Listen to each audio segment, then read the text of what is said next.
Hey, what's going on, guys? Welcome to Thrillku. In this episode, we're going to be taking a look at 10 of the craziest, weirdest, strangest unsolved mysteries ever.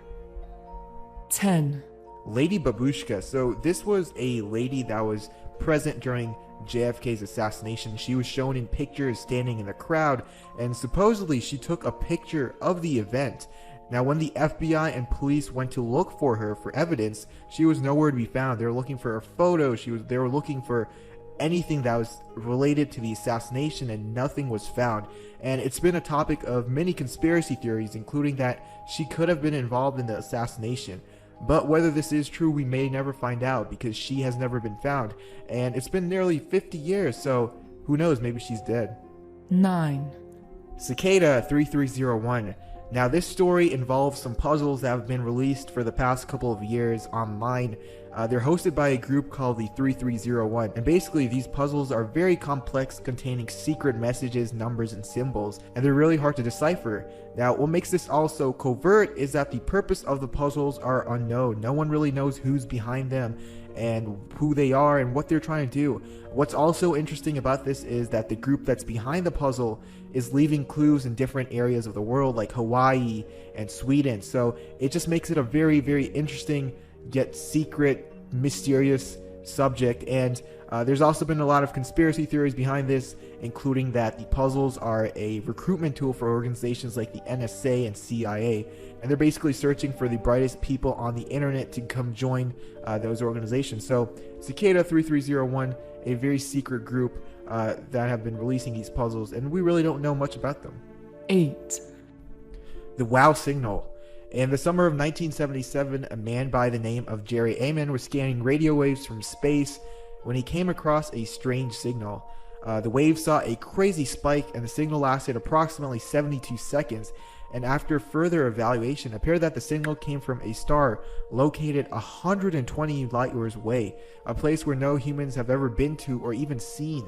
To produce that signal, it would have required a 2.2 gigawatt transmitter, more powerful than anything on Earth. And so to this day, it remains a mystery to how the signal was even created. The only plausible explanation is aliens, and several attempts have been made to even locate the signal, but nothing's been found. 7. Bimini Road. So Bimini Road is an underground rock formation located near the Bahamas and the Bimini Islands. The formation stretches about half a mile and is composed mostly of limestone blocks. And the story behind this is that in the early 20th century, a prophet by the name of Edgar Cay formulated a prediction that parts of Atlantis would be discovered around these islands. A few decades later, and his prediction turned out to be pretty accurate. But the real mystery here is this really part of Atlantis, and how was the prophet able to predict this? 70 years later, and we still don't really have an explanation. 6. The dancing plague.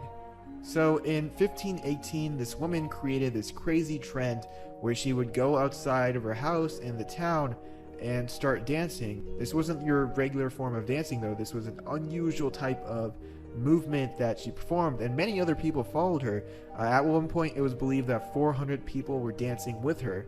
But the story takes a sharp turn because many of those people later suffered from heart attacks and strokes, and there's really no reason why this happened. Many people have said that it's because the people were physically unfit, but there's still no explanation today why these two events were linked. 5. The Green Children of Wilpit. So this story concerns two children that came across this village in England called Wilpit. Their skin was green, and they spoke in this unusual language, and they only consumed the beans. Over time, though, they did lose their green skin, and they did eat other food. When they were baptized, the boy grew very sick and died, and on the other hand, the girl learned to speak English. She was able to tell the people that she and her brother came from this land called the Land of St. Martin, which didn't even exist, where everybody was the color green. There really isn't any knowledge to whether these children were actually telling the truth, or they're just botching some made-up fairy tale, but it is interesting to think about whether this place does exist and whether there are more green people. 4. The Zodiac Letters. So these were a series of letters that were sent by a serial killer to the police as a way to taunt them. The letters contain puzzles with encrypted text, and to this day only one of these letters have been solved, but the identity of the man is still unknown. It's not known how the serial killer got away with sending these letters, never being traced, and today it remains a mystery as it's one of the biggest unsolved serial killer cases. 3, The hairy hands. During the 1920s, a stretch of road existed in the UK where it saw a high number of accidents. Every one of these accidents were fatal and strikingly similar, and there really was no answer to how these accidents even occurred and why no one survived. Until one day, where a man managed to survive after being unconscious for days. He explained to everyone that as he approached the road, a hairy hand would grab the steering wheel, taking it out of his control. Now this seems like something that any person would say after being unconscious for days, but it gets interesting because another person managed to survive, and he also described a hairy hand grabbing the steering wheel. He even mentioned that the hands would come through the windows. There's no telling whether this is true, but it is kind of strange when two men gave the exact same stories. 2, The Pollock twins. So this is a story about 11 and 16-year-old sisters who tragically died in a car accident. The following year, the mother actually gave birth to twins, and where the story gets strange is that one of the twins had a birthmark in the same exact location as her deceased sister. What's also interesting is that the twins began requesting the same things, same toys, as their deceased sisters. The only problem is that they had no prior knowledge of their deceased sisters. When taken to a well-known psychologist, he deeply studied the case and concluded that it was indeed a reincarnation. 1, The Foot Mystery of Salish Sea. So since 2007 on the coast of Salish Sea in British American Washington, there's been a lot of detached feet showing up. So far there's really no answers to how this might have occurred, since they can't really find the other body parts linked to these feet. There have been a number of theories including a Dexter-like serial killer being involved, and that the feet actually belong to people who were involved in boating accidents and plane crashes. But even that is very rare because the foot just doesn't come apart from the rest of the body. But what's also strange about this though is that all of the feet that have been showing up have been wearing tennis shoes. So are they all linked or are these all separate cases? We don't know.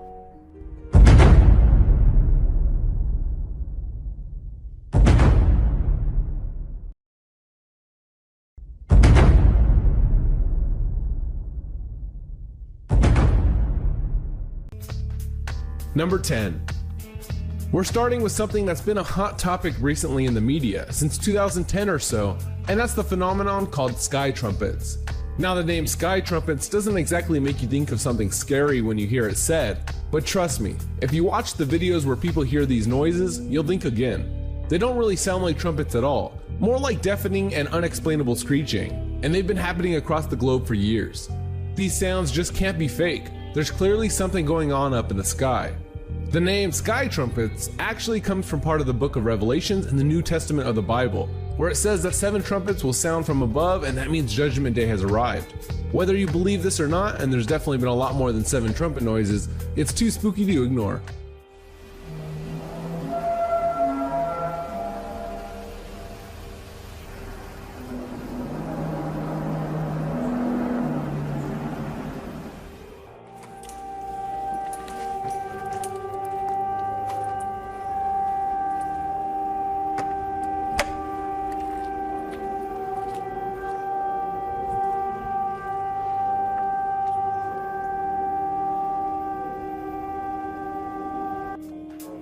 Number 9. Our next video is an obscure one from last July, and it's your typical run-of-the-mill orbs in the sky kind of deal.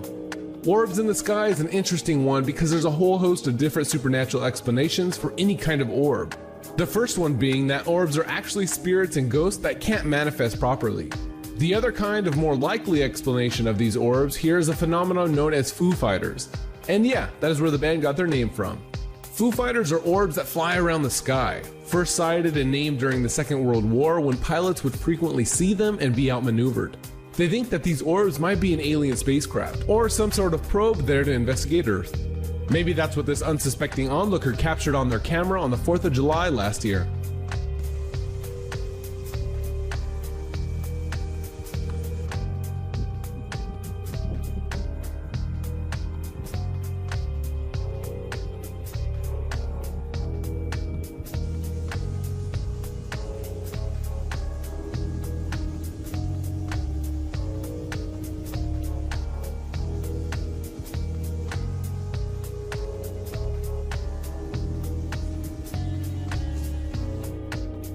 Number 8.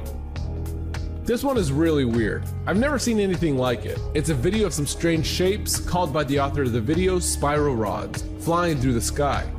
They first show the video at ordinary speed, and we see these bright flashes go by impossibly quick. They even kind of look like some sort of camera glitch, but they also move in the same sort of way that a worm or an eel might. I have no idea what these could be. A creature maybe? Though it doesn't really make sense how it would be flying around like that without any wings.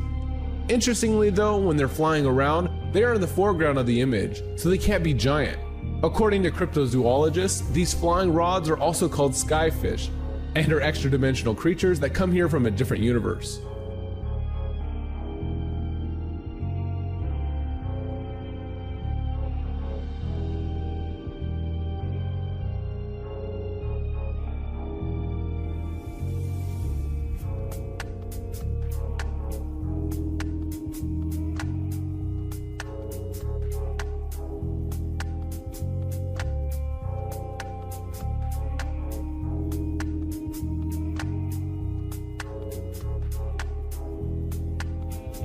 Number 7. Moving on from strange rod creatures in the sky, we have a vortex in the sky. This is majorly creepy to look at, because it genuinely looks like a wormhole or some sort of portal out into the stars. There's no explanation for it, so who knows? Maybe it was. There were a bunch of stories thought up to explain these vortexes seen over Scandinavia, with the Russians eventually taking the blame and saying it was a new missile of theirs they were testing, though this came only 24 hours after they had denied anything to do with it. It also came around the same time that the Large Hadron Collider was used in Switzerland, though anything to do with that seems unlikely as well, since Switzerland and Norway are pretty far apart. Also, according to video analysis, the spiraling vortex was 150 miles wide. Gigantic spiraling vortexes appear in the skies of Norway and Sweden. In the early hours of December 9th, 2009, thousands of people in northern Norway and Sweden were roused from their beds by concerned family and friends to witness an incredible celestial event. Some were just curious about the unusual light display. Others were frightened for their lives when they saw the massive white spiral with the blue tail, growing at immense speed. Number 6. Here's a news report from the UK about something that happened thousands of miles away, in the city of Kitwe in Zambia. This is less aliens and wormholes and more Harry Potter. Yep, it's so Harry Potter, in fact, that an old trailer for the 6th movie Half-Blood Prince is included at the top of the article before you even get to any pictures of the event itself. This only happened 2 months ago, and it looks like a giant, dark, humanoid cloud floating through the sky. Now, I presume that it is just a weird cloud, but no meteorologists have appeared with an explanation of it. So the only explanation right now is that it's a Dementor in real life. Now, it almost definitely is not a Dementor in real life, but it's still definitely freaky, even if it does just turn out to be a cloud and not something magical. Number 5. Another one along similar lines to the earlier vortex in Norway is this sighting of a strange bright shape in the sky, but this time it's over Los Angeles. There's even less of an explanation for this one than for some of the other ones. It's really just a clip from a compilation, so feel free to guess at what you think it could be. Maybe it's a shooting star filmed incredibly close to a planet's surface, or a comet, and whoever filmed it just didn't know there was meant to be a comet passing by. Or alternatively, it's a giant alien spaceship flying overhead, which would be pretty cool at least, and in a way makes more sense than any theory about a comet or shooting star because of the highly unusual and bloated shape of its tail. Kind of funny that it's flying over an airport though. Maybe the aliens are looking for a good spot to land. What the f is that?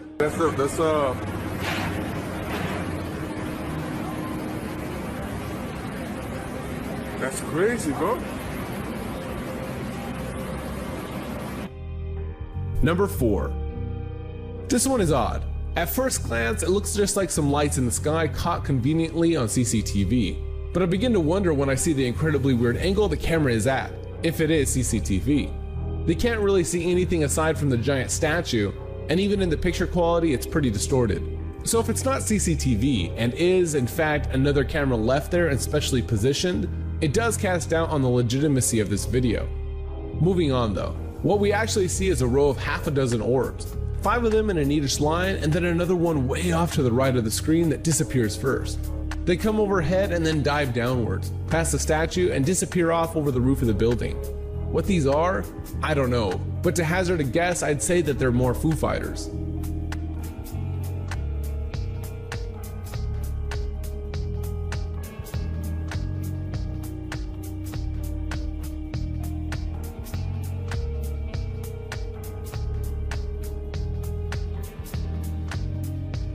Number 3.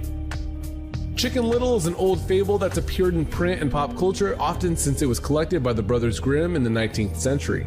A story featuring a chicken who becomes convinced that the sky is falling down. This next clip on our list might be showing us that Chicken Little isn't as crazy as often portrayed, because we see a bunch of strange material falling out of the sky. The guy filming says it looks like snow, and if it wasn't for the fact he's out in California in the middle of summer with the clear blue skies above, I'd have to agree. He also calls it garbage and paper and speculates that maybe the mysterious stuff has fallen off an airplane, though we can't see any of those either. Who knows, maybe the sky really is falling down. I don't know if you can tell, but see all these little white dots? These are garbage falling from the sky. I'm guessing from a plane or something.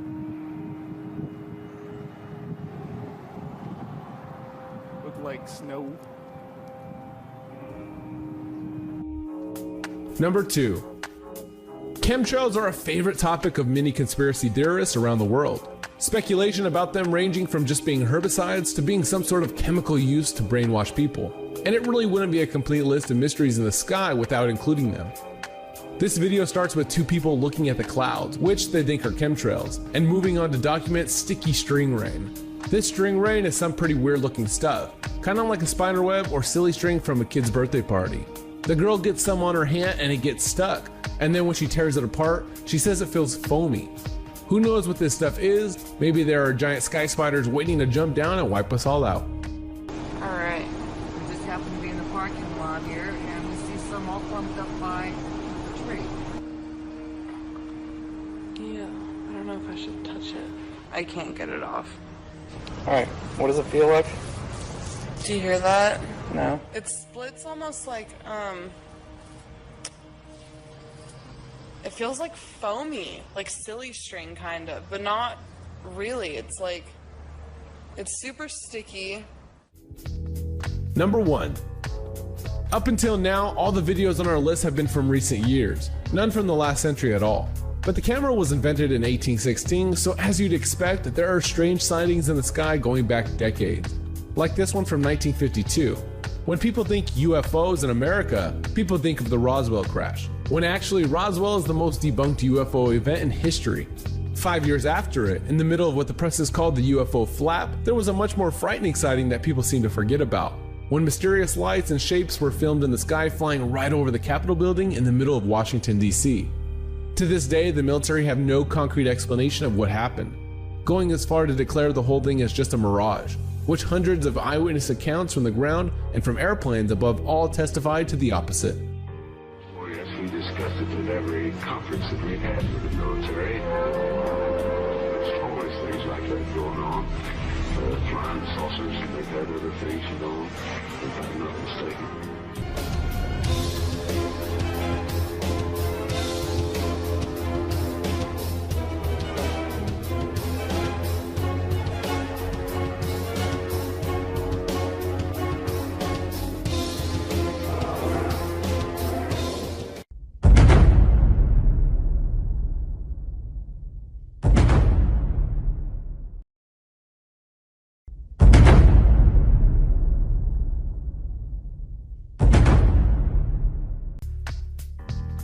Number 10.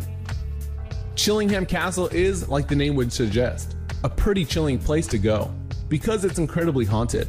It's in the UK, right up near the England-Scotland border, and is so old that no one actually knows when it was built. But the first major record of its use was when King Edward I of England stayed there in 1298 on his way to battle William Wallace, a Scottish rebel leading a war against the English, at the Battle of Falkirk. There have been hardly any changes to the building too, and has been the center of dozens of battles between England and Scotland. And it was even under siege during the reign of Henry VIII. You know, the king with all the wives. The most famous ghost in the castle is the ghost of a young boy, nicknamed the Radiant Boy. Little was known about the origins of this ghost, who would cry out at midnight every night. until behind one of the walls the bones of a child was discovered. 20 miles from the Scottish border, far enough in to not be a soft touch. Big castle, strong castle, people left Chillingham alone. Nothing can protect them from what awaits in some rooms at Chillingham. Number 9. The Le Pavilion Hotel in New Orleans, Louisiana is widely known as one of the most haunted hotels in the entire city, which isn't surprising considering New Orleans is one of the oldest cities in the United States. And the hotel is built on the land originally given to Jesuits by the founders of the French colony. More than 200 years ago, this patch of land was known as the bad part of town, grim and full of death. And at one point, a theater in the land burned down in a very mysterious fire. The hotel was originally built in 1889 as the New Hotel de Nashad, and was renamed to the current Le Pavillon in 1970, when the building changed ownership. Apparently, the hotel is full of ghosts who died on the land, and who were once guests of the hotel themselves, including one incident where a man awoke with a female ghost stroking his hair and saying he belonged to her.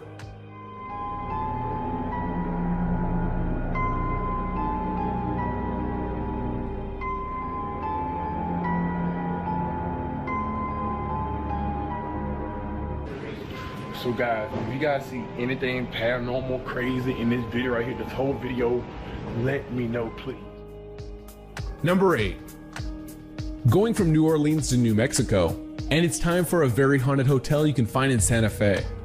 It's the La Fonda Hotel, and you may have heard of it, built officially in 1922 on the remains of other inns and rest houses. For America, Santa Fe is another old place, founded as long ago as 1607. And the inn on this plot of land was one of the first established buildings there. It has a bloody history though, when in 1857, someone was lynched in the backyard, and somebody else was shot to death in the lobby in 1867. And a salesman 100 years ago committed suicide by jumping into the well out back. And it's this ghost of a salesman who's the most frequently seen ghost because the dining room is built right where the old well used to be. Number 7. In Alberta, Canada, you can find one of the Great White North's most prestigious luxury hotels, and also one of the most famous. It's called the Banff Springs Hotel, but has been nicknamed the Castle of the Rockies because of its very distinctive appearance. It's pretty hard to miss. It's also had some of the most famous guests in the world, including Helen Keller, Marilyn Monroe, and even Queen Elizabeth II. Despite its ghostly reputation, the hotel itself consistently denies that there are any spirits on the premises. But that doesn't stop the stories. Two such stories are that at room 873, in which a father murdered his wife and daughter and then killed himself. And after the hauntings began, the room was sealed off by the management. And the most famous story of the ghost bride whose dress was set on fire accidentally when she was climbing a staircase, and she fell and broke her neck and died. There was a bride, I believe in 1932, who was coming down these stairs to meet her groom at the bottom of the stairs. And as he was waiting, she took a few steps, tripped on her train or something went wrong, and she fell all the way down here and actually died on the stairs. Number 6. Room 19 in the Talbot Hotel, found in Stourbridge, Northamptonshire, is celebrated as the most haunted hotel room in England. It's also known as the Mary Queen of Scots room, because Mary Queen of Scots stayed there at one point. She was the last true monarch of Scotland, while Elizabeth I was Queen of England. And after being locked up for 18 years by Elizabeth, she was found guilty of plotting to kill her and beheaded. Before that, she was forced to abdicate, and her son James VI became King of Scotland. But when Elizabeth produced no heirs, because Mary and Elizabeth were cousins, James VI was left heir to the throne of England, and it was under him that England and Scotland unified, making him James VI of Scotland and James I of England. It's said that Mary still haunts the Talbot Hotel, and a bunch of other places she was kept locked up.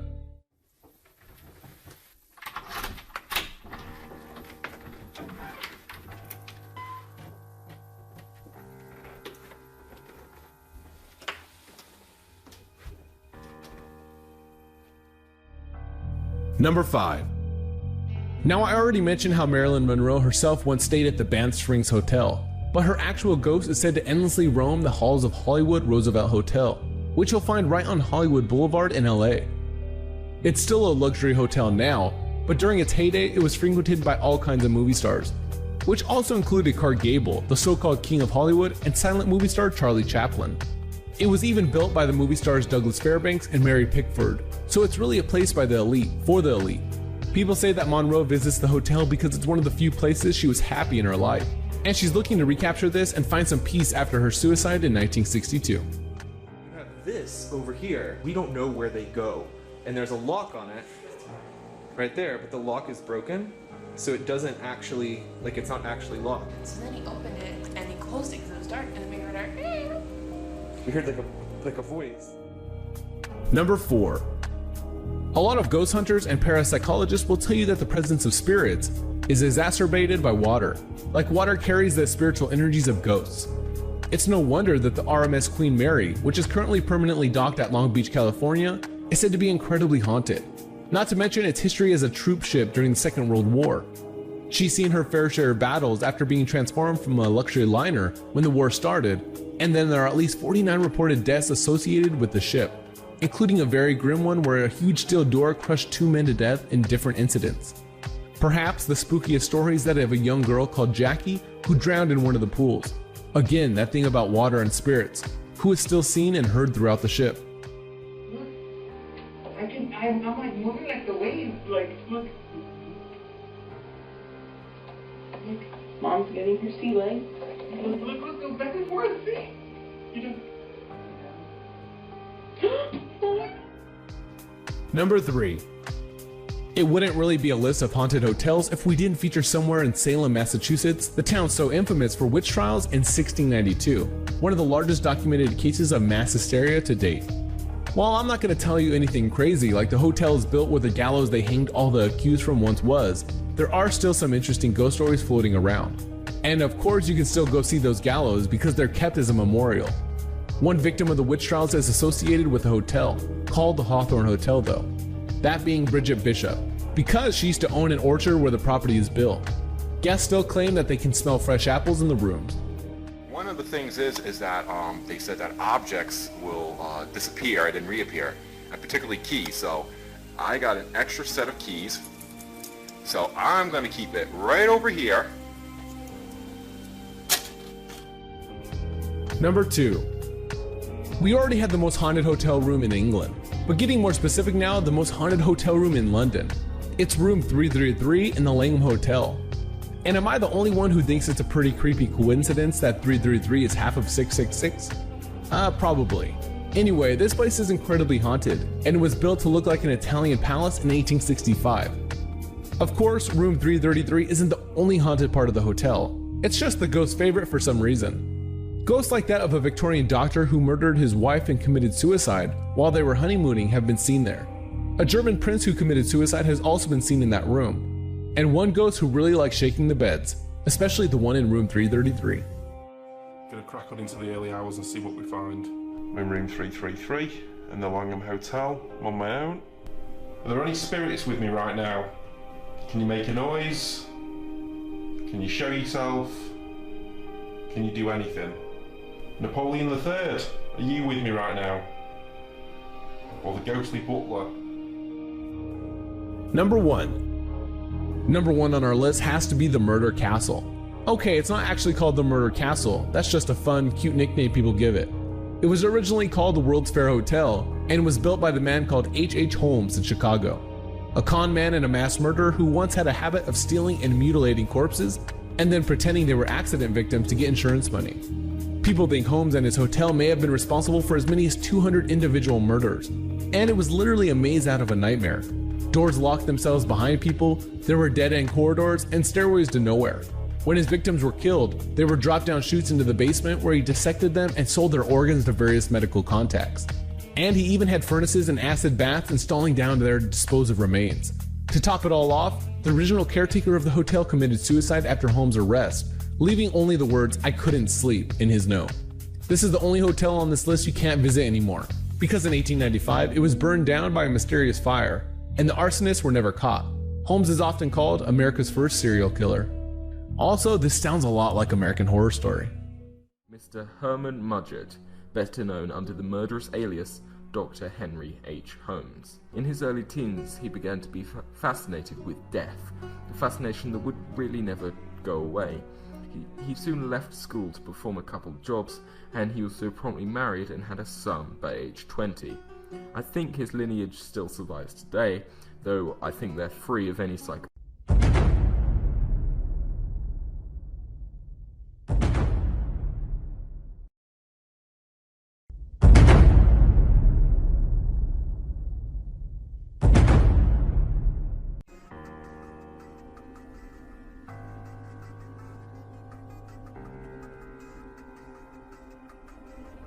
Ten.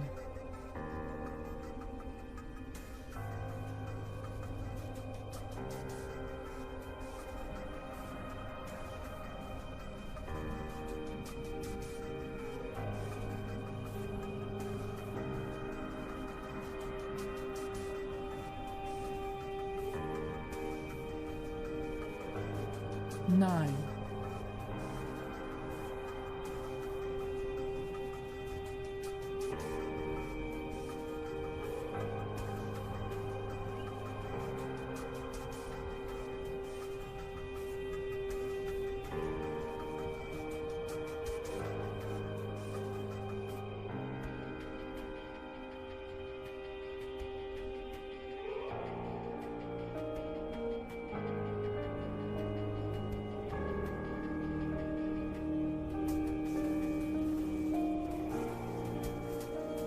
8.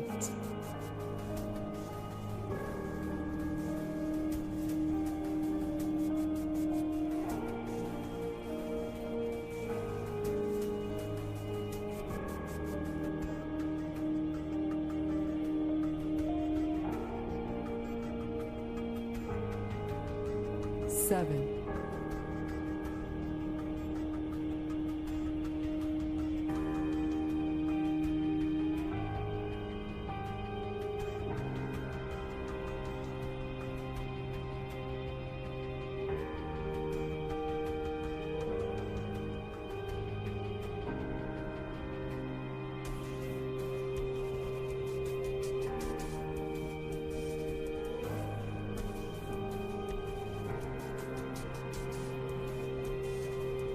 6.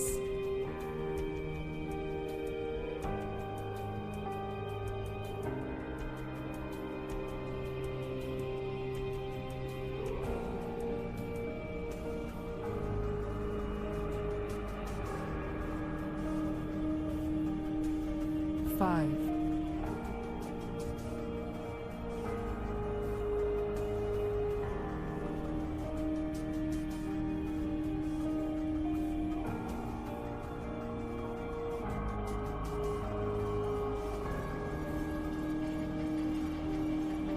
4.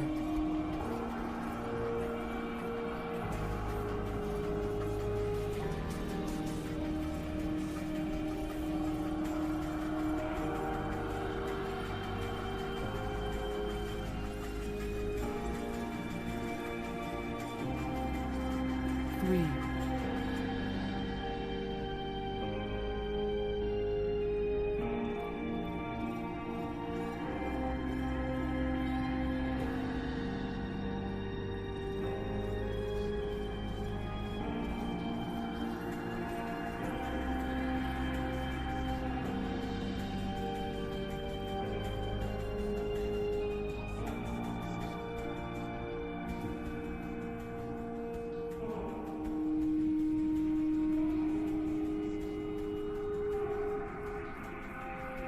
2.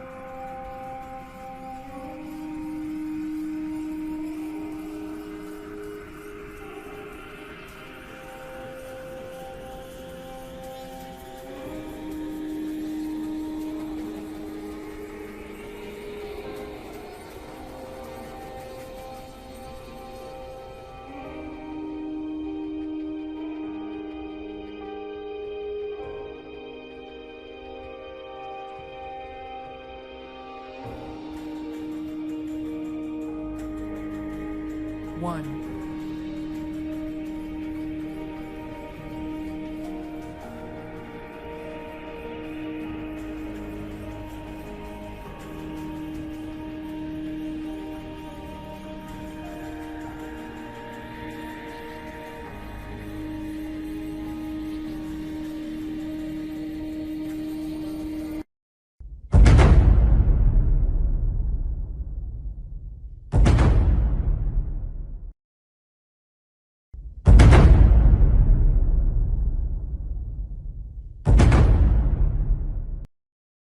Dolls can mean a lot to many boys and girls. They can become friends and companions. But there are tales of dolls that have taken on a life of their own. These once innocent toys are now believed to be possessed with spirits or demonic spirits. These are the top 5 harrowing stories of haunted dolls. Number 5. The Voodoo Zombie Doll. Resembling something from the darkest corner of your nightmares, this voodoo zombie doll originated in New Orleans and was sold through eBay to a woman in Texas. The eBay listing gave specific rules to abide by while owning the doll. These rules included not removing it from its silver casing, a rule that the woman broke as soon as the doll arrived. She would come to regret that decision. The woman claims that the doll haunted her dreams and would violently attack her. She relisted it on eBay several times and succeeded in selling it, only to have the new buyer receive an empty box while the doll kept reappearing at the original owner's doorstep. The haunted doll is now in the possession of a haunted collector who hopes to figure out its mystery. Number 4. Joliet. What would you do if your family's legacy was a haunted doll? This is the case for a woman named Anna, who is the current mother to a baby doll named Joliet. For 4 generations, the women in Anna's family have been cursed to keep up a cruel tradition. Each daughter gives birth to 2 children, a boy and a girl. In each case, the son mysteriously dies on its 3rd day of life. Anna has been told Joliet was given to her then pregnant great-grandmother by a vengeful friend. Soon afterwards, her great-grandmother gave birth to a boy, only to have it die on day 3. Unexplained giggles, footsteps and inhumane screams are heard in the middle of the night coming from the doll. The family claims the cries of different infants can be heard, making the doll appear to be a vessel for all the baby boys lost over the years. Number 3. Elmo. Since 1996, the famous Elmo dolls have topped the holiday toy list of children worldwide. There's nothing to be afraid of when it comes to children's toys, until they threaten to murder you. This was the case for the Bowman family. Back in 2008, 2-year-old James Bowman had an Elmo Knows Your Name doll. The doll was programmed to recite its owner's name, along with various other personalised phrases. This particular doll, however, not only knew James's name, but would include the word kill before it. Many times this Elmo doll would sing "Kill James" repeatedly, until James's horrified mother Melissa decided to put the doll out of sight and away from the toddler. The doll then began spewing death threats after its batteries had been removed. Fisher-Price, the manufacturer, offered the Bowmans a voucher for a replacement. Number 2. Robert. Robert was given to an artist, Robert Eugene Otto, in 1906 by an unhappy servant who practiced black magic. Throughout his childhood, Otto's parents would pick up on him playing with and conversing with the doll, assuming he was replying to himself in a disguised voice. Neighbours claimed to have seen the doll moving from window to window when the family was out. Sometimes the doll would emit a blood-curdling giggle, and the Otto family caught glimpses of it running from room to room. In the night, Eugene would scream, and when his parents ran to the room, they would find furniture knocked over and Eugene in bed, looking incredibly scared, telling them that Robert did it. In addition, guests claimed to have seen Robert's expression change before their eyes, and he often blinked. When Eugene died in 1974, the doll was left in the attic until the house was bought again. The new family included a 10-year-old girl, who became Robert's new owner. It was not long before the little girl began screaming out in the night, claiming that Robert moved about the room and even attempted to attack her on multiple occasions. More than 30 years later, she tells interviewers that the doll was alive and wanted to kill her. He is considered one of the most haunted objects in the world. Number 1. Annabelle. Annabelle is considered to be one of the most haunted dolls to have existed. Annabelle currently lives in the Warrens Occult Museum, located in Connecticut. Her lock case is holy water encrusted. The Annabelle doll was given to a girl named Donna by her mother in 1970. Donna and her roommate, Angie, noticed that the doll would switch positions and move around the apartment when they weren't looking. They began finding messages on parchment paper that read, "Help me," even though they did not keep parchment paper in the apartment. They brought in a medium who concluded that the doll was possessed by the ghost of a girl who was buried underneath the apartment. Lou, who was one of their friends, had some frightening experiences with the doll. He awoke one night from a bad dream, but something didn't seem right. It was as though he was awake but couldn't move. He looked around the room but couldn't discern anything out of the ordinary, and then it happened. Looking down towards his feet, he saw the doll, Annabelle. It slowly began to glide up his leg, moved over his chest, and then stopped. Within seconds, the doll was strangling him. Paralysed and gasping for breath, Lou blacked out. He awoke the next morning, certain that it wasn't a dream. I hope you've enjoyed the video. Those are my 5 favourite haunted doll stories. If anyone would like to share their own stories about haunted dolls, please leave a comment below. Thank you for watching.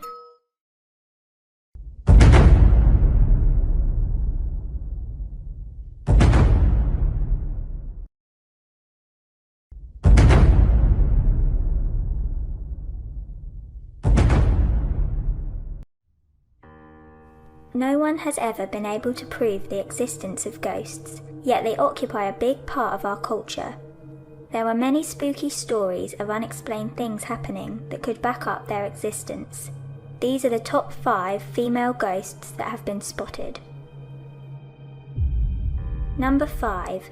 The Bell Witch. This tale has been recited for many years by the elders of the town of Adams. The story centres around John Bell Sr., a farmer living with his family in Adams in the 80s. It is told that the family were cursed in 1817 by a witch who was suspected to be a lady named Kate Baggs. The ghost sightings began when the family reported noises in the walls. The curse later grew, with family members being hit and pinched, objects flying, and animals acting in unusual ways for no reason. No one was able to detect the witch, yet some people claim to have had conversations with her. Interestingly, it should be noted that only the family members were troubled by the witch, not any outsiders. Even today, people in the family report sightings of the ghost around the farmhouse. Number 4. Tony Joe Henry. Annie Beatrice McQuiston, better known as Tony Joe Henry, was born in 1916. Her husband was serving a 50-year murder sentence in Huntsville Prison when Tony Joe and her accomplice Harold Archie Burks devised a plan to break her husband out of jail. To achieve the jailbreak, Tony Joe and Harold planned to rob a bank to secure the necessary money. They hitched a ride with a helpful stranger named Joseph P. Calloway, who was unaware of their plan. They robbed Calloway at gunpoint, tortured him, and then made him undress and say his prayers as they shot him dead. Tony Joe was convicted of murder and sentenced to death. She appealed the penalty twice, but after her 3rd trial, she became the first and only woman in Louisiana to be executed by electric chair. Today she is believed to haunt the parish courthouse, where she was imprisoned before death. Workers there have reported hearing her screams, feeling her presence, and sometimes even the smell of her burning hair. Number 3. Ghosts of Four Par Restaurant. The present day's Four Par Restaurant in St. Paul was the home of Joseph Librant Fourpar, a respectable businessman and dry goods merchant. It is supposed that he hired a maid named Molly in 1880 to take care of the mansion, and soon began a love affair with her. The affair ended when Joseph's wife caught them making love. Soon, Molly discovered that she was pregnant, and in the depression she hung herself from the 3rd floor chandelier and died in the mansion. Joseph then left the house and flew to Europe with his family. Apparently, he returned to the house later and killed himself with a gunshot on the ground floor. Now, the restaurant is considered to be haunted by the ghosts of lovers. Many servers have claimed to see a pretty dark-haired girl roaming the halls. She is also known to be seen at large parties held in the dining room. A photograph captured at a wedding party shows a ghostly hand near the bride, which is believed to be Joseph's hand. Number 2. Resurrection Mary. Resurrection Mary is the best-known ghost story in the Chicago area. The story says that Mary spent an evening dancing with her boyfriend at the O. Henry Ballroom. They got into an argument and Mary stormed out. She left the ballroom and started walking up Archer Avenue. She had not travelled a huge distance when she was struck by a hit-and-run driver who fled the scene, leaving Mary to die. They buried her in Resurrection Cemetery, wearing a beautiful white dancing dress and matching dancing shoes. On the road where Resurrection Cemetery is situated, a beautiful blonde-haired, blue-eyed young woman can sometimes be seen with her thumb in the air, trying to hitch a ride. When a driver approaches her, she asks to be driven to the nearby graveyard. When they reach the cemetery, she vanishes. Number 1. Chloe of Myrtle's Plantation. Myrtle's Plantation in Louisiana is considered to be one of the most haunted homes in America.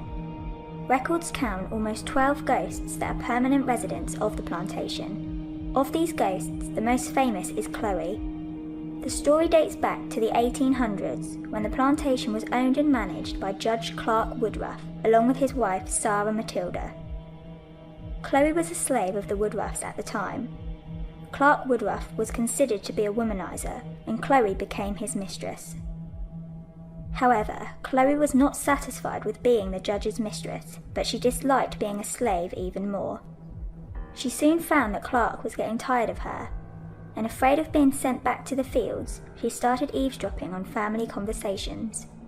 On one such day, the judge caught her listening, and in his anger he cut off one of her ears. From then on, she wore a green turban to hide the wound. With the intention of revenge, she baked a birthday cake with some poison in it, and caused the death of Sarah and both of her daughters. Found guilty of murder, Chloe was hung from a tree and then thrown into the river by her fellow slaves. Now she is usually found roaming within the plantation, wearing a green turban and searching for someone.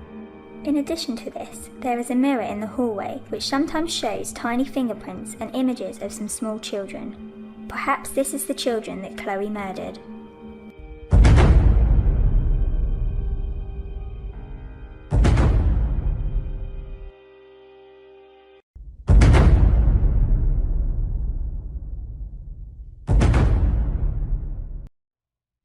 The topic of UFOs is a heated subject that has been debated for many years.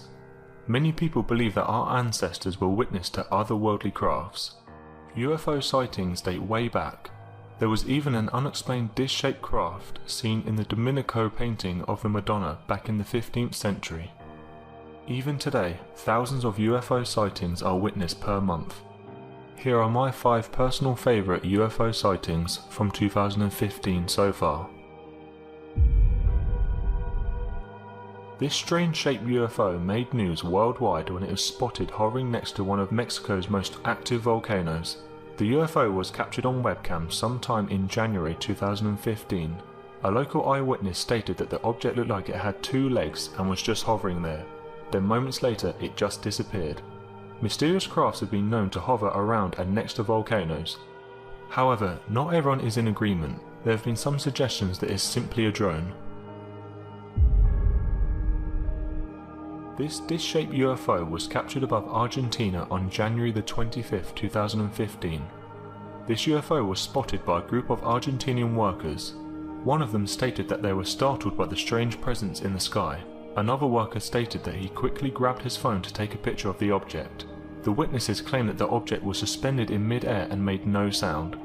The interesting thing about this photo is that it's clear. People don't expect to see UFOs, so when the experience happens, it's all very rushed. So to get a good clear picture of a UFO, it's pretty impressive. The photo does seem to show a saucer-shaped craft hovering motionless. Conspiracy theorists have linked UFOs and the pyramids together for many years now. The fact that ancient Egyptians built structures with near-perfect ratio proportions is simply incredible. So many people believe that they must have had some extra help. When a UFO is spotted above a pyramid-shaped structure, it cements this theory. This particular dish-shaped craft was snapped hovering above a Mexican pyramid on the 4th of May 2015. The witness stated that they didn't notice the craft when the photo was taken, but when they looked back at their photo, they spotted this saucer-shaped craft. The photo is clear, but the craft does look large, which begs the question, surely someone would have seen it. Perhaps the object was travelling at a too high speed for anyone to notice it. This UFO sighting made news headlines everywhere. when a young Indian boy claimed to have captured a dish-shaped craft flying above Kapna, India. The boy stated that he was taking pictures of strange cloud formations and he then noticed the saucer-shaped craft. Personally, I'm not sure about this one. It looks as if the craft is taken from a Hollywood movie. It's almost too perfect. However, the boy has said he is willing to give up the photo for detailed photo analysis in order for it to be verified. When UFOs are witnessed on Earth, it causes many people to get excited and speculate over what they have just seen. However, many of these sightings can easily be debunked as bugs, aircrafts, or weather phenomena. When a mysterious object is seen on another planet, it makes the sighting far more credible. This dish-shaped UFO was captured observing the Mars rover on January the 20th, 2015. The photo was taken by the rover itself and can be checked on the official NASA website. I'll post a link in the description box. We cannot pass this off as any old man-made aircraft, because we haven't sent any such aerial craft to Mars. So that begs the question, who built this flying object? Who is controlling it? And who is the pilot? Is there a possibility that we are being watched? Every year there are thousands of sightings, and these were just a few of my personal favourites from 2015. If you have ever seen a UFO, please leave a comment below as I'm always looking to find out more about these mysterious objects. Thank you very much for watching.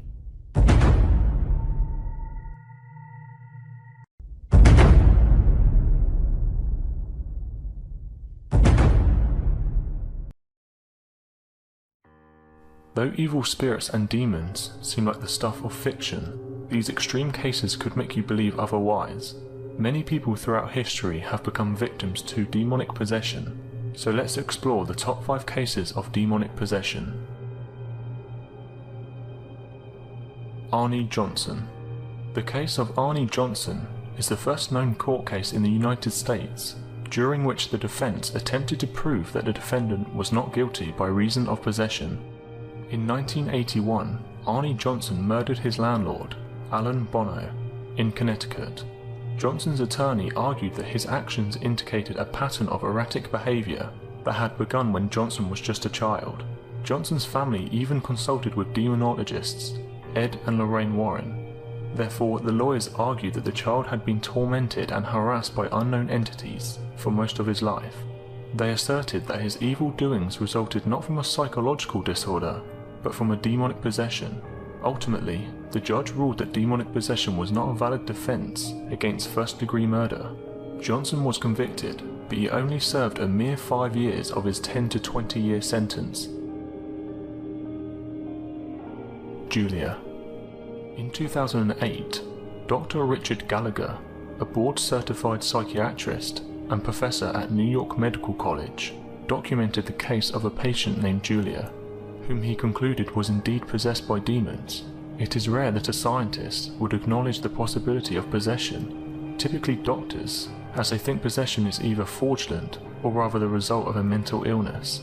Dr. Gallagher personally observed items flying around the room, Julia levitating off the bed, speaking in tongues, and knowing things about people around her that she could not possibly have known. Here is a statement Gallagher wrote. Julia would go into trances of a recurring nature. Mentally troubled individuals often dissociate, but Julia's trances were accompanied by an unusual phenomenon. Out of her mouth would come various threats, taunts, and languages, phrases such as, "Leave her alone," "You idiot," "She's ours," "Leave you stupid priest." The tone of this voice was different from Julia's, and it varied, sometimes sounding dark and masculine, and at other points sounding very high-pitched. Most of her comments during these trances displayed a marked contempt for anything religious or sacred. Clara Seal. In 1906, Clara Seal was a Christian student at St. Michael's Mission in Natal, South Africa. For some reason, Clara prayed to and made a pact with Satan when she was 16 years old, and just days later was overtaken by strange impulses. She was repulsed by religious artifacts such as crucifixes. She could speak and understand several languages, of which she had no previous knowledge, and she became clairvoyant regarding the thoughts and histories of people around her. Nuns who attended to Clara reported that she produced horrible animalistic sounds. She also levitated up to 5 feet in the air. Eventually, 2 priests were brought in to perform an exorcism. Clara tried to strangle one of the priests with his stole, and over 170 people witnessed her levitating as the priest read scriptures. Over the course of 2 days, the rites of exorcism successfully drove the dark spirits from her body. Ronald Doe. Known as the real story behind the novel and Hollywood movie The Exorcist, the tale of 14-year-old Ronald Doe is the most notorious stories of demonic possession. In fact, Ronald Doe is not his real name. It is assigned to him by the Catholic Church in order to preserve the boy's privacy. In the late 1940s, Doe's aunt encouraged him to use a Ouija board, and many speculate that after her death the boy attempted to contact his aunt with the Ouija board, an act which opened the door for demons who wished to possess him. The possession started with strange sounds like dripping water that no one could place. Eventually, religious artifacts began to quake and fly off the walls, and unexplained footsteps and scratching noises could be heard from around the house. Scratches began to appear on the boy's body, including words that seemed to have been carved into the boy's flesh by unseen claws. The boy spoke in a dark voice and levitated in the air. His family brought in a Catholic priest who determined that the boy was possessed by evil spirits and needed an exorcism. The exorcism was performed over 30 times, with the boy injuring the priest many times. When at last the rite was successful, the entire hospital heard Doe's cries of anguish and reported a horrible sulfuric odor hanging in the air. Anneliese Michel. The story of Anneliese Michel is a controversial one, and is the inspiration for many films. Most notable, the 2005 courtroom drama horror film, The Exorcism of Emily Rose. 16-year-old Anneliese Michel had a history of epilepsy and mental illness, for which she had often been treated at a psychiatric hospital. However, in 1973, Anneliese became suicidal, rejected all religious artifacts, drank her own urine, and began to hear voices. Medicine did nothing to help the girl. She begged her family to bring in a priest because she believed that she was possessed by demons. Though her request was rejected, 2 local priests secretly began treating her with exorcism rites. Meanwhile, her parents stopped treating her epilepsy and mental disorders. Anneliese had almost 70 exorcisms performed on her over the course of 10 months. She refused to eat and often talked of dying. She was dead within a year. Anneliese Michel died from starvation. Consequently, her parents and the priest responsible were charged with neglect homicide. Whether you believe demonic possession is real or not, there's no doubting that these stories are creepy. If anyone knows any more information about this subject or explanations, please leave a comment below. Thank you for watching.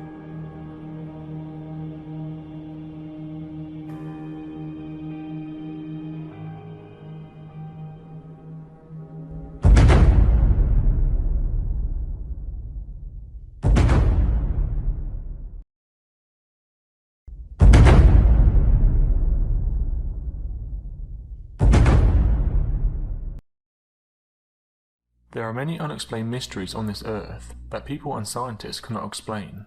Whether you believe these stories or not, there is no solid explanation for them.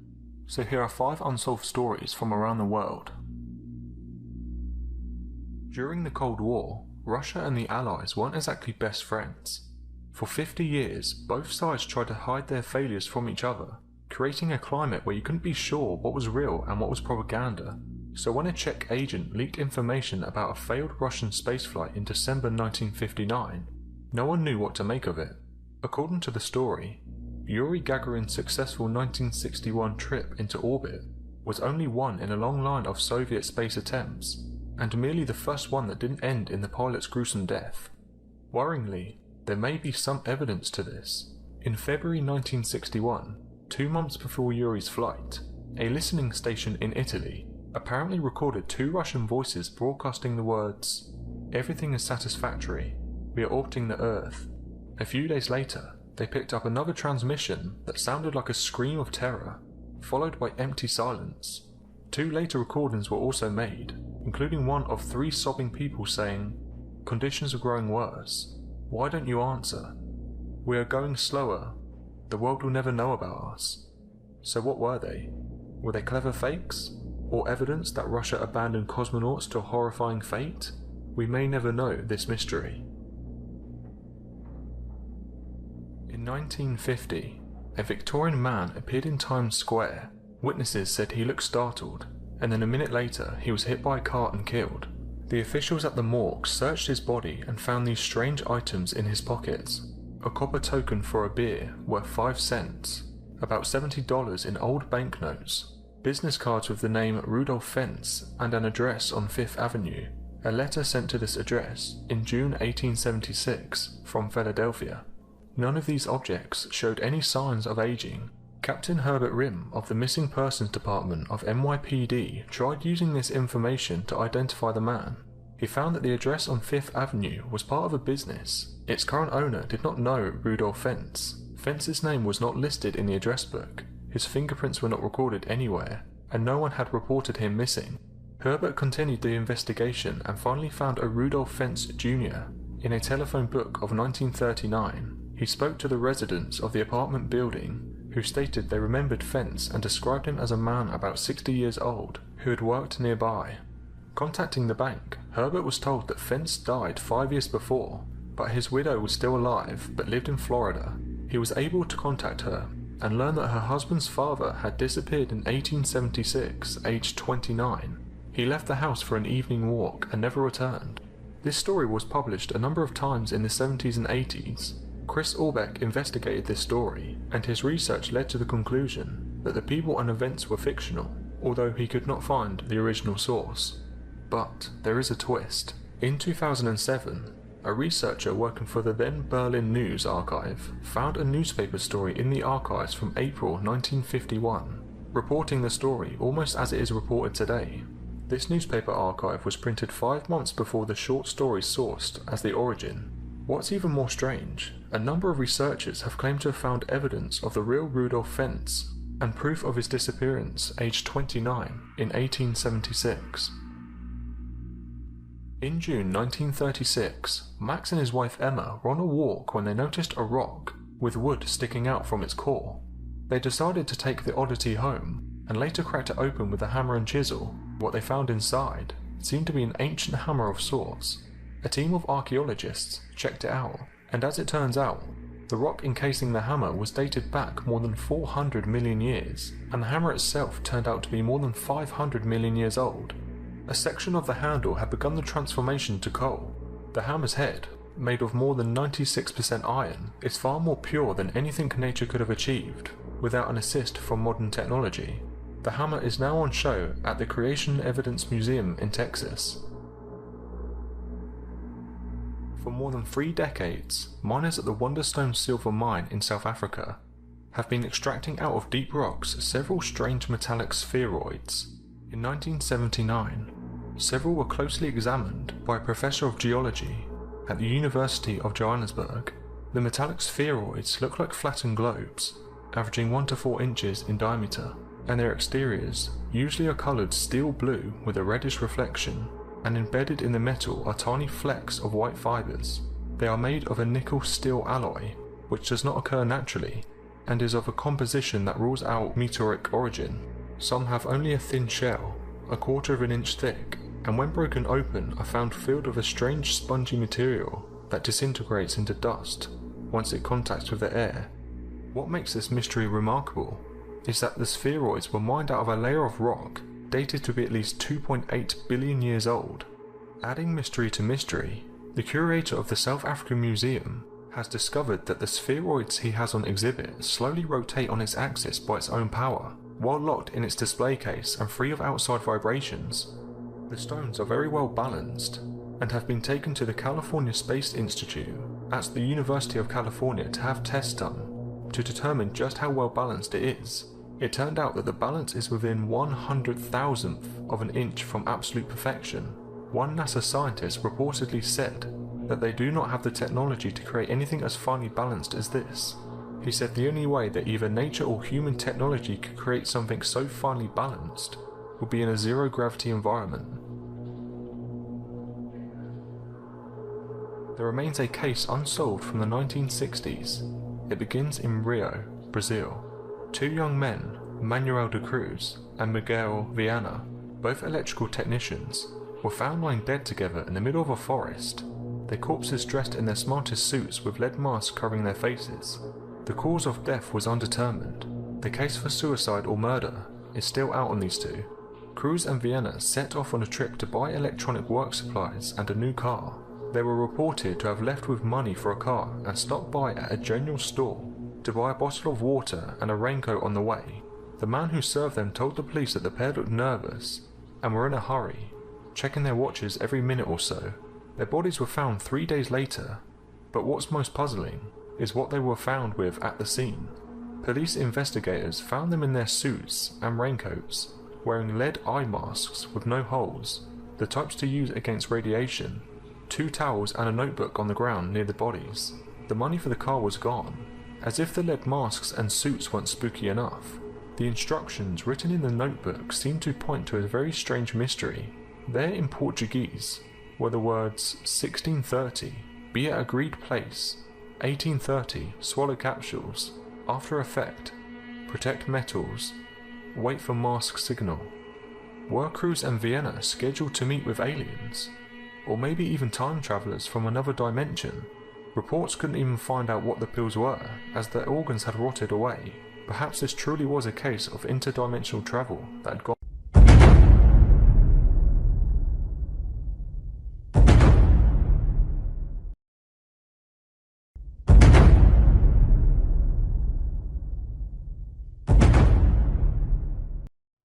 Look up at the stars and not down at your feet.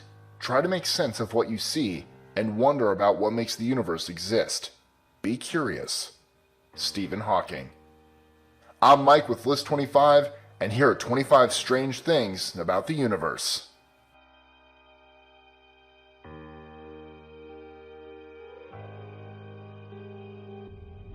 "25. The sun boils. With the right telescope, you can see the sun boiling. Just as warm water rises in a cookpot, cools and falls down the sides via the process of convection, the sun transfers energy to its surface via millions of cells called granules, which live for at most 20 minutes. 24. Gravitational waves. Albert Einstein reported on the existence of gravitational waves back in 1916, a century before their existence was confirmed. The science world was elated by their ultimate discovery in 2015, revealing that space-time could actually ripple, just as the still water on a pond ripples when a stone is tossed into it. 23. Interplanetary Transport Network. Though it sounds like a science fiction writer's creation, the Interplanetary Transport Network is one of the coolest facts about the universe on our list. Originally named the Interplanetary Superhighway, the ITN is a set of pathways through our solar system based on the competing gravity of celestial bodies. Satellites and other spacecraft can use it to slowly move between objects while using very little energy. 22. Plasma. Most of us were taught in science class that there are 3 types of matter: solid, liquid, and gas. But there's a 4th, plasma. Made by heating a gas or applying a strong electromagnetic field to it, plasma is the most plentiful form of matter in the universe. It can be seen in neon signs, and in this picture as the space shuttle Atlantis re-enters the atmosphere in 2012. 21. Airglow.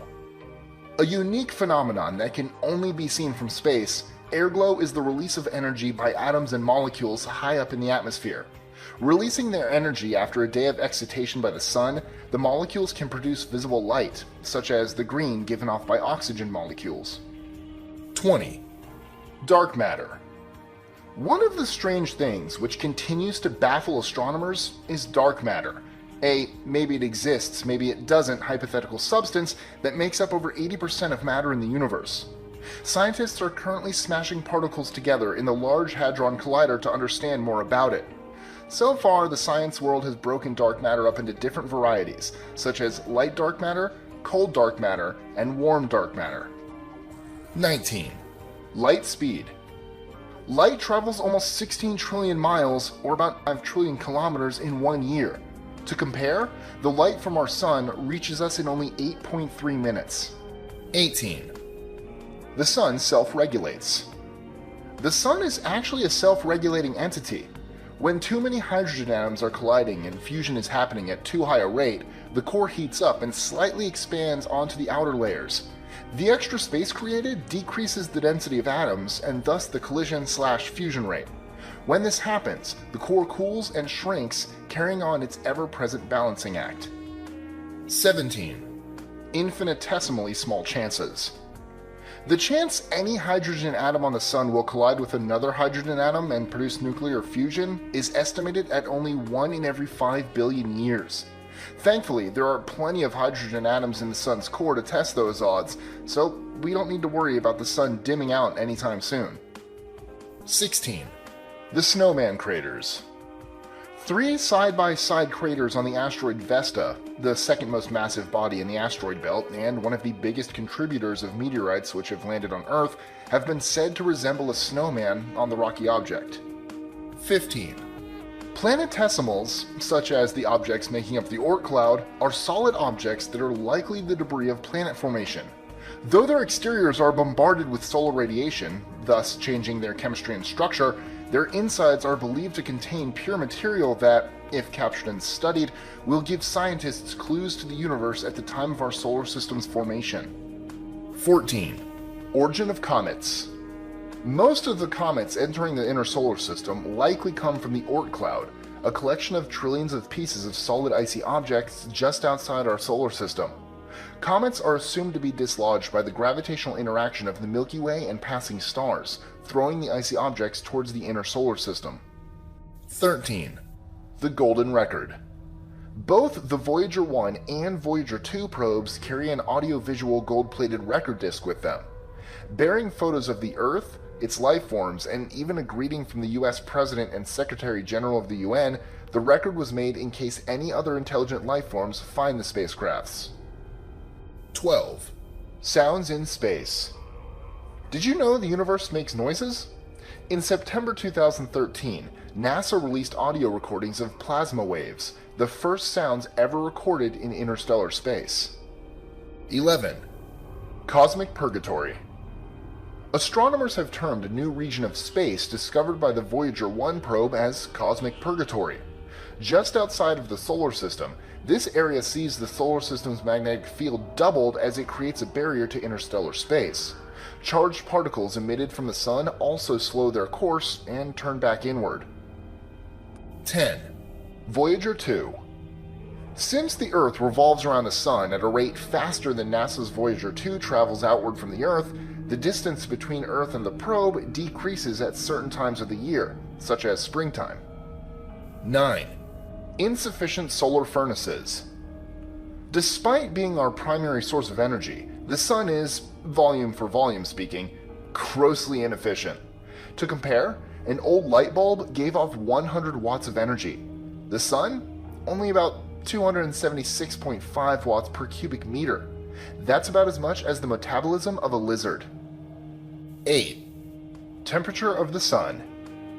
The hottest point on Earth was recorded in Iran's Lut Desert, reaching a staggering 160 degrees Fahrenheit, or 71 degrees Celsius in 2015. Scientists haven't even found bacteria able to survive this in the desert. In contrast, the sun is 5,778 Kelvin, easier known as 9,941 degrees Fahrenheit, or 5,505 degrees Celsius, and that's just the surface temperature. The core of the sun has a temperature averaging 15.7 million degrees Kelvin, or 28.3 million degrees Fahrenheit, or 15.69 million degrees Celsius. 7. Size of our sun. To give some meaningless comparisons between our sun and the Earth, the sun has 333,000 times more mass and is 1,300,000 times more voluminous than our planet. Despite these facts, its average density is only about 26% of the Earth's. 6. Time to reach our second nearest star. Though no mission has been planned to our second nearest star after the Sun, Proxima Centauri, if we were to send a spacecraft towards it, it would take about 74,000 Earth years to reach it. Sorry to all the futurists out there, it doesn't seem like this will happen in our lifetimes. 5. Distance traveled by our furthest space probe. The most distant space probe humanity has ever launched, Voyager 1, just left the bounds of the solar system in 2012. Despite having flown for nearly 40 years, the probe is only 18.53 light hours away from Earth as of April 2016. That's only 1/500th of a light year. To travel 1 light year, Voyager 1 would have to sail among the stars for almost 20,000 years. 4. Slow-moving photons. Though a light photon only takes 8.3 minutes to travel from the Sun to the Earth, it can take 100,000 years to move from the Sun's core to the surface. Why? Well, the Sun's core is incredibly dense, 150 times more dense than water. Therefore, the gamma rays released from fusion can only travel a few millimeters before being absorbed by another atom and re-radiated in a constant chain on their way out of the core. 3. Nearest black holes to us. There are at least 16 observed stellar mass black holes in the Milky Way, which are closer to us than the galaxy's center, Sagittarius A.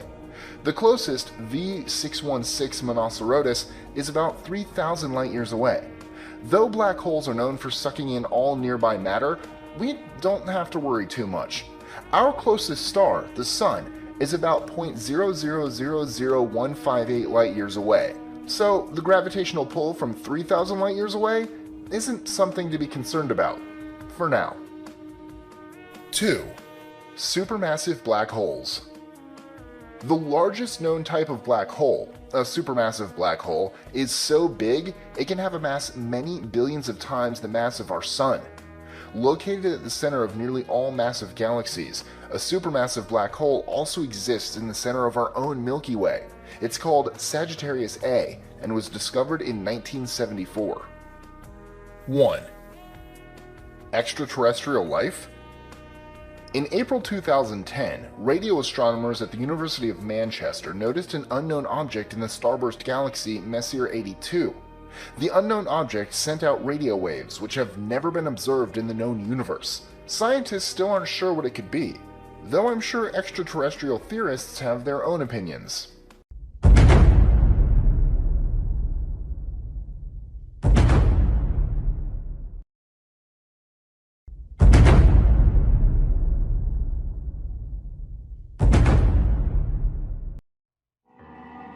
Shadow people are said to be shadow-like creatures of supernatural origin, which appear as dark forms in people's visions. Reports of shadow people are similar to ghost sightings, but differ in that shadow people are not reported as having any human features. Most accounts of shadow people are described as black humanoid silhouettes with no mouths, noses, eyes, or any expressions whatsoever, though witnesses have described child-sized humanoids or shapeless masses. They're described as a black mass, and their movement is often quick and disjointed. So here are 5 scary stories of people who have witnessed a shadow person.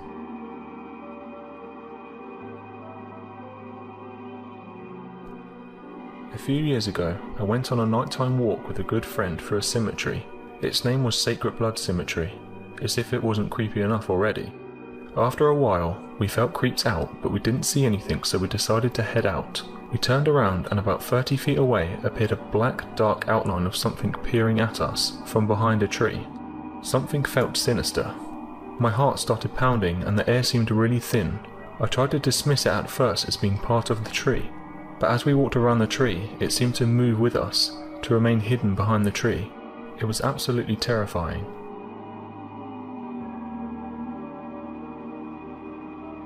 About 10 years ago, me and my sister were home alone.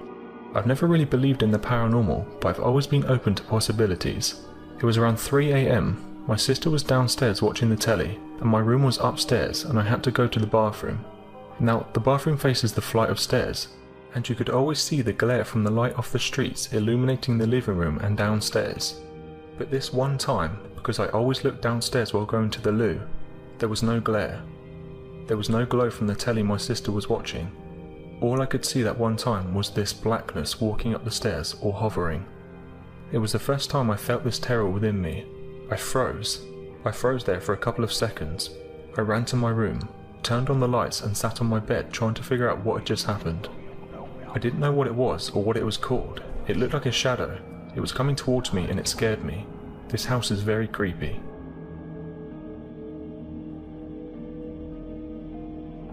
I was a kid, maybe 10 years old. I'd just gone to bed and was wide awake. It takes me a long time to get to sleep, with the window open in my room. I looked at the window and there was a shadow that looked like the outline of a man looking in. My room was on the second story of our house, and we had peak roofs, so I'm 99% sure it wasn't just a person looking in. It was a shadow. I screamed and ran to my parents' room and told them that I'd just seen a shadow looking in the window. They went and looked and it was gone. It still haunts me to this day.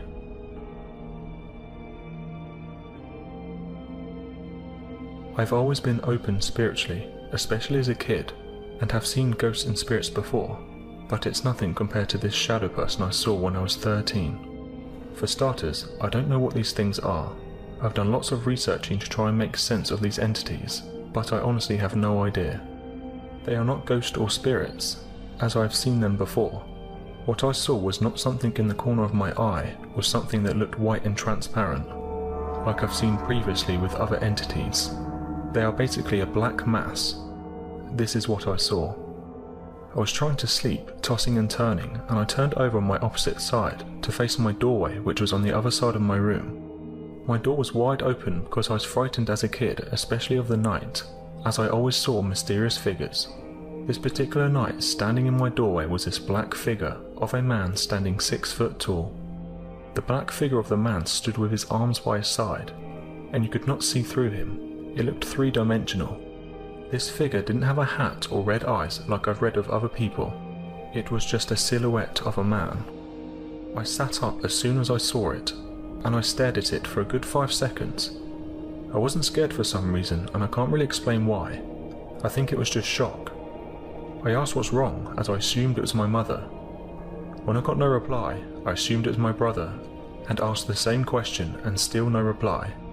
By that point, I'd realised what was happening and pulled the covers over my head.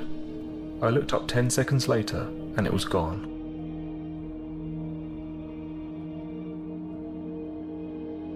I was about 10 years old at the time and had moved into a different state with my mum and her new husband. I was home alone on the computer and sitting in an open area. All the lights in the house were turned off. The only light I had on was the one coming from my computer screen and from the running TV. You know when you get that feeling, as if someone's watching you? I looked around to see if anything was in the room, and I just saw this dark human figure standing near the stairs. It was a black mass. The hairs on my neck stood up.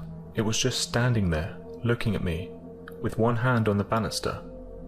I grabbed my laptop and ran to my room, repeatedly calling my parents.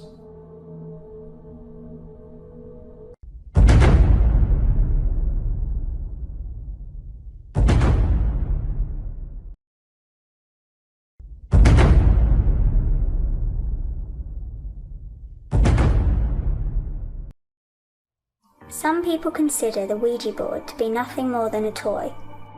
However, the mystery and psychological power that the board can have over people is a serious concern.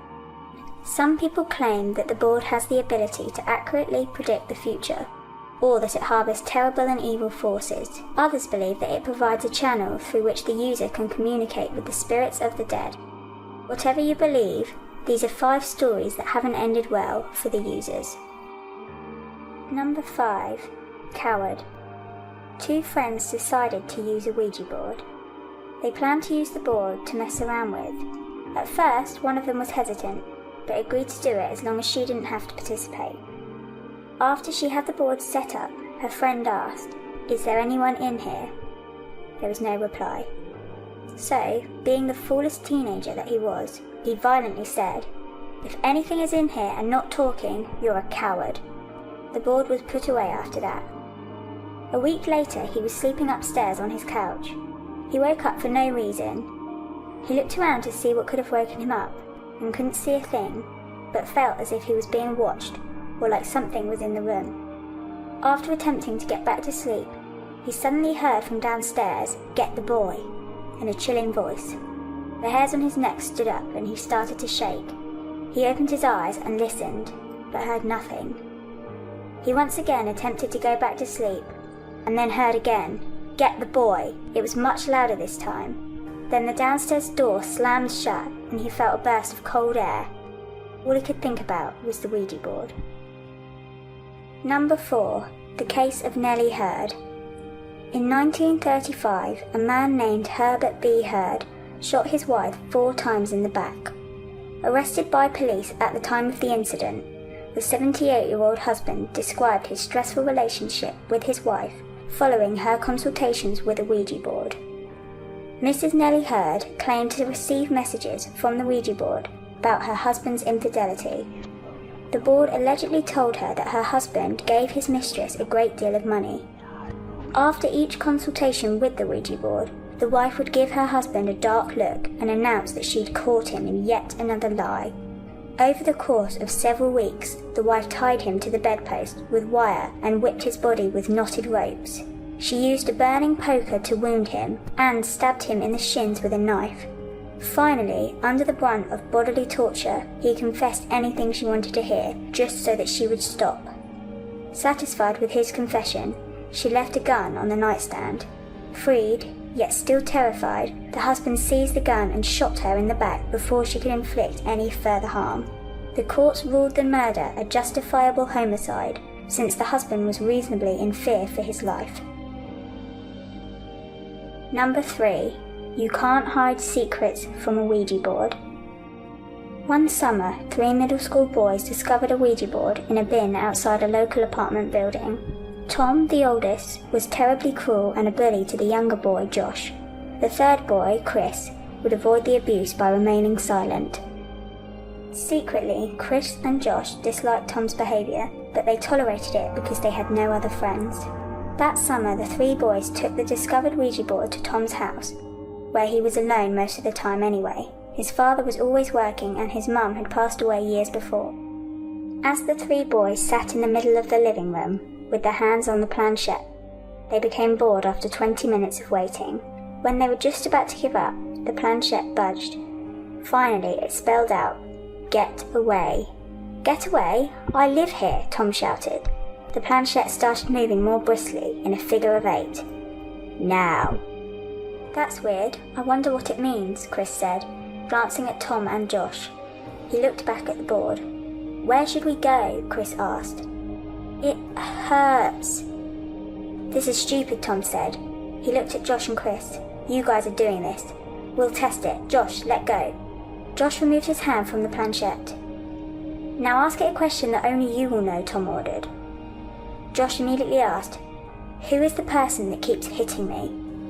Tom gave Josh a nasty glare, but the planchette was already moving quickly. "Ask Tom," it answered. "This is stupid," Tom said. "Dad," the board spelled. "Huh?" Chris said, staring at the board. I think that answer was for Tom. He glanced up at Josh, and they exchanged confused expressions. "Dad," it spelled again. Tom's breathing started to accelerate, his face turned red and sweat formed on his brow. "Dad," it spelled a 3rd time. Tom jumped up and ran from the room crying. It was the first time Josh and Chris had ever seen or heard Tom cry. They only learned a few days later that Tom's father routinely abused him. Somehow the Ouija board knew Tom's innermost secret. Number 2. Jake. Cindy was only 13. She was the middle child within a large devoutly Christian family. She had 3 older sisters, a younger sister, and a younger brother. At some point during the 8th grade, a friend let her borrow a Ouija board one weekend. And that weekend Cindy and her older sisters played with the board.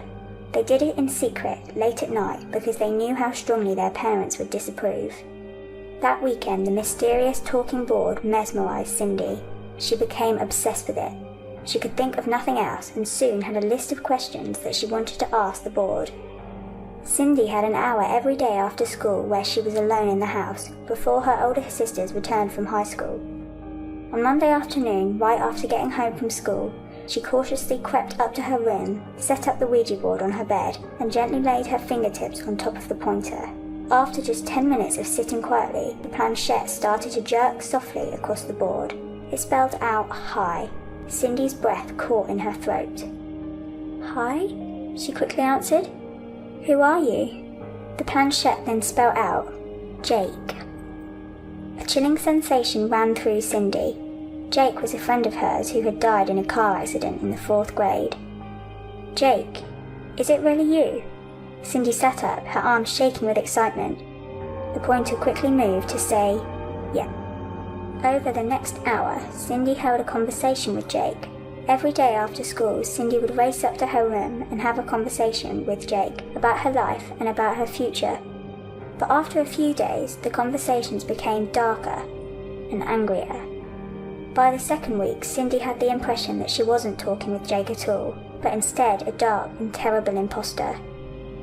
By the end of the 2nd week, the entity revealed itself as a demon and threatened Cindy that if she told anyone about their conversations, she would die. That Friday night, when her sisters got home, they found Cindy curled up in a corner crying. It took a week in a mental facility before Cindy could recover from the emotional damage that the entity caused her during those 2 fateful weeks of her childhood. Number 1. Diablo.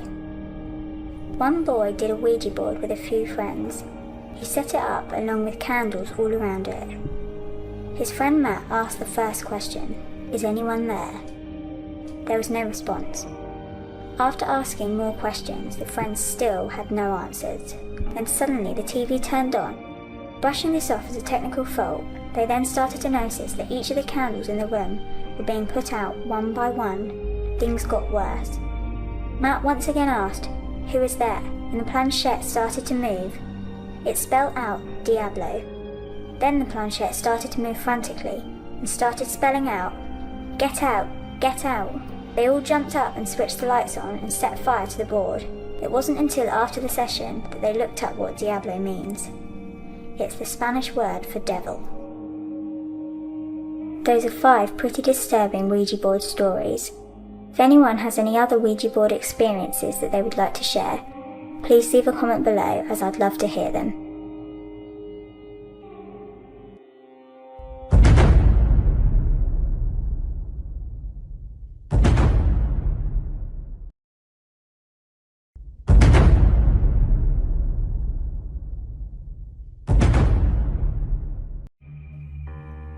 The Curiosity rover is part of NASA's Mars Science mission. The rover landed on Mars on the 6th of August 2012. The goal of the rover was to investigate the climate and geology, assessing whether or not Mars could be explored by humans in the future. Although the goals of the rover are clear, many people question whether or not the planet has already been inhabited. Over the years, strange and mysterious photos have appeared from the rover, making people question what is actually on the planet and what the rover's true mission is. These 5 strange things have been discovered on Mars. Number 5. The Levitating Orb. This mysterious photograph seems to show a sphere-shaped rock hovering a few inches above the ground. This photo was taken near Mount Sharp, a mountain area on Mars, 18,000 feet above the valley floor. At first glance, the object looks as though it is hovering, and we can even see a shadow being cast beneath it. Many people that believe in otherworldly beings have suggested that it could be advanced technology. However, these types of photos can play tricks on our minds. The object could be supernatural, or perhaps the camera angle is giving the illusion of hovering, when the object is really laying on the ground. Number 4. The Pyramid. The Curiosity rover photographed this pyramid structure on May the 7th, 2015. Paranormal enthusiasts have stated that it shows a near-perfect design and shape, and that the object is likely the result of intelligent design and certainly not a trick of light or shadow. When first seeing this photo, it is very interesting. It looks like the pyramids we are used to seeing on Earth, and as we know, there is much speculation as to how the pyramids were built. However, a principal investigator of the Mars rover has stated that the structure in the photo is probably just a volcanic rock. Many volcanic rocks on Mars break and cleave in very sharp, angular ways, but many believers are frustrated that the photo has been labelled a rock. Physicists have even stated that they believe the red planet is already inhabited by humans, and that labelling a photo a rock will discourage people from believing the truth. This is a very interesting photo, but is it the work of intelligence or simply the work of nature? Number 3. The rodent. Okay, so this is a personal favourite of mine, known as the Mars rat. This rodent was spotted by the Curiosity rover sometime in September 2012. When first published, this photo aroused a lot of interest amongst UFO enthusiasts. They claimed that there was finally proof of life on Mars. The photo itself is very clear, and when I first saw it, I thought it may have been falsified. However, it is easy enough to check the NASA website to confirm its validity, so I went online to check and have posted a link in the description box for you to see for yourselves that this is a NASA original photo. Going back to the subject of the photo, Curiosity scientists are not sure what it is and have branded the photo, you guessed it, a rock. But some scientists have stated that if NASA do intend to send humans to Mars, they would have to test the conditions first. So perhaps this is a NASA experiment involving animals, or is the rodent an inhabitant of Mars? Number 2. The crab. This crab-like object was seen on Mars in late July 2015. When this photo was uploaded, it reminded many people of the facehuggers from the movie Alien. When the photo is blown up, we can see what looks like 8 legs, just like crabs on Earth. This strange creature does look out of place hanging from the wall of the rock. Many people have argued about its size, with guesses ranging from a few feet to the size of a car. But NASA scientists have hit back and said that this is a case of pareidolia, where the brain tricks the eyes into seeing familiar shapes and objects, such as faces or animals within patterns and textures of clouds and rock surfaces. One scientist stated that people who want this to be true are going to see what they want to see, but conspiracy theorists are sticking by the crab theory. Number 1. The sand creature. Quite possibly the most famous photo showing life on Mars, this strange-looking humanoid creature was spotted by the Mars Spirit Explorer. When this photo went live, many paranormal enthusiasts pointed to aliens and stated that this photo was evidence to prove that life on Mars exists. Surprisingly, there isn't much information about this photo. This makes conspiracy theorists believe in the photo even more. The mysterious creature was snapped in 2008, but the photo was quickly put to bed, with scientists saying that the structure is not that tall, it's only a few centimeters high, it's just a rock. But what do you think? Here's something to bear in mind. Astronomers have measured the age of the universe to be approximately 13 to 15 billion years old, and it's important to remember that the Milky Way galaxy we live in is one among billions in space. There are so many mysteries in the universe. For example, in 1977, we received a signal from deep space that lasted 72 seconds. We still don't know how or where it came from. Whether you believe in other life forms or not, there is no denying that space is an amazing concept, while being seriously scary at the same time. So, those were my personal favourite photos of possible life on Mars.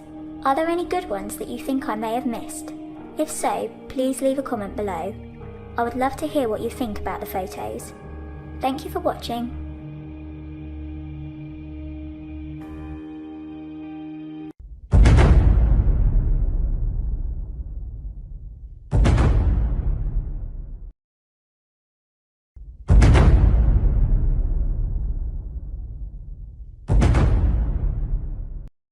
Many children growing up will normally have a doll as a companion.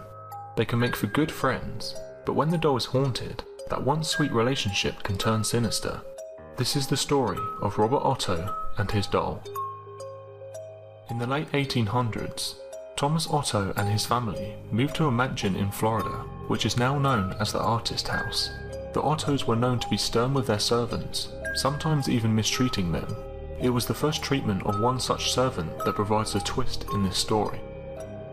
This woman was hired to take care of their son, Robert. One day, Mrs. Otto supposedly witnessed her practicing black magic in their backyard and fired her. Before she left, the woman gave Robert a lifelike doll which stood 3 feet tall, had buttons for eyes, and was filled with straw. Dolls that resembled children were not unheard of during this time, but this one proved to be special. Robert named the doll after himself, and often dressed it in his clothes. Robert the doll became his trustworthy companion. The doll even had a seat at the dinner table, where Robert would sneak at bites of food when his parents weren't looking. Robert would even be tucked into bed with the boy at night. Soon this innocent relationship took on a strange nature. Soon after, Robert chose to be referred to by his middle name, Jean, after being scolded by his mother. He told her that Robert was the doll's name, not his. Jean was often heard in his toy room having conversations with Robert. Jean would often say something in a childish manner, and responses could be heard in a much lower voice. Sometimes Jean would become very agitated, worrying the servants and his mother. She would, on occasions, burst in to find her son cowering in the corner of the room, while Robert sat perched in a chair or on the bed glaring at him. This was only the beginning. Household objects would be found thrown across the room. Wherever these unusual acts took place, Jean always said, "Robert did it." The boy took the punishment, but always insisted that the blame was Robert's. As the mischief grew, more and more servants took their leave as new ones were hired. The Otto's relatives felt it was time to do something. With the recommendation of a great aunt, Jean's parents removed Robert from his care and placed him in a box in the attic. This is where he was kept for many years. After the death of his father, Jean was willed his boyhood home. He decided to live in the Victorian mansion with his new wife. Jean had become an artist and felt the house was spacious and would provide a place for him to paint. He went to the attic and dusted off his old childhood toy. He became attached to the doll, despite his wife's displeasure. Jean would take the doll along with them everywhere they went. He even sat in his favourite little chair while Jean and his wife slept nearby. The turret room became Robert's domain after Mrs. Otto moved him back in the attic. Their marriage slowly became sour until Mrs. Otto supposedly went insane and died of unknown reasons. Jean followed soon behind. Robert supposedly attacked people, sometimes locking them in the attic. People who passed by claimed to hear evil laughter coming from the turret room. For some time, Robert remained in the empty house by himself until a new family purchased the mansion and restored it. The doll was once again moved to the attic. This pleased it as much as the last time. The doll was often found throughout the house. On one night, Robert was found at the foot of the owner's bed, giggling with a kitchen knife in hand. This was enough to send them fleeing from the home. Robert was later moved to the East Martello Museum in Key West, where he sits perched in a glass box. Despite his new living quarters, the doll was believed to not have given up his menacing ways. Visitors and employees claimed to have seen the doll move as well as smile. One employee cleaned Robert, turned off all the lights, and left for the night. The next day, he returned to find the lights turned on, Robert sitting in a different position than the night before, and a fresh layer of dust on his shoes. Some say he'll even curse you. If you want to take a picture of him, you must ask politely. He'll tilt his head in permission. However, if he doesn't and you take the picture anyways, a curse will fall upon you and anyone who accompanied you to the museum. To this day, Robert remains at the East Martello Museum, in his sailor suit clutching his stuffed lion, continuing his menacing ways.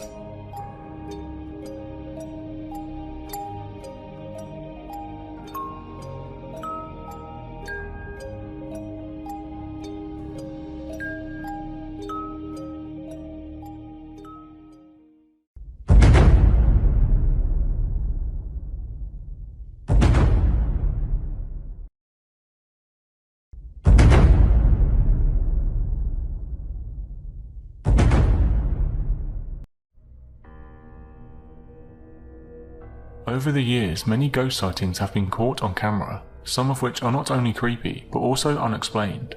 So let's count down 5 creepy ghost sightings.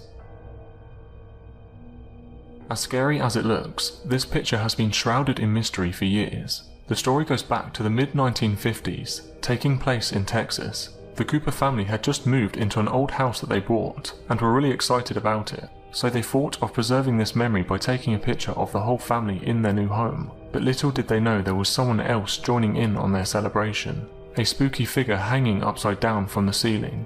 Now, some will argue this photo is a hoax. Its original source is unknown.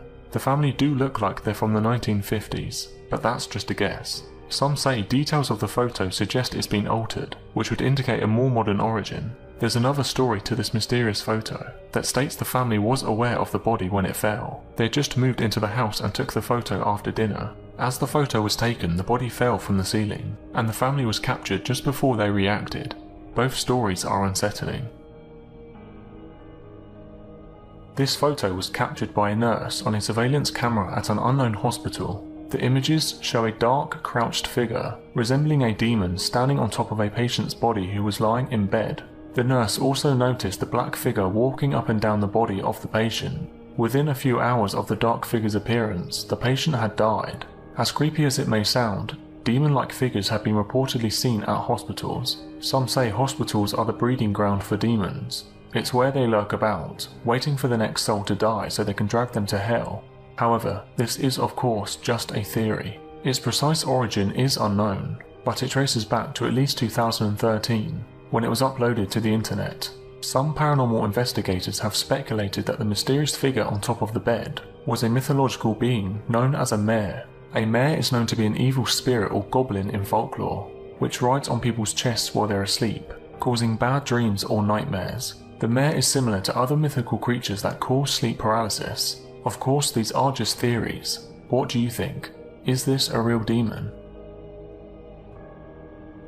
Also known as the Ghost Bridge, it is surrounded by several different versions of the story. The ghost walking the bridge is a wife who was thrown off the bridge into the water and killed by her soldier husband in the 1960s. One story also mentions that on certain nights you can see her decomposing body walking under the bridge. It is said that if you turn your car off on the bridge, it will not start again unless you push it off. Some have said that ghosts relive moments of their death. So could this be what people are seeing? The last moments of this woman's life, before she was thrown off the bridge.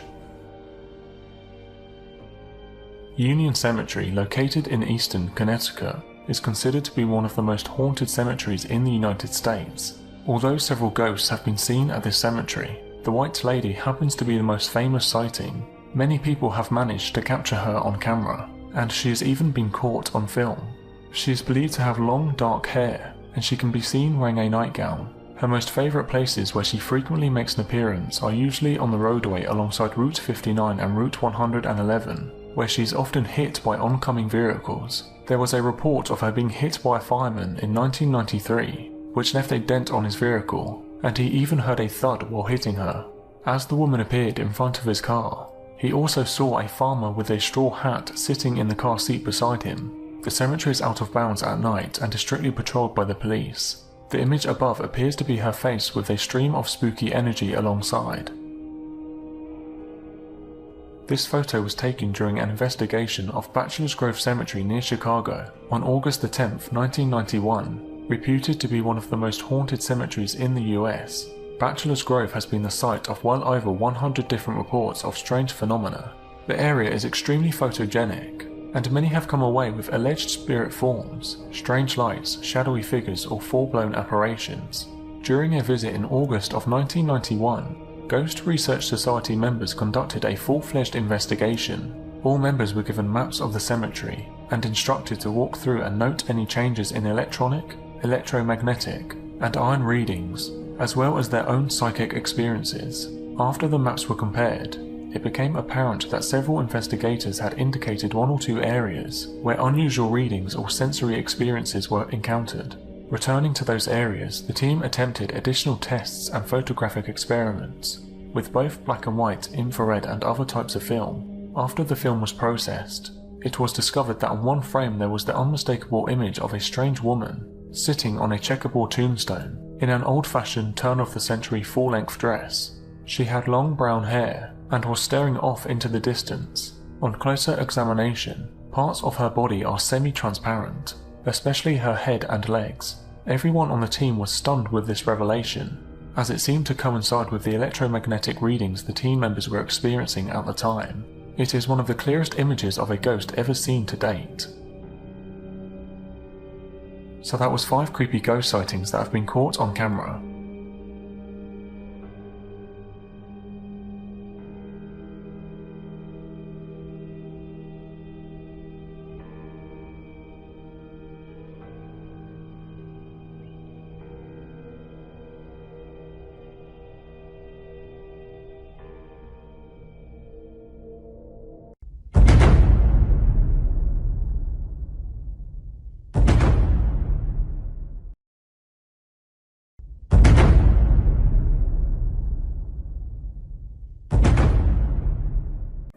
Number 5, Fresno Nightcrawler.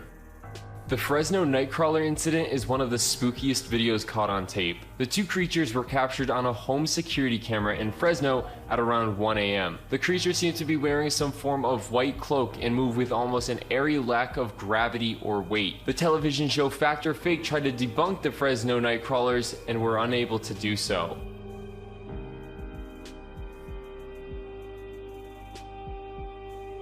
Number 4, UFO shoots at chemtrails. We've spoken about chemtrails before on the channel, clouds of ice left behind by an airplane as they journey through the sky. In this clip, however, we see something very interesting floating around a chemtrail. A glowing white orb seems to float around the trails before eventually firing several shots at the clouds. The reasoning behind this activity is unknown, only that the supposed craft launches multiple shots into the clouds and is followed by a much quicker orb some way through the video. Number 3, UFO in the upper atmosphere.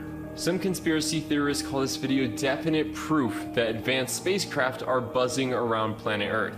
The video, shot from one of NASA's infrared cameras, show an orb of light peacefully floating through the boundary of Earth's atmosphere.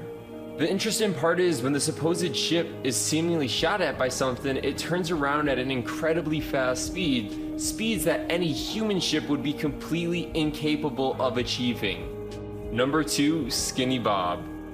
Shot in 1950, the Skinny Bob videos are consistently one of the hardest to debunk and most compelling to watch. Released in 2011 in 3 phases by Evan0135, the Skinny Bob videos show alien saucers, dead aliens, and an alien being weighed and measured, and finally a group of greys walking around an undisclosed area.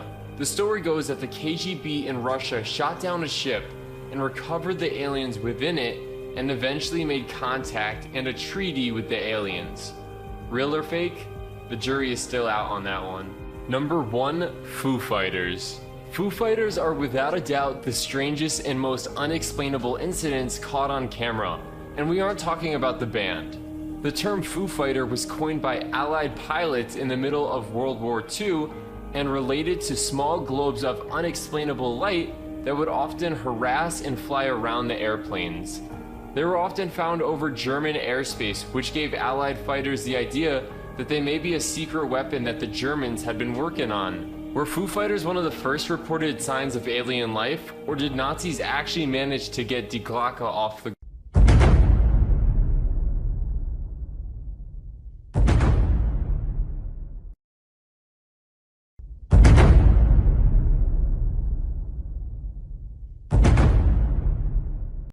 Number 10, Ricky McCormick. On June 30th, 1999, in the middle of a field in St. Charles County, Missouri, the body of a young man named Ricky McCormick had been found. 72 hours earlier, McCormick had been noted as missing, despite that his body was already very badly composed.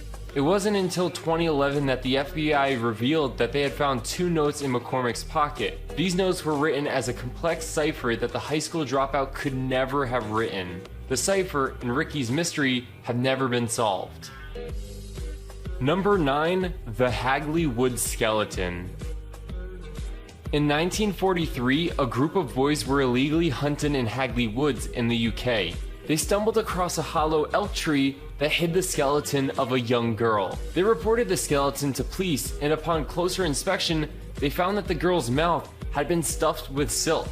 There had also been a gold wedding ring and a shoe hidden within the tree. Later that year, graffiti began to appear questioning who put Lubella down the winch elm. To this day, no arrests have been made regarding the Hagley Wood skeleton, and the question has never been answered. Number 8. The Oakville Blobs. On August 7, 1994, the residents of Oakville, Washington were treated to a strange translucent set of jelly-like blobs falling from the sky. They were reported to be half the size of a grain of rice each. Tests by the Washington State Department of Ecology claimed that the blobs had once been alive, with some hospital lab technicians later going on to say that they contained human white blood cells. There are many theories ranging from bioweapon testing to airplane waste to even a scam by the residents of the town. But there has never been an official answer to the case of the Oakville Blobs. Number 7. Ditla Pass. On February 2nd, 1959, 9 ski hikers died in the northern Ural Mountains of Russia. The tent had been ripped open from the inside and 5 of the hikers died near it. The other 4 sported significant injuries, which included fractured skulls and broken ribs. One was missing her tongue and eyes. Strangely enough, there were no external injuries to the bodies. When the clothing of the hikers was tested, high levels of radiation were found. Declassified files later revealed another group who camped 50 kilometers south saw strange orange spheres floating in the night sky. Could aliens have been the cause? Number 6. The WOW signal. The WOW signal was detected in 1977 during an SETI project. The signal was a super strong radio signal that came from deep space and has never been picked up again. It lasted for 72 seconds, which was the maximum length of a time the Big Ear telescope could observe. Many scientists claim that the length and intensity of the pattern point to extraterrestrial origin, though this has never been confirmed.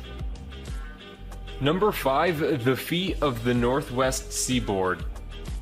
Between August of 2007 and February 11, 2016, over 16 dismembered feet, still clad in their socks and shoes, washed up somewhere along the northwest seaboard. Only 1 foot has been identified in July of 2008 and belonged to a man who was depressed and likely killed himself. These events are not the first cases of dismembered feet in the area. On July of 1914, the Vancouver Sun reported that a human leg encased in a high boot was found near the mouth of the Salmon River. The feet of the Northwest Seaboard remains a mystery to all to this day. Number 4. The Solway Spaceman. In the summer of 1964, a fisherman from Carlisle took a picture of his daughter and what looked like a spaceman walking around behind her. Jim Templeman, the photographer, claims that the man in white had not been there before when he took the photo, and many analysts have stated that the photo is not fake and has not been tampered with. Templeman also claimed that he was visited by 2 men in black who only identified each other as number 9 and number 11. A link was also made to the planned launch of a missile in South Australia. When scientists at the site saw the photo, they reported seeing 2 men in the firing range who looked identical to the Solway spaceman. The missile planned to be launched had in fact been built at an RAF base only a few miles away where the Solway spaceman picture had actually been taken. Number 3. The Voynich Manuscript. Named after Wilfred Voynich, who bought the book in 1912, the Voynich manuscript has been dated back to the early 15th century. It is a book written by hand and illustrated in a language that is entirely unknown. Though it has been studied by many cryptographers, no one has cracked the code. The illustrations divide the book into different sections: herbal, astronomical, cosmological, pharmaceutical, and recipes. The illustrations have baffled experts. Many of the drawn plants seem to resemble any known species. Some believe it is a hoax, but most state it's too complex to be fake. Number 2. The Pollock Twins. In 1957, 2 sisters, Joanna and Jacqueline Pollock, were both killed in a tragic car accident. A year later, their mother gave birth to 2 twins, Jennifer and Gillian. Jennifer, the younger twin, had scars and birthmarks on her body that matched Jacqueline, the younger sister of the deceased. The twins began to ask for toys that belonged to the deceased girls that they themselves had never seen before. One day, they wanted to go to a park they haven't been to, but the deceased sisters had been to. At one point, the girls played a game in which Jennifer had laid down on the floor with her head in Gillian's lap and pretended she was dying. Gillian said, "The blood's coming out of your eyes, and that's where the car hit you." The scary thing about this was that the parents had never discussed the incident with the twins. At the age of 5, the odd behavior stopped and the girls grew up as happy, normal kids. Number 1, Flight MH370. The biggest, strangest, unsolved mystery in the past decade is the mystery of the Malaysian Airlines flight MH370. With no bad weather or technical issues logged, the disappearance of the MH370 flight stumped experts from across the world. The flight disappeared from air traffic radars an hour after takeoff, though it was still tracked by Malaysian military radars as it departed westwards from its planned flight path. Nothing was found of the craft until late July in 2015 when a piece of debris confirmed to be the flapreon from the plane washed up on a Reunion Island. Multiple small pieces of debris have been found, but the bulk of the airplane is still nowhere to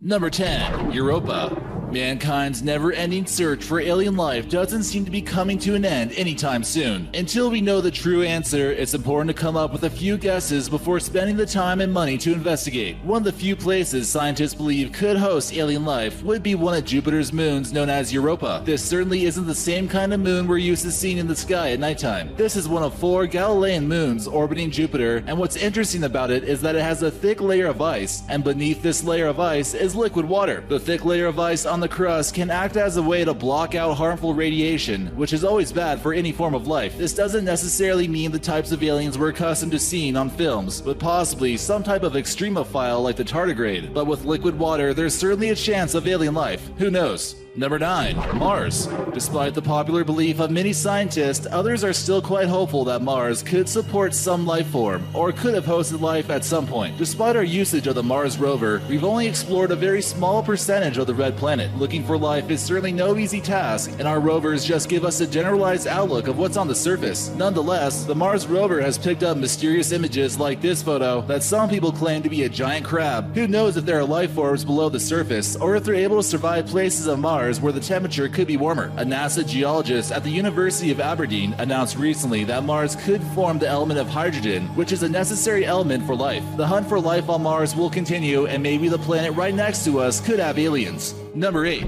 Titan. This large moon that orbits Saturn is also another place where aliens could be hiding in our very own solar system. Those sneaky aliens. The surface is full of liquid methane and ethane, and many have not ruled out the possibility of life here. Although it's far colder than Earth, some believe that the oceans of liquid methane could actually replace water in some ways and be enough to support life on this moon. Who says only liquid water is needed anyways? If somehow organisms could survive in these conditions, you better believe they would look something completely different than humans. While the surface temperature there might be something like negative 290 degrees Fahrenheit, this could be too cold for life that we're familiar with. During an experiment, a cell membrane was modeled that would theoretically be able to survive in liquid methane that we see in this photo. Number 7. Proxima Centauri b. So those were some examples of places that could be hiding alien life in our very own solar system. Astronomers find new solar systems in our galaxy all the time, but as of right now, there's at least 500 that we know of. So what are the odds we find a planet similar to ours in our very own galaxy? Pretty good actually, and scientists believe that they found an exoplanet that appears to have the potential to be just like Earth. It's within what's known as a Goldilocks zone, which is basically a part of a solar system that's not too close to the sun, yet not too far away to support life. This orbits a star roughly 46.6 million miles away, which is roughly twice as close as Earth is to the sun. However, this star is a lot less powerful than the sun. A team of scientists collaborated and believe that they've spotted some signs of oxygen, water vapor, and even methane.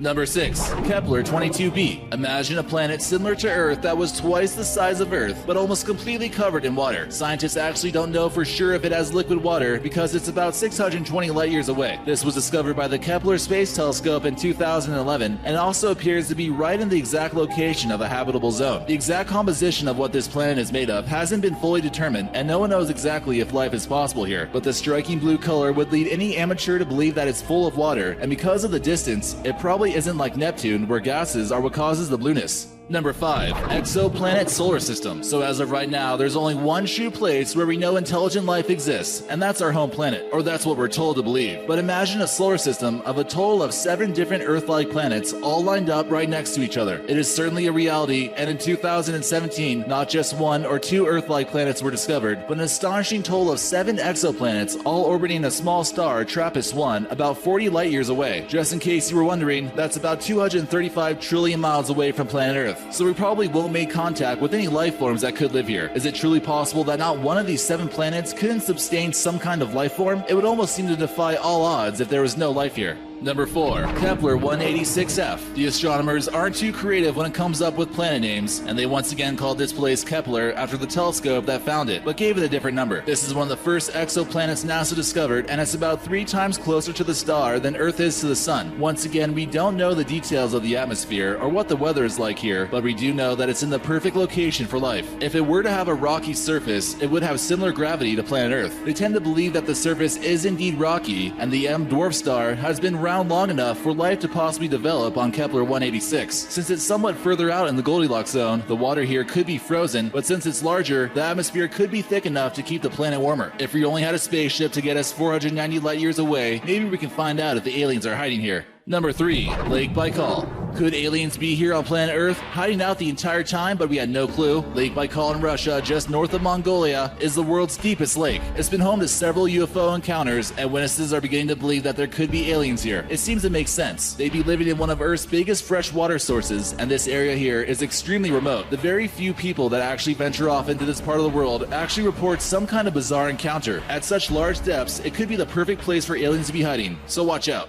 Number 2. Antarctica. Antarctica is certainly the most mysterious continent in the world. There's so much of it that we haven't explored yet, and it's even possible that aliens could be hiding somewhere here. Many have spotted mysterious flying objects in this part of the world, and some believe that somewhere in a hollowed out ice cave is a secret alien base. Recently, a pyramid on Antarctica was discovered, which have led many to believe that it's not a natural structure. The ice of this continent can reach a few miles thick in some parts, which would be a great place to melt a deep hole with some type of laser technology in order to build some place to hide out at. Since we know so little about what's under the surface of all the ice, until it melts, we just don't know the answer. And number 1, Area 51. The government expects us to simply believe that Area 51 is nothing but a testing base for new aircraft, but this base wasn't even acknowledged by the government until 2013, despite over 40 years of active use. Many believe that after the mysterious crash at Roswell, alien bodies were transported from New Mexico to be stored at this top secret military facility located at the National Nevada Security Site. This base in the middle of the desert is extremely isolated, and anyone who drives within 10 miles of it will be spotted by the camo dudes. Deadly force can and probably will be used to anyone who trespasses. There is certainly something the government doesn't want us to know about here, and it seems to be a little bit more than just testing new aircraft. If they were hiding evidence of extraterrestrial life, this would be the perfect place.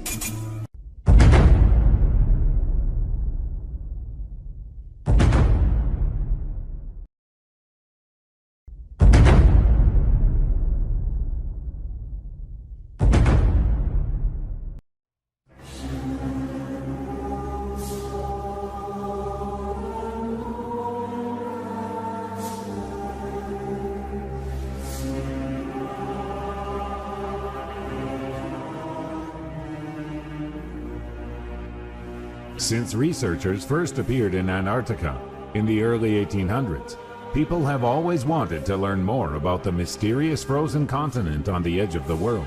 Already more than 2 centuries, we do not stop questioning, what is under the ice? How can living beings live in such extreme climate? Since the late 1950s, scientists have actively begun to explore Antarctica, and since then have made many important discoveries.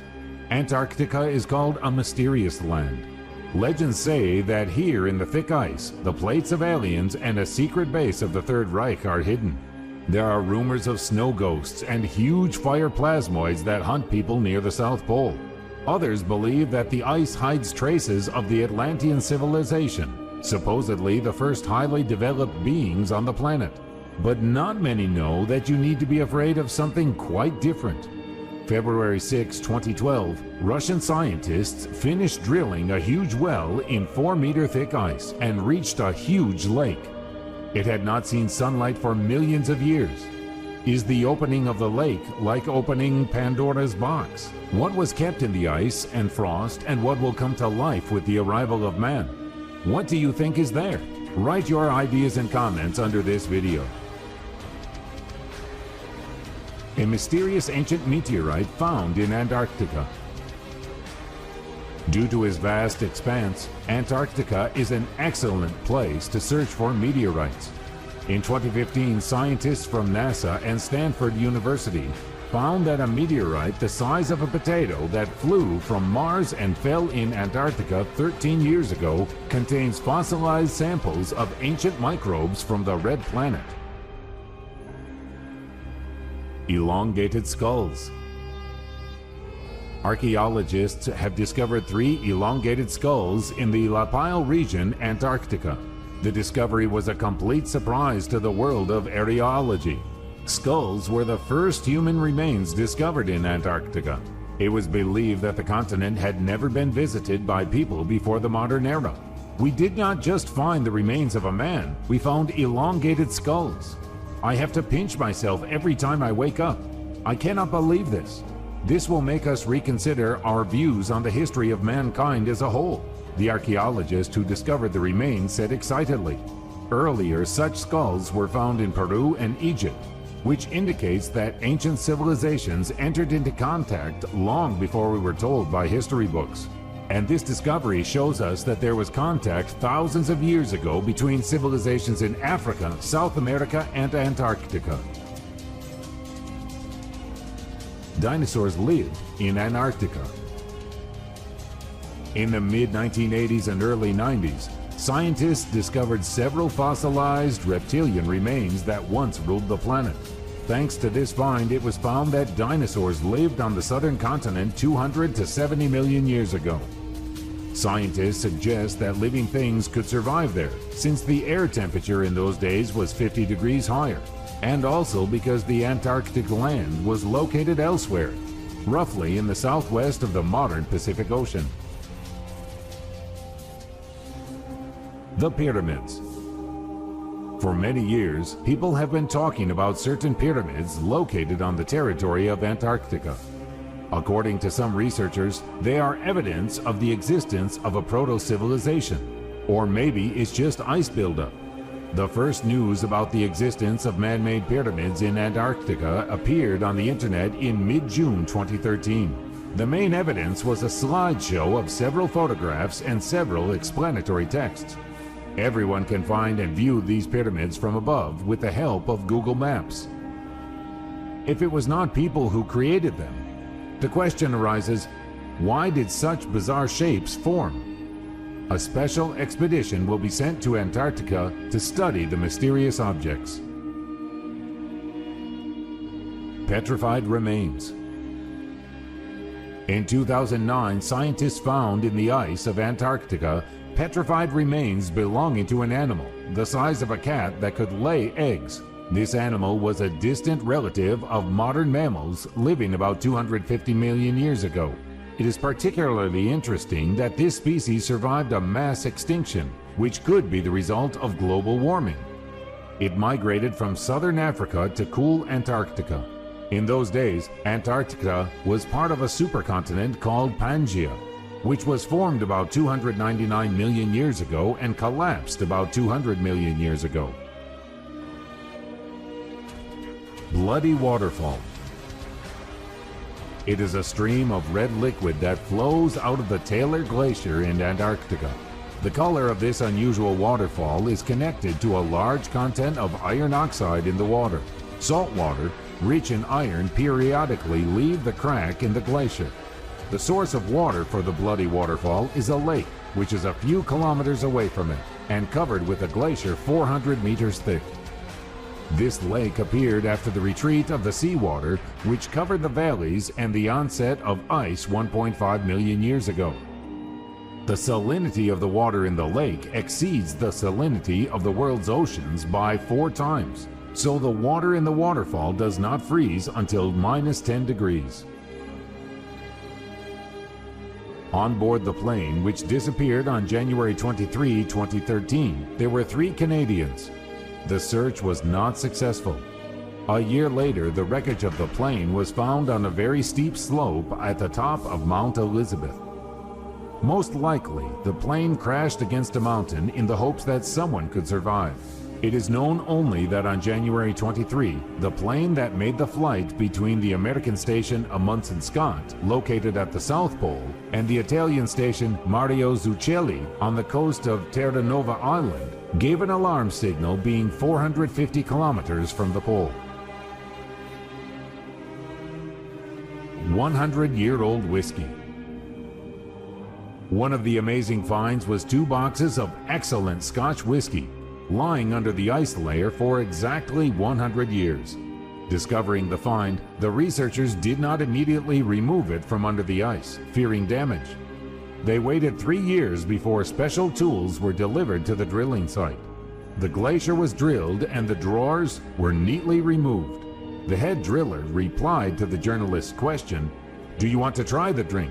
said that it is much more important to study the find than to possess it. Even if it's the best whiskey on earth, I will not drink it. Let it remain a mystery to me. An eerie creature. An unknown creature was found by an American expedition in the thickness of ice at a depth of 675 meters. Remember the horror film Thing? It seems to be based on real events. The size of the creature is 20 centimeters. It has a 2-centimeter retractable jaw. Scientists are trying to determine its origin, classification, and method of nutrition. It is already clear that Antarctica is fraught with a lot of mysteries. It is also necessary to think whether it is necessary to solve them. There is life under the kilometers of ice of Antarctica. Researchers drilled a hole 730 meters deep in the Antarctic Ross Ice Shelf and sent a robotic probe down. It explored an area in which there is no sunlight. Scientists expected that they would not find life there except for microbes with a slow metabolism. Instead, they made an amazing discovery. Under the thick layer of ice lived small fish, starfish, sponges, anemones, and other creatures. Frozen ship. In 1914, during the Antarctic expedition commanded by the famous polar explorer Ernst Shackleton, the crew of 28 set the goal to cross Antarctica. The ship, Endurance, had hardly reached the continent and was then surrounded and crushed by ice. For almost 17 months, the people fought for survival and embarked on a desperate hike to the campsite of whalers. Thanks to clear organization, discipline, and the skillful command of Shackleton, all 28 people survived and returned to their homeland.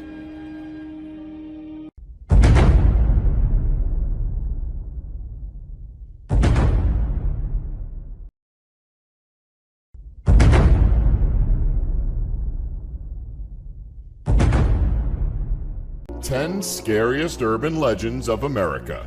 10. Green Man. This is one of the few stories on this list that can be traced back to a real person, including the more frightening details. In Coppell, Pennsylvania, it became common to see a horribly disfigured man walking down the darkened streets at night.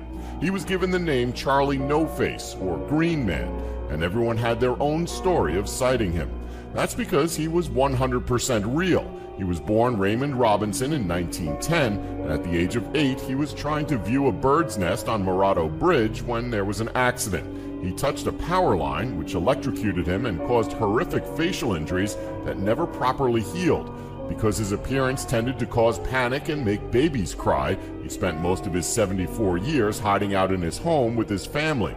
But at night, he would make the streets his own, taking long walks when people were less likely to see him.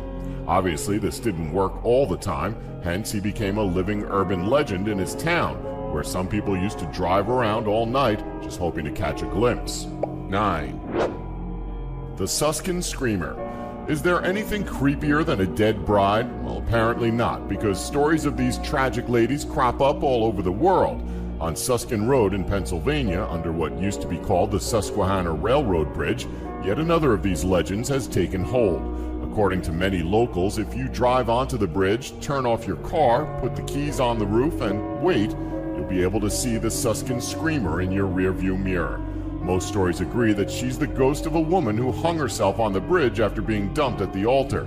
She was supposed to have screamed loudly as she jumped to her death. But there are other stories from the same area, including a creature that had, quote, webbed feet with long claws and had a huge head. Bigfoot-like encounters are also allegedly common in the region. Maybe someone should ask the dead bride if she's seen anything suspicious the next time she pops into their back seat. 8. The Snallygaster. In the 1730s, German immigrants in Frederick County, Maryland, claimed to have encountered a terrifying creature. Shortly after founding their town, the residents began reporting sightings of a beast that was half bird, half reptile, with a beak made of metal with razor-sharp teeth. It also sported tentacles like an octopus that it used to seize people and carry them away, presumably to feed to its bird, lizard, robot squid babies. When you first hear this story, not to mention the creature's moniker of the Snallygaster, it's easy to scoff, but the plot thickened a bit for residents when sightings of these creatures were reported everywhere from New Jersey to Ohio. Of course, sightings reported and hard evidence are worlds apart, but we aren't going to nitpick. 7. The Ghost of Stowe Lake. Golden Gate Park in San Francisco, California is pretty well known for its paranormal stories.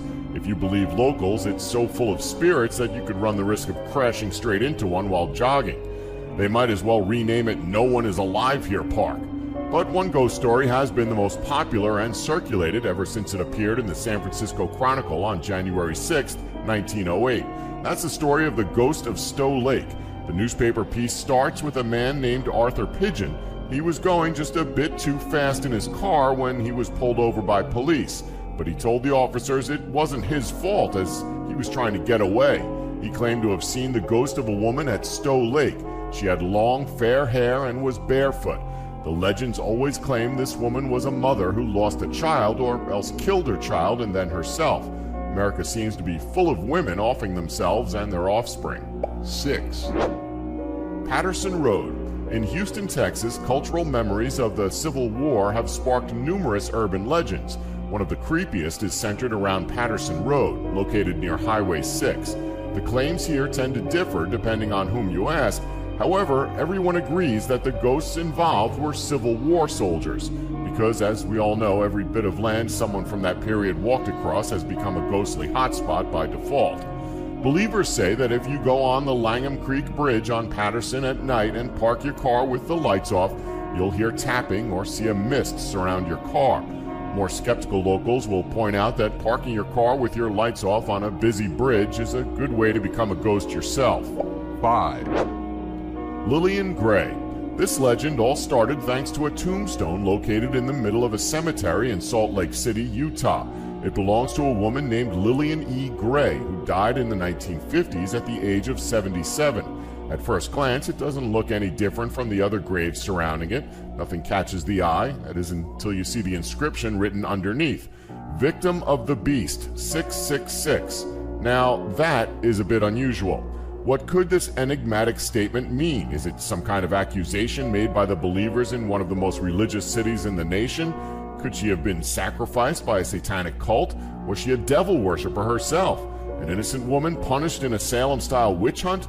Those are only some of the rumors intrigued citizens have come up with to explain it. Of course, there are always those who have to come along and ruin the fun.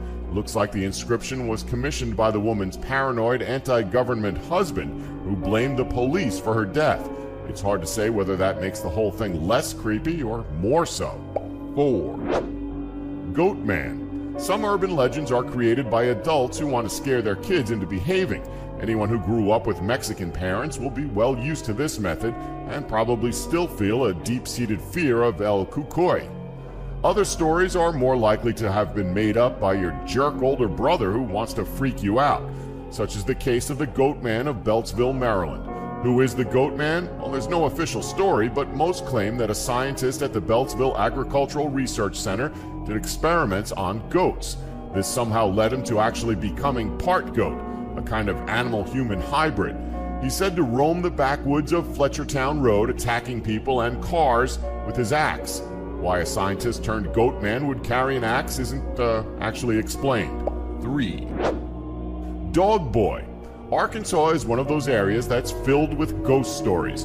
Most of the older houses seem to have a spirit attached, so it would take a lot for a legend to stand out in the crowd. But the tale that has managed to claw its way to the top is the legend of Dog Boy.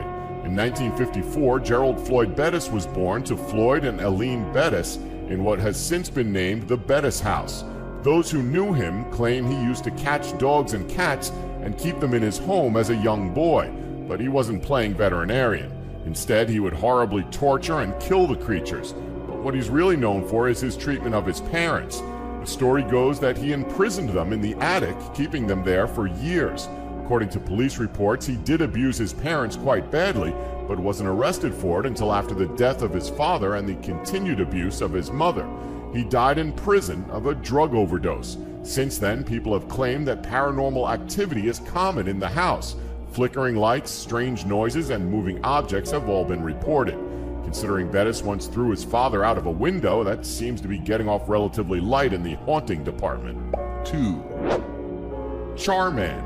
A well-known urban legend in California comes from the Ojai Valley in Camp Comfort County Park. They say the spirit of a man burnt in a fire will emerge from the forest and attack cars and hikers.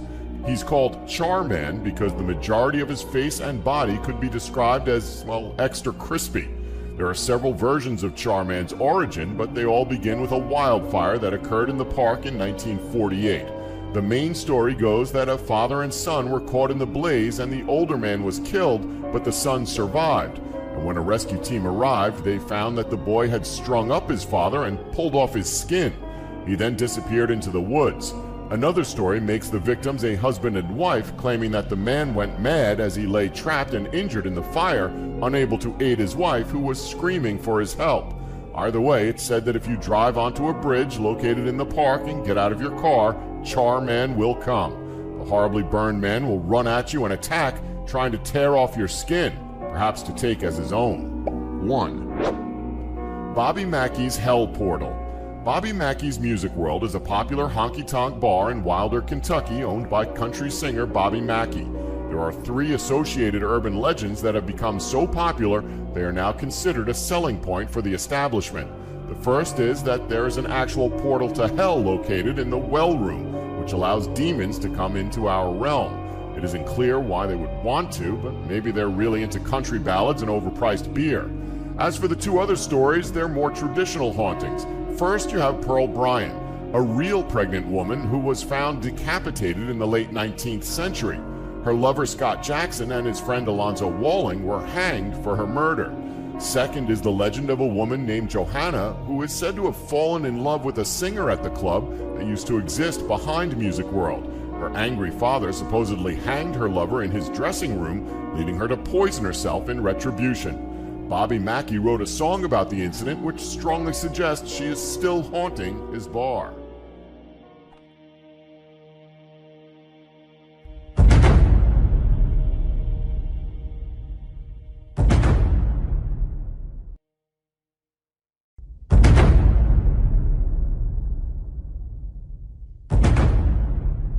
Ten intriguing UFO incidents.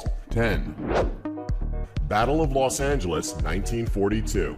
The United States was plunged into World War II in 1942. In February, only 2 short months after the bombing of Pearl Harbor, anti-aircraft guns began firing over the city of Los Angeles. When strange lights appeared in the sky and had been witnessed by thousands, everyone's first assumption was that the Japanese were staging another attack. Strangely, the anti-aircraft fire brought nothing down, even though their radar had shown an unidentifiable aerial target over the city, and witnesses said that they had seen a large object hovering in the air that night. Later, a journalist's photo of the battle scene, showing what looked like a large black triangular craft, sparked major controversy among UFO skeptics and only deepened the mystery. 9. Japan Airlines Flight 1628, 1986. Japan Airlines Flight 1628 was a UFO incident that occurred on November 17, 1986, involving a Japanese Boeing 747 cargo aircraft. The aircraft was en route from Paris to Tokyo with a cargo of wine. At around 5:11 p.m., as it transited the skies over Alaska, the crew first witnessed two unidentified objects to their left. These objects abruptly rose from below and closed in to surround their aircraft. Each object seemed to display two rectangular thrusters that appeared to be glowing, though their bodies remained concealed by darkness. When closest, the aircraft's cabin was seemingly lit up, and the captain could feel the thruster's heat in his face. The two crafts departed. Then came a third, much larger disc-shaped object which started to trail them, causing the pilots to request a new route. Air traffic control obliged and requested an oncoming flight to confirm the unidentified traffic. But when it and a military craft sighted Japan Airlines at around 5:51 p.m., no other craft could be confirmed. The sighting of 50 minutes ended in the vicinity of Denali. 8. The Hudson Valley Boomerang Sightings, 1982 to 1995. UFO sightings have occurred across the globe for hundreds of years, but for Hudson Valley, New York, sightings suddenly hit their peak. For 13 years, between 1982 and 1995, more than 7,000 cases, that's right, 7,000, were investigated and documented by a team of investigators led by Philip J. Imbrogno. The heaviest period of sightings occurred between the end of 1982 and 1986, when more than 5,000 people reported seeing the object. You may have heard it called the Westchester Boomerang due to some of the earliest reports coming from Westchester County in New York State. The object was supposedly huge and often flew close to the ground. Some witnesses went on record describing it as a flying city and as big as 3 football fields.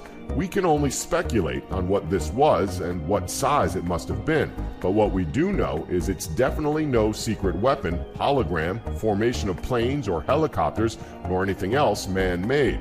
So far, there's no conventional explanation for the Hudson Valley Boomerang. 7. Barney and Betty Hill, 1961. Barney and Betty Hill were an American couple returning from a trip to Canada, and while traveling through a rural portion of New Hampshire, they spotted a strange light in the sky. Betty assumed that she was witnessing a shooting star, only it moved upward. Not far off from the town of Woodstock, they decided to pull over and stop their car to get a better look at it. What happened next was a tale of alien abduction.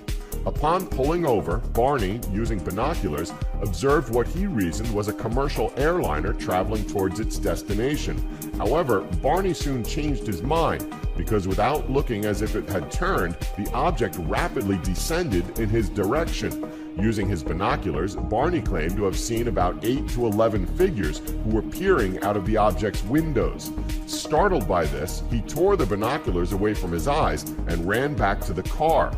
In a near hysterical state, he told his wife, quote, "They're going to capture us." Immediately, the Hills heard various buzzing sounds that seemed to ricochet off of their car, sending a tingling sensation through their bodies. The Hills swore that during that time, they both entered an altered state of mind. After more buzzing, they noticed that they had traveled 35 miles, but had no recollection of the journey. The couple later underwent hypnosis, in which they both related a similar tale of being taken aboard a UFO and examined by gray aliens, just like ones that have been reported by other alleged abductees. 6. The London Olympic Games 2012. Anyone that watched or participated in the London Olympic Games in 2012 will probably remember this one. As fireworks lit up the sky above the 2012 Olympics opening ceremony, which was watched by around 1 billion people, something else was seen among the darkness in the night sky: a UFO. It seemed to tick all the UFO boxes, a metallic saucer-shaped object with a bulge in the middle. But no one has yet stepped forward to explain the slow-moving object. Previously, Nick Pope, one of the UK's top UFO experts, predicted only weeks prior that mass summer events would be a prime target for UFOs to present themselves to mankind. However, skeptics say that it was most likely a blimp or a helicopter. But overseers of the Olympics, plus the event planners, claimed that no aircraft was cleared to be around the vicinity during this time. Of course, with the Olympics being one of the biggest well-known events for us humans, who's to say that visitors from elsewhere didn't want to check out the celebration as well? 5. Washington, D.C. UFO Incident, 1952. It was July 12, 1952, when the residents of Washington, D.C. witnessed several UFOs flying overhead. What started as a series of reports about unidentified flying objects soon became one of the most publicized sightings to ever take place. Air traffic controller Ed Nugent was sitting in front of his radar screen at Washington National Airport when he suddenly saw 7 unusual blips appear on screen. No known aircraft were in the area, and there was no explanation for the presence of these unidentified blips.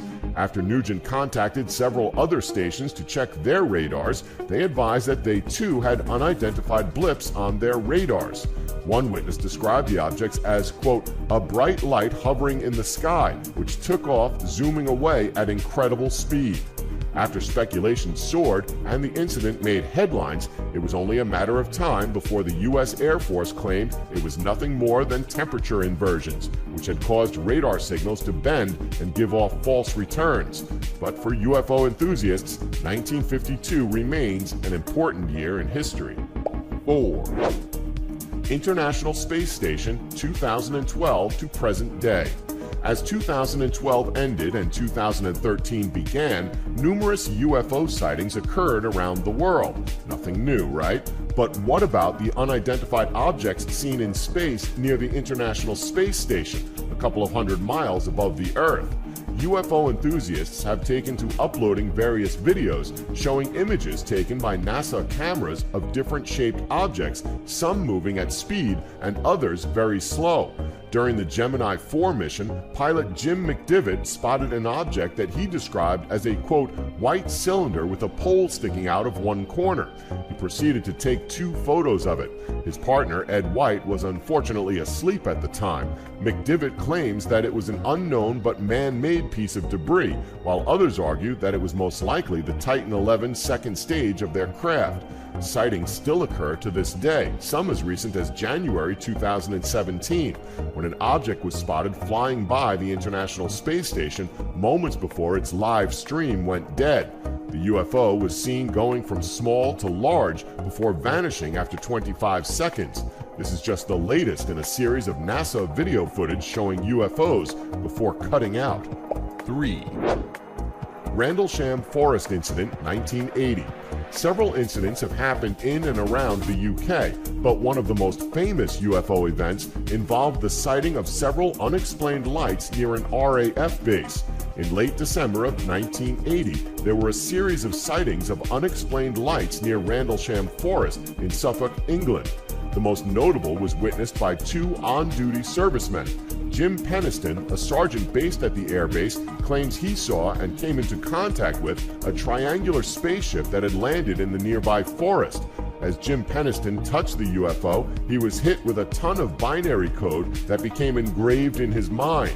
He wrote all of this down and later had the binary translated, and what occurred was very unexpected.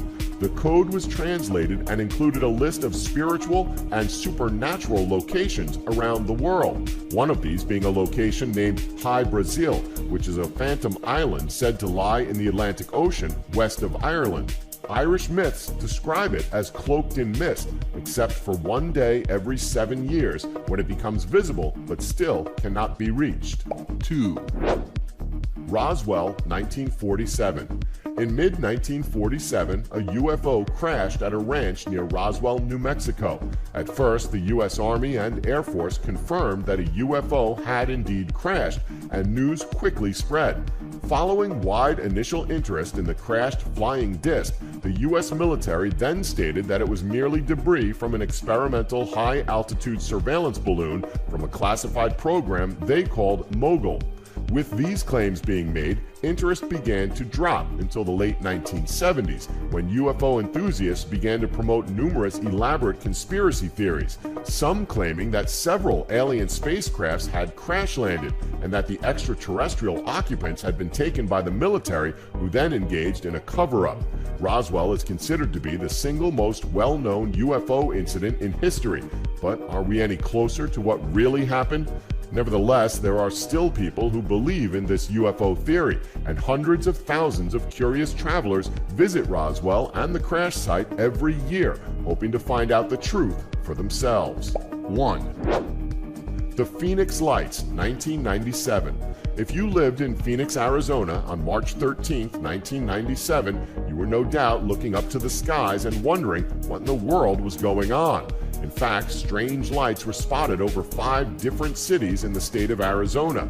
First, there was a row of 6 lights seen over Phoenix, which was the first city to report the lights. It was then followed by another row of 8 lights, and finally followed by 9 connected lights. Witnesses claimed to have viewed a huge V-shaped, slow-moving, dark UFO. It was said that stars would disappear behind the UFO and reappear as it passed by, and that the object produced no sound. It recently emerged at the International UFO Congress event that some people even experienced memory loss after seeing the lights. Frances Barwood, the 1997 Phoenix City Councilwoman, launched an investigation into the event and was shocked to find over 700 witnesses she interviewed, quote, "The government never interviewed even one."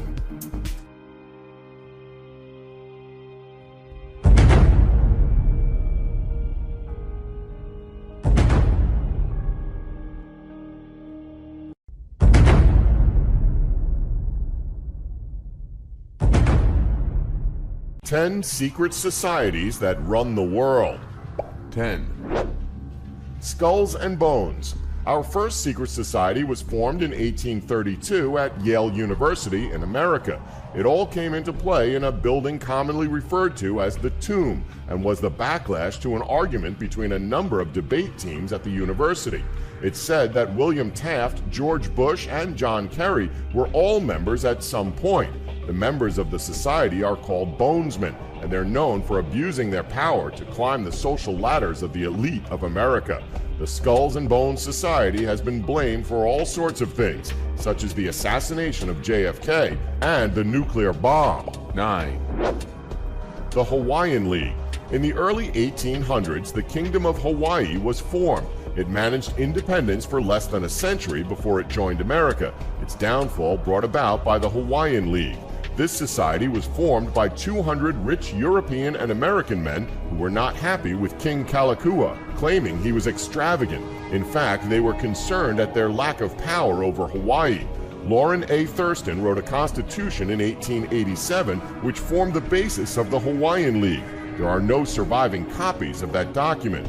In under 12 months, the society had attracted 405 members, but it was not a harmonious group, as they could not agree on what they wanted. Some of the members sought to join America, while others hoped for an independent republic. They did all agree that they wanted to get rid of Queen Liliuokalani, who had become the monarch 2 years previously. The Hawaiian League made friends with the Honolulu Rifles, a paramilitary group, who aided them to overthrow the Queen in 1893. Hawaii became a republic for the next 5 years, after which it was made a territory of the United States. 11 years later, in 1959, it was named as the 50th state. 8. The Carbonari. When Napoleon was defeated in 1814, Europe's borders were moved to accommodate for the territory which he had been a ruler of. A meeting between the UK, Austria, Russia, and Prussia was called at the Congress of Vienna to decide how it would work. Italy had been conquered by Napoleon in 1805, and so was divided up at the Congress, with Austria being given an area of the north and the remaining area being divided into small states.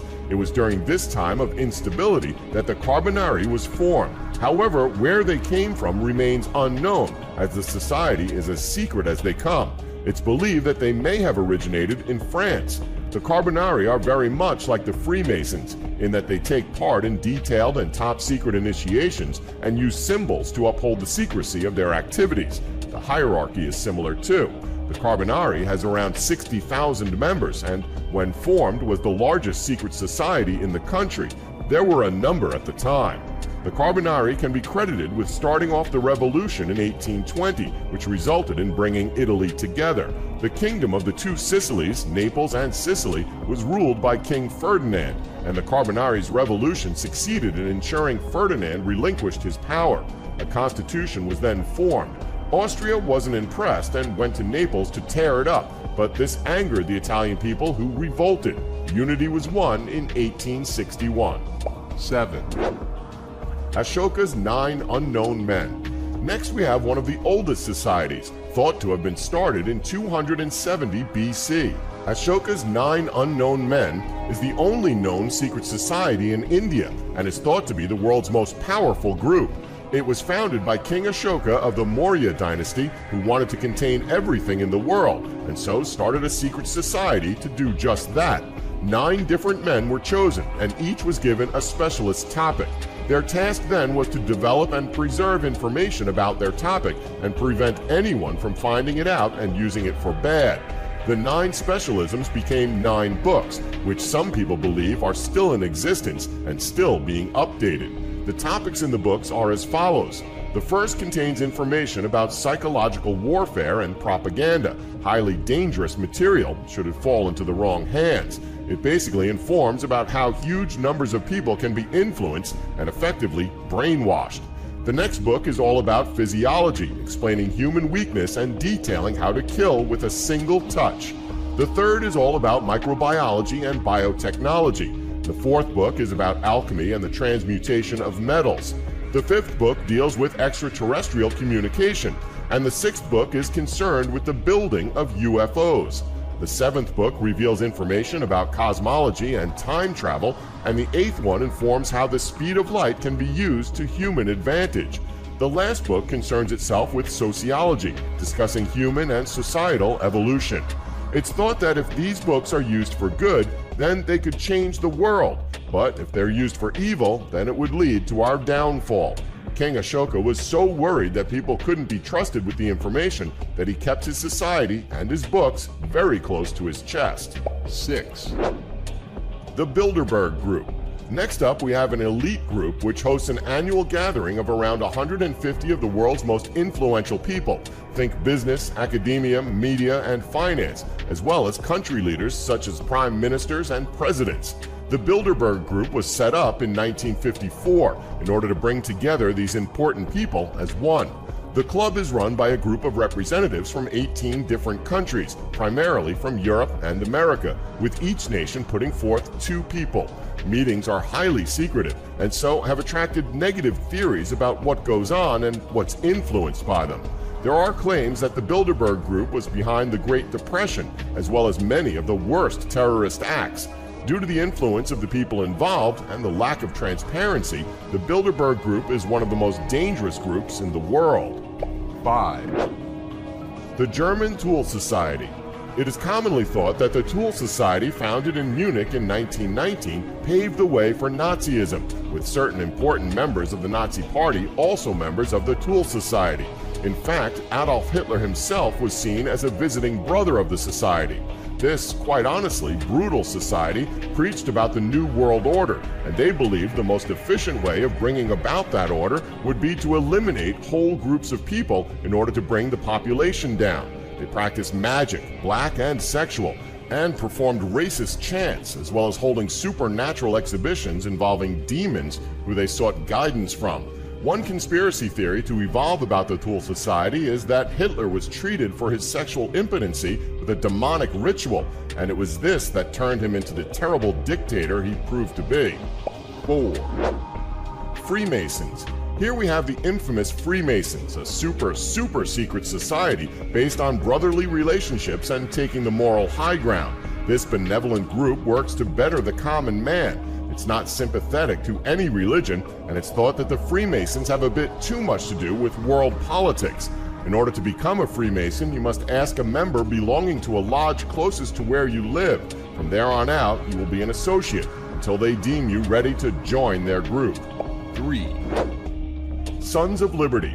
Next up, we have the Sons of Liberty, a society set up in 1765 as a backlash to the Stamp Act, among other programs set up by Parliament to earn money. The society began with local shopkeepers and tradesmen and was super secret. It played an important part in America gaining its independence from the UK. 2. The Fenian Brotherhood. Our next secret society was begun in America in 1858 by John O'Mahony and Michael Doheny. Made up of American and Irish revolutionaries, the ideology behind the Fenian Brotherhood was to thwart the British dominance in Ireland. The society's name comes from Fianna, a renowned group of Irish warriors. They were most known for their propaganda regarding social justice. 1. Hermetic Order of the Golden Dawn. Last up, we have a society that's said to be as occult as it's possible to be. The Hermetic Order of the Golden Dawn was formed from a branch of the Freemasons and hails Aleister Crowley and William Yeats as its members. Its ideas are steeped in mysticism and all kinds of magic. The Golden Dawn system was based on hierarchy and initiation like the Masonic lodges. However, women were admitted on an equal basis with men. The Golden Dawn was the first of 3 orders, although all 3 are often collectively referred to as the Golden Dawn. The first order taught esoteric philosophy based on the Hermetic Kabbalah and personal development through study and awareness of the 4 classical elements, as well as the basics of astrology, tarot divination, and geomancy. The second, or inner order, the Rosé, Rubier, et Aureae Crucis, the Ruby Rose and Cross of Gold, taught magic, including scrying, astral travel, and alchemy. The third order was that of the secret chiefs, who were said to be highly skilled. They supposedly directed the activities of the lower 2 orders by spirit communication with the chiefs of the second order. Don't forget to like us.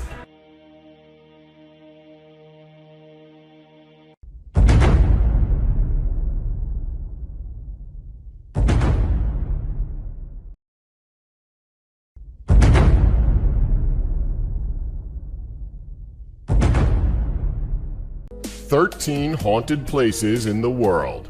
13. The Whaley House, California.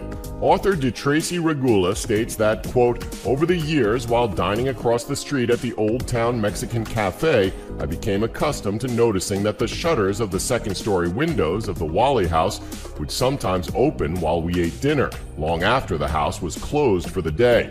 On a recent visit, I could feel the energy in several spots in the house, particularly in the courtroom, where I also smelled the faint scent of a cigar, supposedly Whaley's calling card. In the hallway, I smelled perfume, initially attributing that to the young woman acting as docent, but some later surreptitious sniffing in her direction as I talked to her about the house revealed her to be scent-free. 12. Eastern State Penitentiary. Opened in 1829, Eastern State is considered to be the first true penitentiary. Its revolutionary system of incarceration, dubbed the Pennsylvania system, originated and encouraged solitary confinement as a form of rehabilitation. In June of 2007, a well-known TV show by the name of Most Haunted went live to the penitentiary. 2 of the crew members passed out while investigating the prison. They have claimed this building to be, quote, the most evil place they have ever been. 11. Borley Rectory, Essex, England. Throughout the 1920s and 1930s, Borley Rectory is without a doubt one of the most famous haunted buildings in Britain. The wealth of sightings and experiences by independent witnesses suggests that although much of the phenomena can be explained in rational terms, a percentage remains which can still be seen as inexplicable at the present time. 10. The Myrtles Plantation, Louisiana. Built in 1796 by General David Bradford, the Myrtles Plantation is known as one of America's most haunted homes, as it has been said that the plantation is supposedly home to at least 12 ghosts. It has also been reported that 10 murders occurred in the house, but historical records only indicate the murder of William Winter. Possibly the most well-known of the Myrtle's supposed ghosts, Chloe, was reportedly a slave owned by Clark and Sarah Woodruff. 9. Waverly Hills Sanatorium, Kentucky. Waverly Hills Sanatorium, located in Louisville, Kentucky, opened in 1910 as a two-story hospital to accommodate 40 to 50 patients who have tuberculosis. In media, it has been said to be the most haunted hospital in the U.S. Shows such as Scariest Places on Earth, Celebrity Paranormal Project, and Ghost Hunters have all covered this hospital and all of its paranormal activities, including unexplained shadows, screams, and isolated cold spots. 8. Hotel Chelsea, New York. A bohemian landmark, the Hotel Chelsea was built between 1883 and 1885. Although it was the home of countless artists, authors, poets, and musicians, it is perhaps best known as the place where Sex Pistols bassist Sid Vicious stabbed his girlfriend, Nancy Spungen, to death. Vicious himself died of a heroin overdose before the case could be brought to trial. Poet Dylan Thomas was staying at the Chelsea when he fell into his fatal coma. He died later in the hospital, but it's possible that Sid Vicious and Dylan Thomas never left the Hotel Chelsea after all. Their ghosts have been spotted wandering its halls, along with playwright Eugene O'Neill and novelist Thomas Wolfe. Other guests have reported all manner of paranormal phenomena, from cold air to phantom footsteps to lights that switch on and off at will. The hotel has since gone through renovation work. 7. Talbot Hotel, Oundle, England. Fotheringay Castle was built circa 1100. It had a colorful history, being the birthplace of Richard III, whose remains were actually found last year beneath a parking lot of all places, as well as the place where Mary, Queen of Scots, was tried and beheaded. By the 1600s, the castle had fallen into ruin and was razed, but not before parts of it were salvaged. Most notable was the castle's oak staircase, which found its way into the nearby Talbot Hotel of Oundle, Northamptonshire.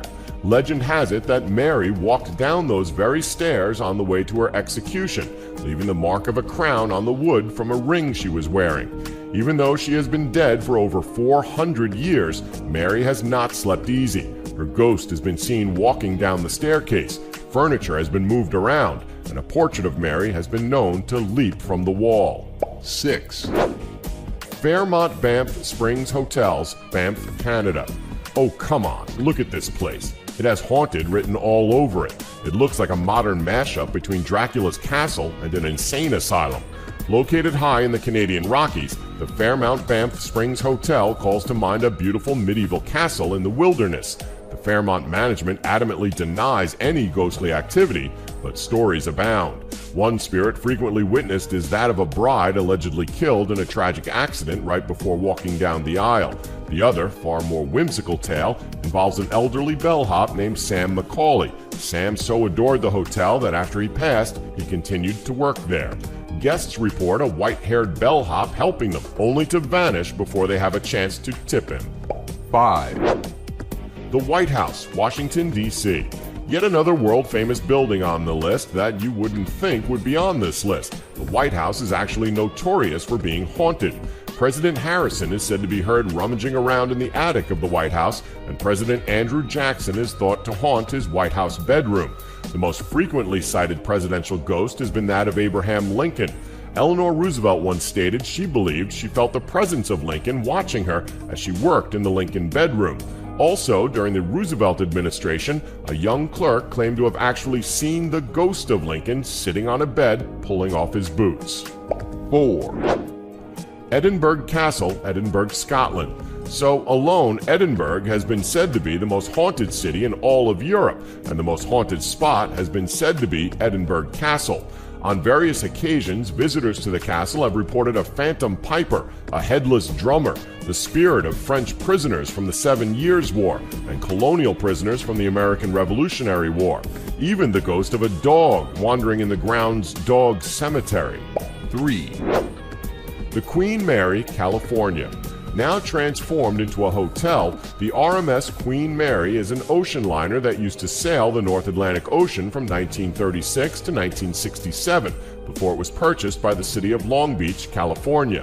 The most haunted area of the ship is the engine room, where a 17-year-old sailor was crushed to death trying to escape a fire. Knocking and banging on the pipes around the door has been heard and recorded by numerous people. In what is now the front desk area of the hotel, visitors have seen the ghost of a lady in white. Ghosts of children are also said to haunt the ship's pool. 2. Rainham Hall, Norfolk, England. For 300 years, Rainham Hall in Norfolk, England has been the seat of the Townshend family. The hall gave its name to the area, known as East Rainham, and is reported to be haunted, providing the scene for possibly the most famous ghost photo of all time, which shows a brown lady descending down the stairs, with the image itself having a very paranormal feel to the photo. However, there have been no signs of paranormal activity in the building since. 1. The Tower of London. Probably one of the most iconic locations in London, the Tower of London is a historic monument that sits on the north bank of the River Thames. Well, it's believed to be haunted, as people have claimed to have seen the spirit of Anne Boleyn, one of the wives of Henry VIII, who was also beheaded in the tower in 1536. Her ghost has been spotted on many occasions, sometimes carrying her head, on Tower Green and in the Tower Chapel Royal.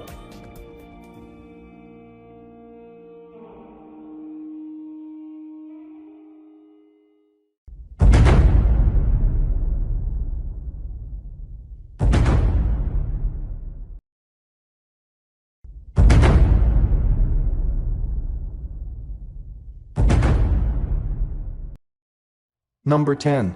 The murder of Julia Wallace. Julia Wallace was a British housewife who lived at 29 Wolverton Street in Liverpool. On January 19, 1931, her husband William went to the local chess club for a regular game. When he arrived, he was told a message was left for him by a man named Qualtrough, a name William didn't recognize, telling him to go to 25 Menlove Gardens East. The next day, William did just that, leaving his wife at home. He ultimately discovered it was a phony address, having spent nearly an hour wandering up and down the road. Despaired, William went home, where he was shocked to discover his wife's bloody, beaten corpse lying in their parlor. Police arrested William about 2 weeks later, convinced he had left himself a phony message, as the call came from a box only a few hundred yards from his chess club. Even though most of the evidence against him was circumstantial, William was convicted and sentenced to death. William's case was brought up to the Court of Criminal Appeal, which rarely overturned jury decisions.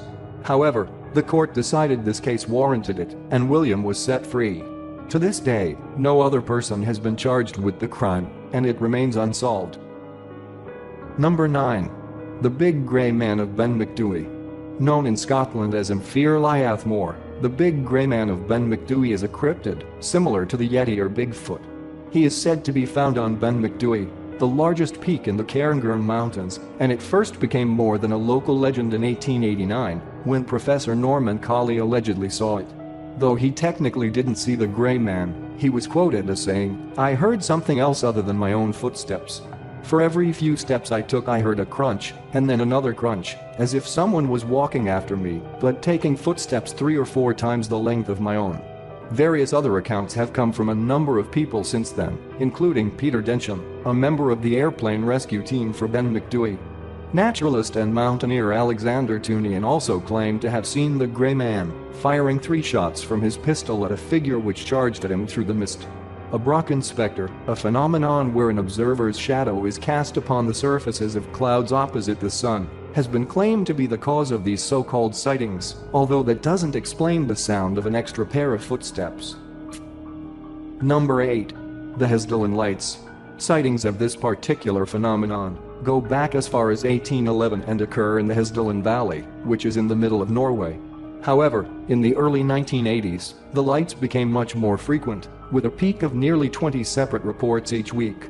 Since then, the sightings have decreased in frequency, with observations numbering 10-20 per year. Normally, the lights are either bright white or yellow and hover above the ground.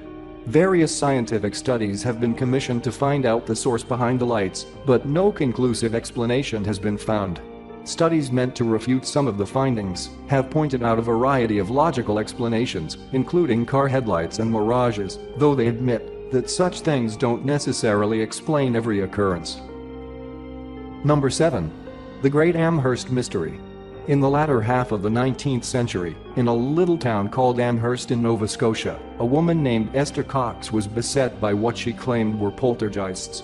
Esther lived in a house with her sister and her family. After Esther had been nearly killed by a male friend of hers, who may have suffered a psychotic break, her house began to be haunted. After spending some time at another sister's house in a nearby province, because of her failing health, Esther returned to Amherst, whereupon the hauntings began again. After the poltergeists threatened to burn down the house, Esther moved in with another family, whose house became haunted as well. Part-time actor Walter Hubble moved in with Esther, as he was also an occasional paranormal investigator.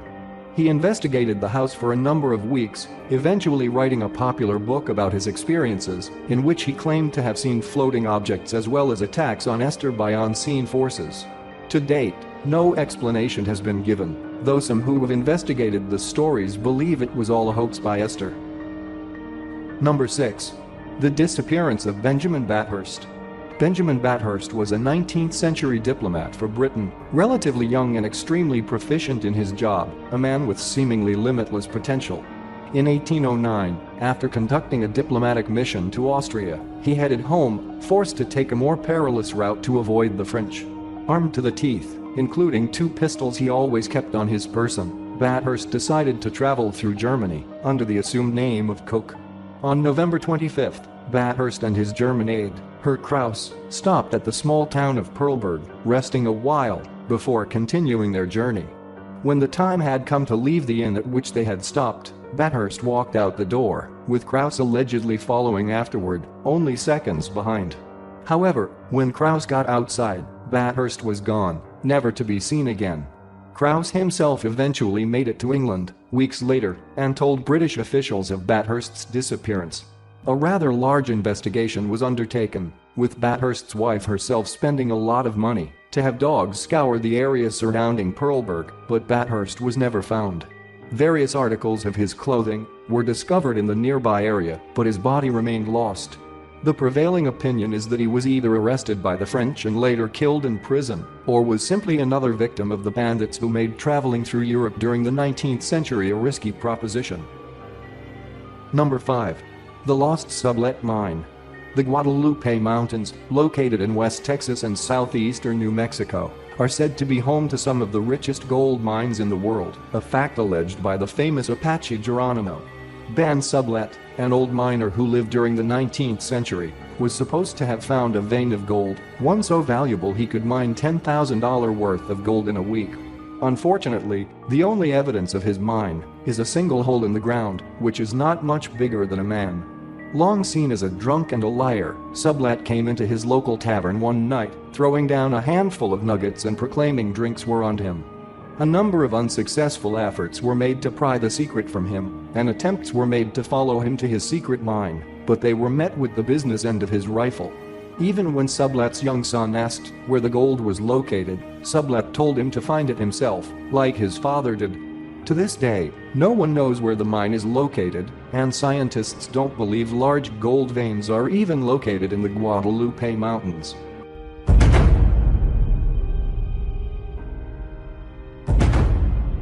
Number 4. The Aurora Incident. Aurora is a sleepy town in Texas, just northwest of Dallas, but it has one rather large claim to fame. On April 19, 1897, a cigar-shaped flying object, which had been spotted a number of times in the weeks prior, crashed near the village, killing its pilot. In addition, the local graveyard claims to have the corpse buried somewhere in its grounds, though they refuse to allow it to be exhumed. To make matters worse, the alien's burial site is no longer marked, as its gravestone was stolen in the 1970s, when the local legend entered the national consciousness, and the media descended on the small town. The story goes that the UFO crashed into a windmill, exploding into a mass of little pieces, leaving the pilot's remains badly disfigured. The body was given a Christian burial, and the leftover debris were tossed into a local well. The most likely explanation is that a couple of drunks wanted to cover up the fact they burned down a windmill, which was located on the town judge's land. Number 3. The Black Mausoleum. Located in Greyfriars Kirkyard, a cemetery located in Edinburgh, Scotland, the Black Mausoleum is the resting place of Sir George Mackenzie. He was Lord Advocate for Charles II, responsible for persecuting the Covenanters, a group of Presbyterians. Since he was the reason for hundreds of deaths while they were imprisoned, Mackenzie earned the name Bloody Mackenzie. Upon his death in 1691, he was buried in Greyfriars Kirkyard, and nothing notable happened for centuries. However, beginning in 1999, sightings of a poltergeist, as well as a number of cold spots and visible burns and bruises, have been claimed by visitors to the graveyard. Nearly 450 witnesses have come forward, with over 100 having apparently fainted while on the grounds. Richard Felix, of the British paranormal documentary show Most Haunted, has called it one of the most convincing supernatural cases of all time. Mackenzie's grave was eventually sealed up, but the attacks kept happening. To date, no explanation has been proven, with psychosomatic and hysterical reactions cited as the most likely culprit. Number 2. The Hornet Spook Light.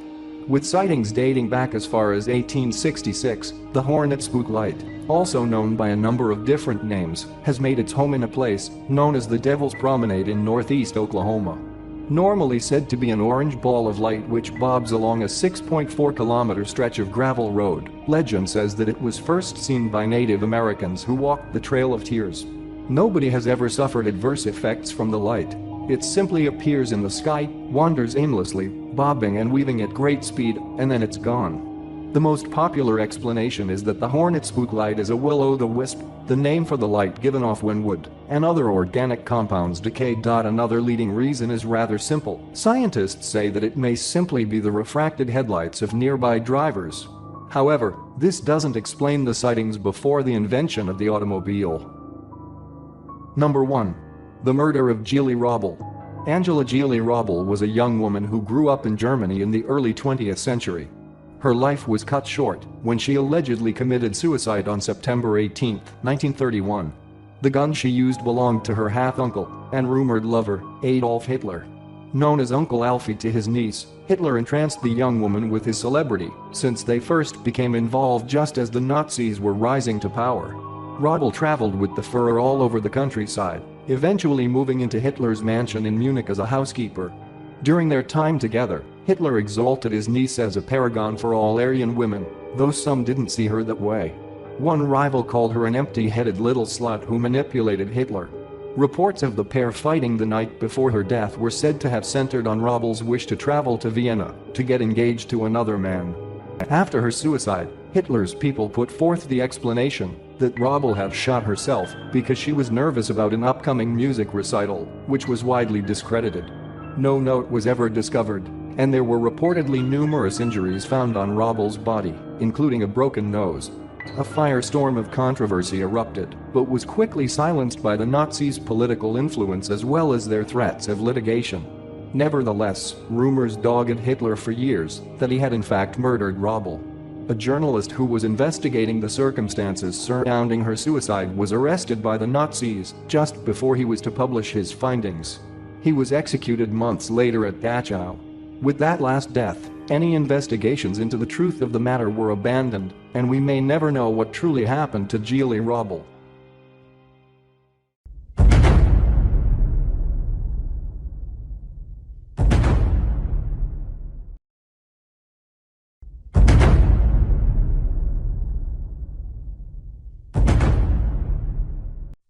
Karl Lagerfeld once said, "What I like about photographs is that they capture a moment that's gone forever, impossible to reproduce." He is correct in that statement. Mr. Mysterious here, and in old times there were no cameras, no instantaneous snapshots in order to document events. After centuries of art-based detailing, Johann Zahn would design the first camera in 1685. The first photograph was clicked by Joseph Nischler Niepce in the year 1814, and we never looked back.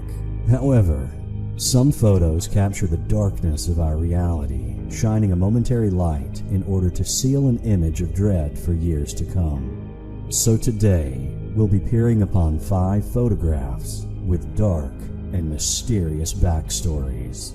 Viewer discretion advised.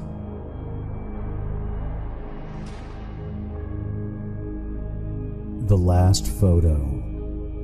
Can you imagine how hard it would be for a girl to pose for what she can only assume to be her last photo, taken by a killer? You can see how afraid the girl is in this photograph. This girl, 14-year-old Regina K. Walters, was kidnapped, raped, and murdered by American serial killer Robert Ben Rhodes. Rhodes had taken the photo of his last known victim, Regina, moments before killing her in an abandoned barn in Illinois. Rhodes was a truck driver by profession. He converted the sleeper cab into his own personal torture chamber. Rhodes is believed to have first killed in November of 1989. Rhodes' first confirmed victims were Candace Walsh and her husband, Douglas Zazowski, in 1990. A month after Walsh's death, the thrill for blood and dominance over another's life would become too much. His next victims were Regina K. Walters and her boyfriend, Ricky Lee Jones. They had left their parents' home in Pasadena, Texas, when Rhodes kidnapped the two of them. And as the two had been living more or less alone, no one was around to report the disappearance. Ricky Lee was not useful for him, so Rhodes would kill and dispose of him early off. Wanting to torture Walters, Rhodes would keep the young girl for a long period. Just before her death, Robert Ben Rhodes took his photo, making her change into the dress and heels she is wearing in that photo, and he took her out to an abandoned barn in Illinois and chopped her hair. Photos were seized during a search of the home of Rhodes when he was later arrested. Later, the body of her boyfriend, Ricky Lee Jones, was found on March 3, 1991, in Lamar County, Mississippi. Rhodes was convicted of the first-degree murder of Regina K. Walters and sentenced to life without parole.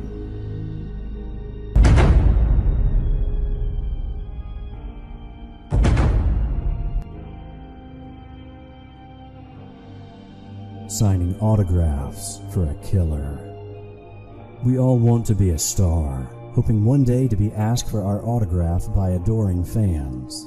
John Lennon was a prime example of a superstar who had to deal with just that. One day, as Lennon was exiting his New York apartment, a man asked him to sign a record. Lennon signs the record. Unannounced to him, this same man would be the one to fatally shoot the performer just a few hours later. Yes, the man was none other than Mark Chapman. Chapman had been a big Beatles fan and played guitar himself, but turned against John Lennon after becoming a Christian. Lennon commented that the Beatles were, quote, more popular than Jesus, causing Chapman to grow furious over the comment. According to Chapman, there should be nobody more popular than the Savior Jesus Christ. Chapman was unable to handle the fact that Lennon told his fans to imagine no possessions, and there he was, with millions of dollars, and yachts, and farms, and country estates, laughing at people like him, who had believed the lies and bought the records and built a big part of their lives around his music. Chapman had a further list of people in mind whom he hated, but Lennon seemed to be the easiest to eliminate. Heading to New York many times, Chapman was somehow not able to kill him. However, on December 8, 1980, Chapman left his room at the Sheraton Hotel in New York. He spent most of the day near the entrance to the Dakota apartment building where Lennon and wife, Yoko Ono, lived. Around 5 p.m., Lennon and Ono left the Dakota for a recording session at Record Plant Studios. This is when Chapman would ask for him to sign a copy of his album, and when photographer Paul Gorish would take the photo of Lennon signing the autograph. Chapman would fire 5 shots from a .38 Special revolver as the two would return to their apartment later in the evening. 4 of the bullets hit Lennon in the back and the left shoulder. Chapman stayed at the scene, reading The Catcher in the Rye until the police arrived. Lennon was pronounced dead by doctors at 11:07 p.m. Chapman was sentenced to a prison term of 20 years to life, with a stipulation that mental health treatment be provided.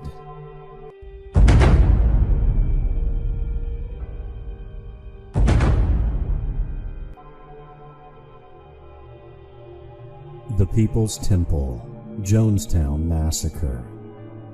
More than 900 members of the People's Temple lost their lives at the religious place in the jungles of Guyana on the 18th of November, 1978, reporting as a mass suicide. The massacre took place at Jonestown, which is named after the church's leader, Reverend Jim Jones. This all happened because of one man. Jim Jones, who had founded the People's Temple in Indiana in the 1950s and relocated his congregation to California in the 1960s. He called himself a Messiah of the People's Temple, and he promised his followers utopia if they were to follow him. Jones bought land in Guyana to develop into a new home for himself and his followers in 1974. Jonestown was the informal name for the People's Temple agricultural project formed by the People's Temple in northwestern Guyana.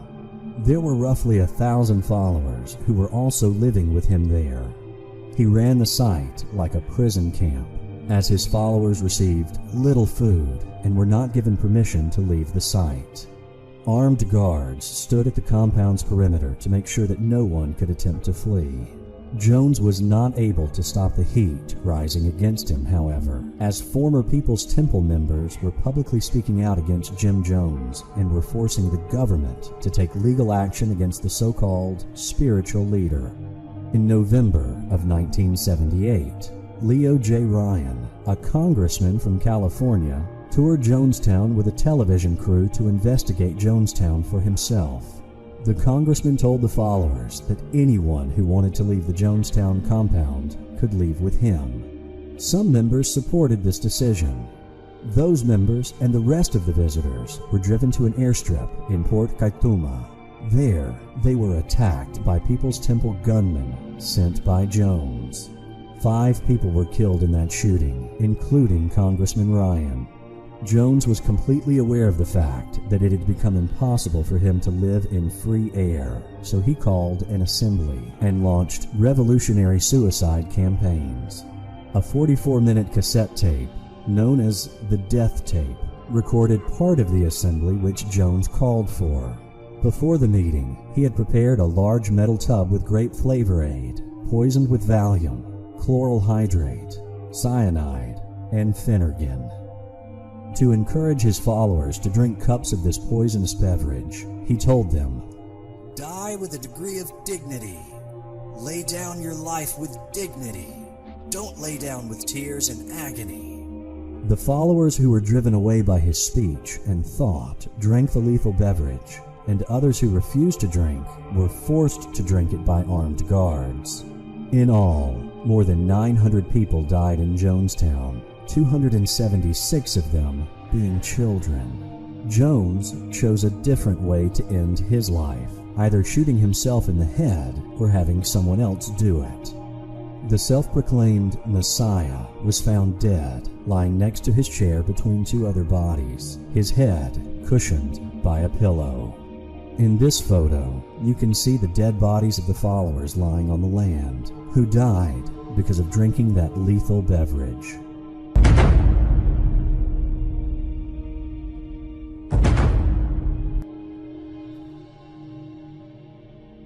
The Killer's Son.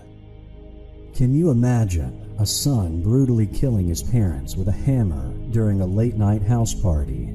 The scene, which is difficult to imagine, is all too real. Tyler Hadley, son of Blake and Mary Jo Hadley, would kill his parents on July 16, 2011, in Port St. Lucie, Florida.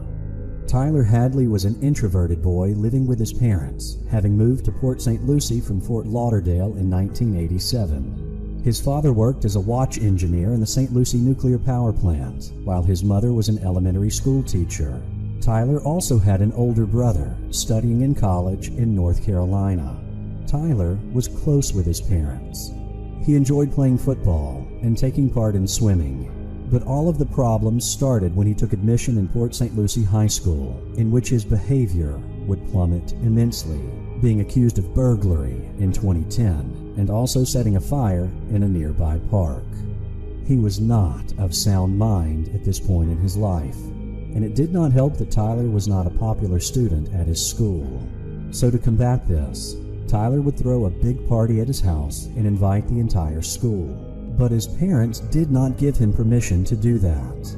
In retaliation, Tyler decided to kill them. Shortly before 5 p.m. on July 16, 2011, Tyler took his parents' cell phones so they could not contact anyone. He took 3 pills of ecstasy and then went to his parents' room. He stood behind his mother while she was working at a computer and then beat her to death with a hammer.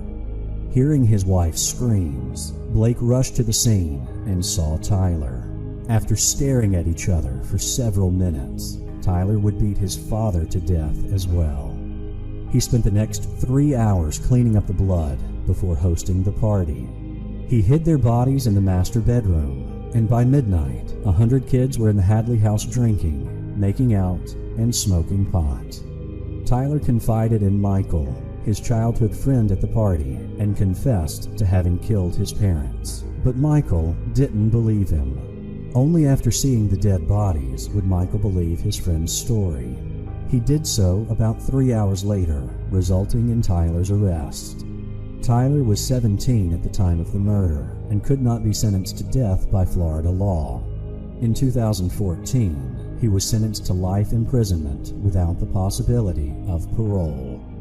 In this photo, you can see Tyler on the right with his friend, partying and looking like any other normal teen on that gruesome night.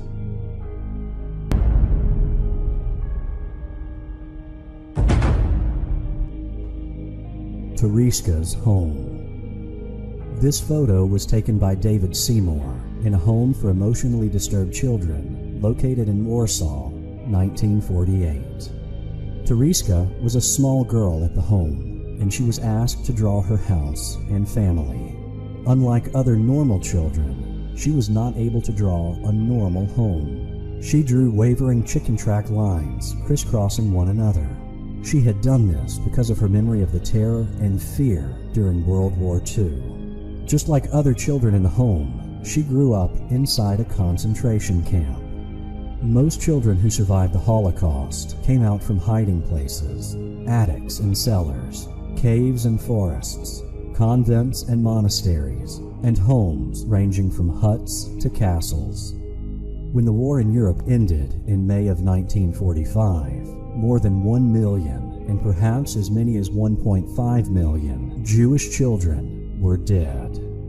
When the camp was liberated on January 27, 1945, Soviet troops found just 451 Jewish children among the 9,000 surviving prisoners. Liberation for children was not necessarily liberating because most parents did not come forward for them. Children waited for years until their hope had died.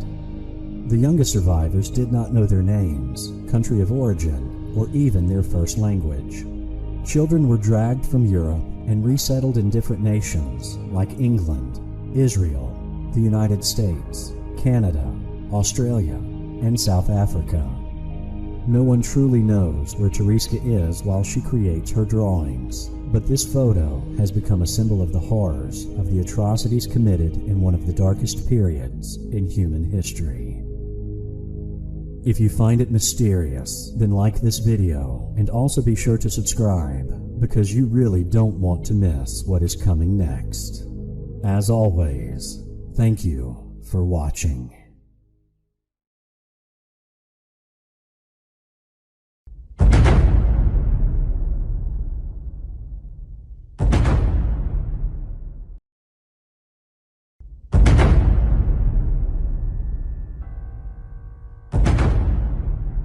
Conspiracy theorists are often mocked, and their conspiracy theories are treated like jokes.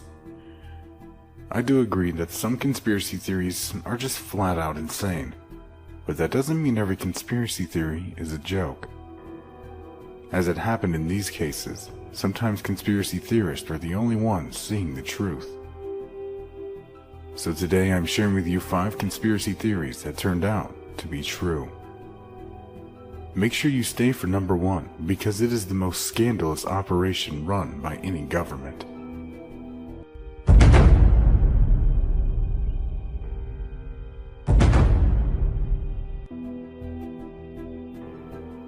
Project MKUltra. One of the most shocking conspiracy theories that turned out to be true was a CIA program called MKUltra, the CIA's mind control program. MKUltra was the code name given to an illegal program of experiments done on human subjects. Designed and undertaken by the United States Central Intelligence Agency, or the CIA. The program was active between the 1950s and 1973 and used US and Canadian citizens as its test subjects. During the program, the CIA established front companies to work with more than 80 institutions, including 44 colleges and universities, as well as hospitals, prisons, and pharmaceutical companies. With these partnerships in place, the agency ran experiments on subjects using drugs, hypnosis, sensory deprivation, isolation, verbal and sexual abuse, as well as various forms of torture. In December 1974, the New York Times alleged that the CIA had conducted illegal domestic activities, including experiments on US citizens during the 1960s. That report prompted investigations by the US Congress in the form of the Church Committee and by a presidential commission known as the Rockefeller Commission that looked into domestic activities of the CIA, the FBI, and intelligence-related agencies of the military. In 1975, Congressional Church Committee reports and the Presidential Rockefeller Commission report revealed to the public for the first time that the CIA and Department of Defense had conducted experiments on both unwitting and cognizant human subjects. In 1973, the CIA Director Richard Helms ordered to destroy all MKUltra files. As per his order, most CIA documents regarding the project were destroyed, making a full investigation of MKUltra impossible. But a cache of some 20,000 documents survived Helms' purge, as they had been incorrectly stored in a financial records building and were discovered following the FOIA request in 1977. At least 2 American deaths can be attributed to this program, according to the Church Committee, but because of the CIA's purposeful destruction of most records and the uncontrolled nature of the experiment, the full impact of MKUltra experiments, including deaths, may never be known. However, there are many speculations about MKUltra. Lawrence Teeter, attorney for convicted assassin Sirhan, believed that his client was under the influence of hypnosis when he fired his weapon at Robert F. Kennedy in 1968. Teeter linked the CIA's MKUltra program to mind control techniques that he claimed were used to control Sirhan. Although the CIA insists that MKUltra type experiments have been abandoned, some CIA observers say there is little reason to believe it does not continue today under a different set of acronyms.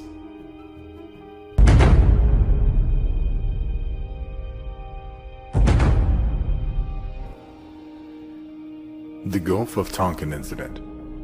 On the night of August 4th, 1964, at the height of the tensions between the US and North Vietnam, the Communist Navy made the bold decision to attack 2 American destroyers, the USS Turner Joy and the USS Maddox. The American ships were outside North Vietnamese territory when they radioed that they were being attacked by 3 North Vietnamese torpedo boats. Hours after the first radio message from the Maddox, President Lyndon Johnson reported that at least 2 of the enemy boats were sunk, and American media outlets backed up that story in numerous articles. President Lyndon B. Johnson promptly drafted the Gulf of Tonkin Resolution, which became his administration's legal justification for military involvement in Vietnam. But conspiracy theorists thought it looked a lot like a false flag attack. They speculate that the events had been concocted by the US government and military to push forward with plans to expand the war. And they were right. In 1965, President Johnson admitted that for all he knew, the U.S. Navy was shooting whales out there. In 2005, a NSA report on the records from the night of the Gulf of the Tonkin incident concluded that the event was blown out of proportion on purpose, which is pretty significant since the NSA was the only one who did the initial blowing. According to the report, quote, "It is not simply that there is a different story as to what happened. It is that no attack happened that night, and American officials knew it almost immediately." The first Gulf War was sold by a public relations company. In 1990, when the Iraqi military invaded the sovereign nation of Kuwait, it was far from a foregone conclusion that America should intervene, as most Americans had never heard of Kuwait. But when 15-year-old Nayira took stand to testify about witnessing Iraqi soldiers leaving babies to die in Kuwait, she instantly grabbed the heartstrings of Americans who threw their support behind America's involvement in the Gulf War. She said in tears, "While I was there, I saw the Iraqi soldiers come into the hospital with guns. They took the babies out of incubators, and they took the incubators and left these children to die on the cold floor. It was horrifying."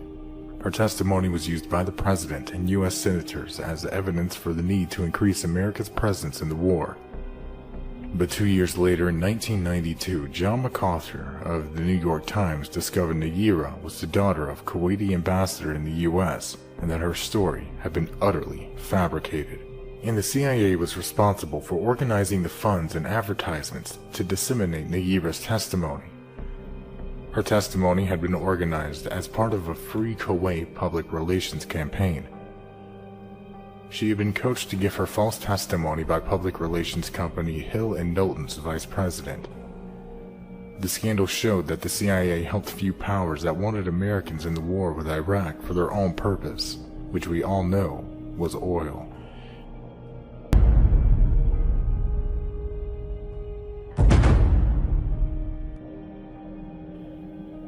Operation Northwoods. During the Cold War, Communist Cuba under its leader Fidel Castro was a problem for the United States. The U.S. tried to oust Castro during the Bay of Pigs invasion of 1961, but the operation failed. So the generals came up with an unbelievable plan called Operation Northwoods. The Joint Chiefs of Staff of the U.S. military drew up and approved plans to create acts of terrorism on U.S. soil in order to sway the American public into supporting war against Cuba. The plans included innocent Americans being shot dead on the streets, boats carrying refugees fleeing to Cuba and being sunk on the high seas, a wave of violent terrorism to be launched in Washington, D.C., Miami, and elsewhere, and planes being hijacked. It was also planned to fabricate evidence that would implicate Fidel Castro and Cuban refugees as being behind the attacks. Fortunately, President Kennedy rejected the plan. For years, there were rumors about the existence of Operation Northwoods, but it was generally disregarded as a conspiracy theory. Then, in 1997, the John F. Kennedy Assassination Records Review Board declassified over 1,500 pages of documents.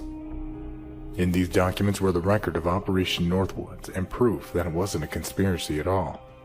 Theorists claim that the military may have had a hand in Kennedy's assassination because of his blistering rebuke of the Joint Chiefs. However, there is no proof of it. Operation Mockingbird. In the late 1940s, the CIA launched a top-secret project called Operation Mockingbird. This operation went on for nearly 3 decades. Their goal was to buy influence and control along in major media outlets. They also planned to put journalists and reporters directly on the CIA payroll, which some claim is ongoing to this day. The architects of this plan were Frank Wisner, Alan Dulles, Richard Helms, and Philip Graham, the publisher of the Washington Post, who planned to enlist American news organizations and journalists to basically become spies and propagandists. As it developed, it also worked to influence foreign media and political campaigns, in addition to activities by other operating units of the CIA. In 1966, Ramparts magazine published an article revealing that the nation's student association was funded by the CIA. This well exposed the wide system of anti-communist front organizations in Europe, Asia, and South America. The United States Congress investigated the allegations and published a report in 1976. The report says, the CIA currently maintains a network of several hundred foreign individuals around the world who provide intelligence for the CIA, and at times attempt to influence opinion through the use of covert propaganda. These individuals provide the CIA with direct access to a large number of newspapers and periodicals, scores of press services and news agencies, radio and television stations, commercial and book publishers, and other foreign media outlets.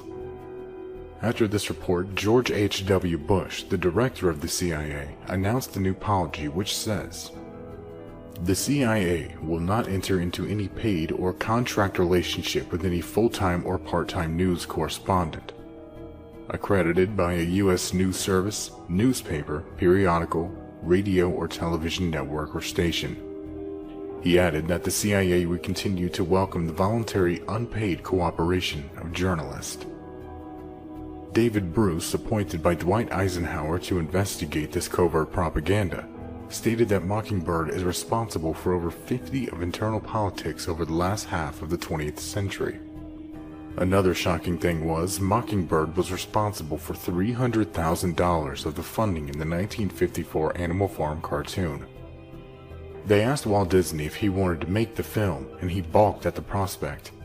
He was anti-communist, but the novel does not end happily, and Disney wanted nothing to do with such a story. If you found any of these mysterious, then like the video, and be sure to subscribe, because you really don't want to miss what's next. And as always, thank you for watching.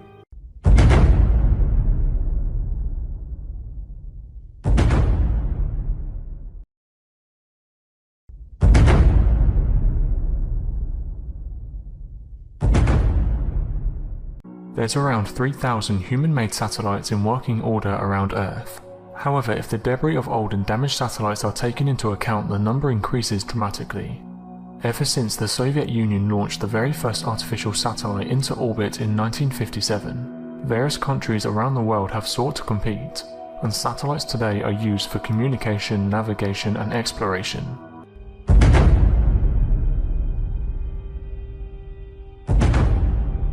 Satellites are often visible passing overhead as the sunlight reflects back towards the Earth.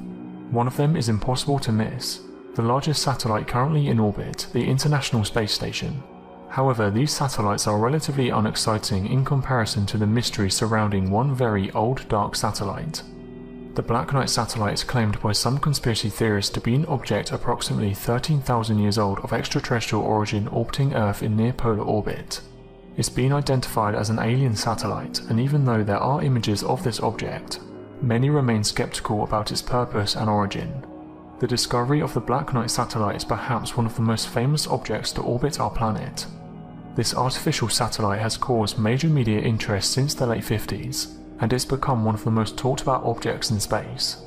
First thought to be a Russian spy satellite, the Black Knight has gripped the interest of millions worldwide. According to monitoring agencies around the world, the Black Knight has been transmitting radio signals for over 50 years now. The USA and the Soviet Union have shown particular interest in this unidentified space object. Since its discovery, this satellite has interested countries such as Sweden and enthusiasts worldwide. One of them is a ham radio operator who apparently decoded a series of signals received from the UFO satellite, and interpreted it as a star chart centered on the Epsilon Boot star system, and that the Black Knight originated from this system 13,000 years ago. The first apparent part of this story begins with signals heard by Nikola Tesla, a brilliant inventor who spent most of his career in the USA. He was an electrical engineer and produced works which explored the idea of radio and wireless transmissions. In 1899, he reportedly intercepted a signal unlike any of the natural sources from Earth, such as electrical storms that he'd already investigated in his experiments. Instead, he announced that regular signals must be coming from an intelligent outside source, potentially inhabitants of Mars. Tesla never claimed to have heard signals from a satellite orbiting Earth. Today there are those who say he was listening to a transmission from an orbiting satellite of unknown origin, later called by some the Black Knight.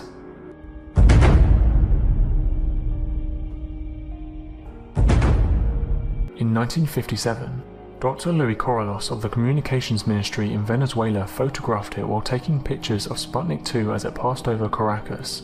The strange thing was that unlike the Sputnik 1 and 2, the Black Knight satellite orbited Earth from east to west. Sputnik 1 and 2 orbited west to east using Earth's natural rotation to maintain orbit. The story of the Black Knight made its media debut in the 1940s. The St. Louis Dispatch and the San Francisco Examiner wrote about the satellite on May 14, 1954. The Time magazine wrote about it on the 7th of March 1960. A few years later, the Black Knight seemed to have made another appearance when American newspapers reported in 1960 that there was an unusual object in polar orbit. By then, both superpowers had satellites in equatorial orbit, but polar orbit meant the satellite could see every part of the Earth, yet neither country admitted owning it. In the 1960s, the Black Knight was located once again in polar orbit. Astronomers and scientists calculated the object's weight to be over 10 tons, which would be at that time the heaviest artificial satellite to orbit our planet. The Black Knight's orbit was unlike any other object orbiting Earth, as it was moving twice as fast when compared to any other man-made spacecraft. There's also several reports that the Grumman Aircraft Corporation gave much importance to this mysterious satellite. On September 3, 1960, 7 months after the satellite was first detected by radar, a tracking camera at Grumman Aircraft Corporation's Long Island factory took a photograph of the Black Knight. At that point, people all over the world started identifying the object in the sky, which could be seen as a red light moving at higher speed compared to other satellites in an east to west orbit. The Grumman Aircraft Corporation formed a committee to study the data received from the observations made, but nothing was made public. Any story or conspiracy theory to have credibility, it always helps to get someone high profile on board. In the case of the Black Knight, Project Mercury astronaut Gordon Cooper is a prime example. Cooper announced seeing many UFOs throughout his career. Cooper joined the Air Force in 1949, with his first flight assignment in Germany. There, he says, for several days in a row in 1951, he and his fellow pilots sighted metallic saucer-shaped vehicles. In an interview in 1980, he said that he believed these crafts to come from a technologically advanced civilization. He went on to say, "From my association with aircraft and spacecraft, I think I have a pretty good idea of what everyone on this planet has and their performance capabilities, and I'm sure some of the UFOs are not from anywhere on Earth." Another UFO incident Cooper was involved in while in the Air Force took place at Edwards Air Force Base in California in 1957. There he was a test pilot and project manager. On May 3rd, he had a crew setting up a camera system on a dry lake bed for filming rocket launches. Cooper was not present during the incident. However, 2 of his crew members described seeing a saucer-like craft hover over them and land 50 yards away. The craft extended 3 landing gears from its underside and settled on the lake bed in complete silence. As the men approached the craft, it took off, again emitting no noise. So when it was claimed that Gordon Cooper saw green lights belonging to the Black Knight on his pioneering Mercury mission into Earth's orbit, with ground control radar also picking up something inexplicable, it's often believed to be true. The crew of Space Shuttle Orbiter Endeavour photographed an unusual object in low Earth orbit but not polar orbit. These images are often labelled as the most definitive proof of this satellite. However, on more careful analysis, this strange structure seems more like a piece of space debris. In actual fact, this black object is probably a thermal blanket that became dislodged during an EVA. Mission STS-88 was the first American mission to begin construction on the International Space Station. The Russians had already placed the Zara module in orbit, so this mission was to connect Zara to the American Unity module. The crew achieved all objectives of their mission, including installing handrails and testing a safety device to prevent astronauts drifting into space should they become detached. However, there were a few hitches along the way. Initial alignment of the modules did not quite work, so as the shutter's robotic arm loosened its grip to try again, several items floated away, including the thermal blanket covering, which is the mysterious looking image captured. This isn't the only strange thing that has been witnessed in space. In July 1984, Russian cosmonauts aboard the space station Soyuz 7 were on day 155 of their mission. This was also the day the group reported strange lights and beings. According to Commander Oleg Atkov and cosmonaut Vladimir Solovyov, the space station was completely bathed in a mesmerizing orange light. It appeared to enter from outside the space station. For a short period of time, the orange light was so bright that it blinded the crew. When their vision returned, each one looked out the porthole for the source of the light, looking specifically for a possible explosion. They knew the Soyuz 7 had suffered previous fires, but what the crew saw was more incomprehensible than the orange light. All of the cosmonauts reported seeing the faces of 7 angels who were hovering just outside the space station. They told ground control they were humanoid in appearance, having faces and bodies that looked human, but also having wings and halos. These beings kept peace with the space station for 10 minutes before vanishing. On day 167, the crew was then joined by another team of 3 from the Soyuz T-12 spacecraft. Shortly after joining them, the Soyuz 7 was once again bathed in a warm orange light. They immediately looked out the portholes and once again were joined by angelic beings. According to the cosmonauts, they were the size of an airliner. This incident was deemed top secret by the old Soviet Union, and the crew was cautioned not to speak of the event publicly. All the cosmonauts reported seeing a smiling angel. While some may dismiss the incident as fatigue due to an extended stay in space, there was more than one crew that saw the beings. After this strange incident occurred, the crew went on to stay in the vessel for a record-breaking 237 days. Across the Atlantic in America, the US space program brought its own spat of curious incidents. In 1966, 2 bright red glowing objects captured the attention of astronauts Young and Collins as they circled the Earth. At the time, they had ventured further into space than any other human. Suddenly, both astronauts were amazed to find they were no longer alone. 2 bright red glowing objects now occupied the same orbital path. The astronauts immediately informed Mission Control, who in turn requested further information. In their words, "If you can get a bearing, maybe we can track them down." Just at that particular moment, astronaut Young radios back. They just disappeared. The official verdict attributed the sighting to space junk discarded from an unmanned Saturn rocket earlier that month. A simple explanation, but one that fails to explain the erratic movements of the objects as they left orbit and disappeared so easily. The astronauts were adamant these were not stars, and it's difficult to image what man-made device of that time could emit a glowing red light so far out there in space. So that was the Black Knight satellite and other strange encounters that have occurred in space. I'd love to know your thoughts on this subject, so don't forget to drop a comment. Thanks for watching, and don't forget to subscribe for more countdown videos.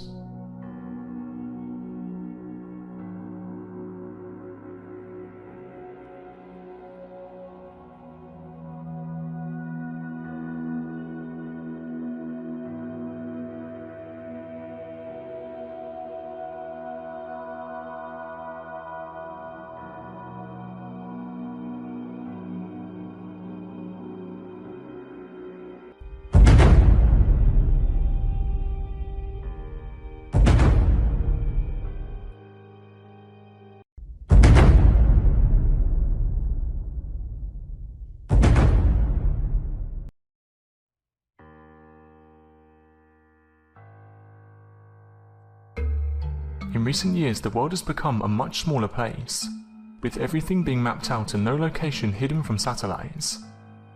With that being said, there are still some things we don't understand. In this video, we count down 5 unsolved mysteries. The boiling river of the Amazon. This scalding hot river was thought to be a myth, until one geoscientist made it his quest to study the mystical waters. Hidden in the dense jungle of the Peruvian Amazon is a rolling river. The steaming turquoise waters that can reach up to 200 degrees Fahrenheit are guarded by ivory-coloured stones, and guarded by 60-foot walls of lush forest and vegetation. Locals believe that the river was sacred and that the hot waters held healing powers, and shamans incorporated it into medicines. The water temperature ranges from 120 degrees up to 200 degrees Fahrenheit, and it reaches 16 feet deep in some places. The mud of the riverbank is too hot to walk on, and if you did, your skin would be covered in third-degree burns in less than a second. Small unfortunate animals like frogs can be found broiled in the water. There is no confirmation regarding how the phenomenon came to be, but it's been suggested a drilling company accidentally ruptured a geothermal system, releasing gases from inside the earth into the river.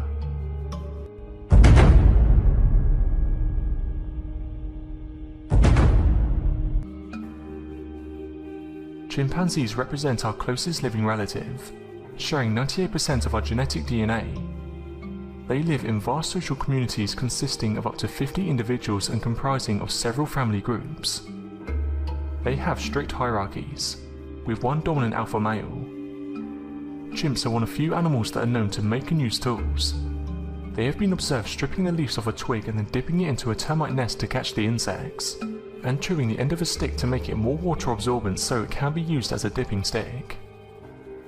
Kevin Hunt, director of the Human Origins and Primate Evolution Lab in Indiana University, said the following: "If you shave a chimpanzee and took a photo of its body from neck to the waist, at first glance you wouldn't really notice that it isn't human. The two species' musculature is extremely similar, but somehow pound for pound chimps are between 2 to 4 times stronger than humans. It's unclear why we're so much wimpier than our closest hominid relatives. Perhaps our muscle attachment points differ, or our muscle fibers could be less dense. Either way, the result is slightly humiliating." Once in an African forest, Hunt watched an 80-pound female chimp snap branches off an ironwood tree with her fingertips. It took Hunt 2 hands and all the strength he could muster to snap an equally thick branch.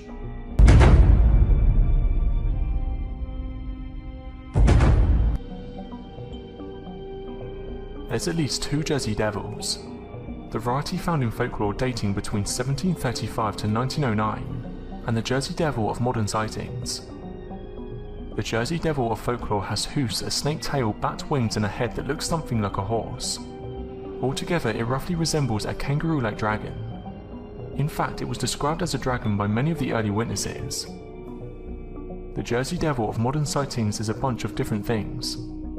The name has been applied to cryptids that more or less resemble the original Jersey Devil, but it's also applied to nearly every New Jersey cryptid imaginable, such as hairy humanoids that resemble Bigfoot, mystery birds and even eastern cougars. One Jersey Devil sighting described a hairy humanoid with a deer's head and glowing red eyes. In 1934 near South Pittsburgh, Tennessee, a phantom kangaroo or kangaroo-like beast was reported by several witnesses over a 5-day period. The mysterious beast was said to have been very aggressive. Kangaroos are typically unaggressive and vegetarian. A witness described the animal as looking like a kangaroo running and leaping across a field. A search party followed the animal's tracks to a mountainside cave where they stopped.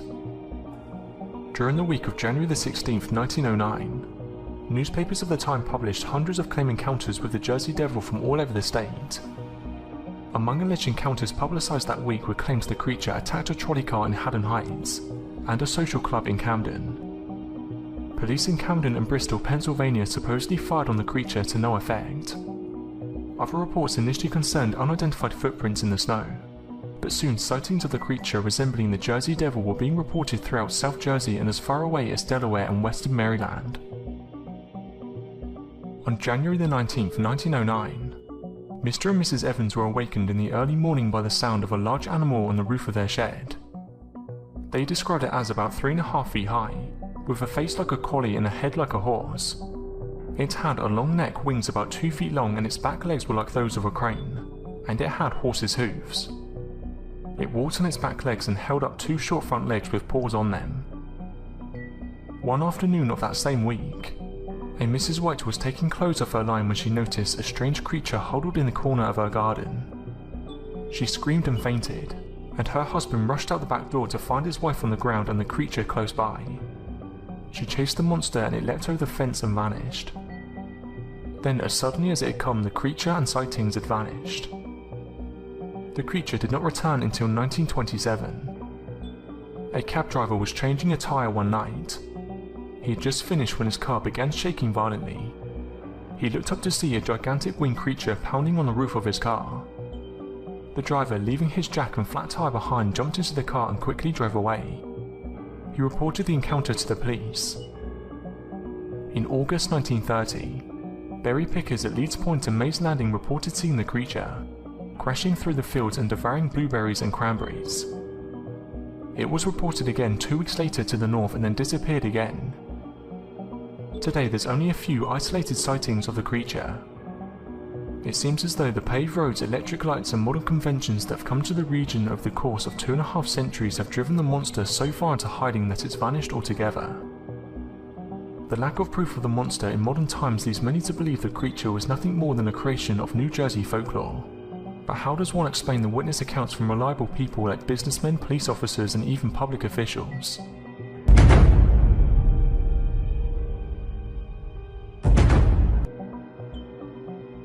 Remy van Leerd was a Belgian pilot who became well known for his heroic exploits during World War II.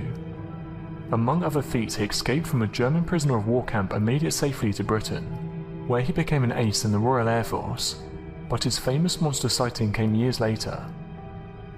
According to Van Leerd, he was flying over the jungle in a helicopter when he spotted a giant snake. It was very green and had a white belly, which he estimated was over 50 feet in length. In his account, the serpent reared up as though it wanted to attack the helicopter. He even managed to snap a picture of the beast, which is now well known in cryptozoological circles. Unfortunately, the picture doesn't provide anything to indicate the scale, so it can't be used as proof that the snake was really that enormous. Still, he insisted that the monster was a true giant, and could have easily have eaten up a man if it wanted to. One very exciting area of cryptozoology is that of apparent dinosaurs who have somehow survived up to the present day. The thought of having real dinosaurs still prowling the wild places of the world, as they did millions of years ago, is exciting. Such mysterious creatures can be found in many reports from the deepest, darkest jungles of Africa to the rainforests of South America. Yet you don't necessarily have to go so far away to such isolated spots to find accounts of supposed living dinosaurs in the modern age. In the southwestern United States, there have long been reports of dinosaurs roaming about, apparently very much alive and well. Tales of dinosaurs in the American Southwest go back to the frontier Wild West days of cowboys and Indians. Among some of the most talked about and famous of the dinosaurs of the West are the various large pterodactyl-type creatures, said to have been sighted throughout the 1800s and beyond, and which were already known to the native peoples of the region as thunderbirds. The story of this photo's existence was corroborated by writer H.M. Crowner in a 1963 article in Fate magazine, and renowned cryptozoologist Ivan Sanderson claimed that he actually owned a photocopy of the photo. From there, the legend of the now notorious Thunderbird photo really took off. People began to come out of the woodwork swearing they'd seen the photo on TV, in books or in magazines, but in every case no actual copy could ever be tracked down. The question of the elusive photo's existence became a popular topic within the realm of cryptozoology, inciting heated debate and speculation. In-depth investigations into the claims of the photo being printed in the tombstone epitaph were carried out, yet looking back deeply into the newspaper's archives showed that no such picture was ever published, and there had been no follow-up article. Others searched all editions of various books in which people had sworn they'd seen the photo, but it turned out that no such photo had ever been published in any of them. Some people have sworn that the picture was most certainly in a particular book, only to find that the photo was gone when they looked there. Over the years, photos have occasionally been brought forward and claimed to be the supposed lost Thunderbird photo, but none of them seem to be exactly what was described in the original or what people insisted they remember seeing. Whether the photo really existed or not, there were certainly a lot of reports of flying pterodactyl-like creatures during the era. So that was 5 Unsolved Mysteries. Thanks for watching, and don't forget to subscribe for more countdown videos.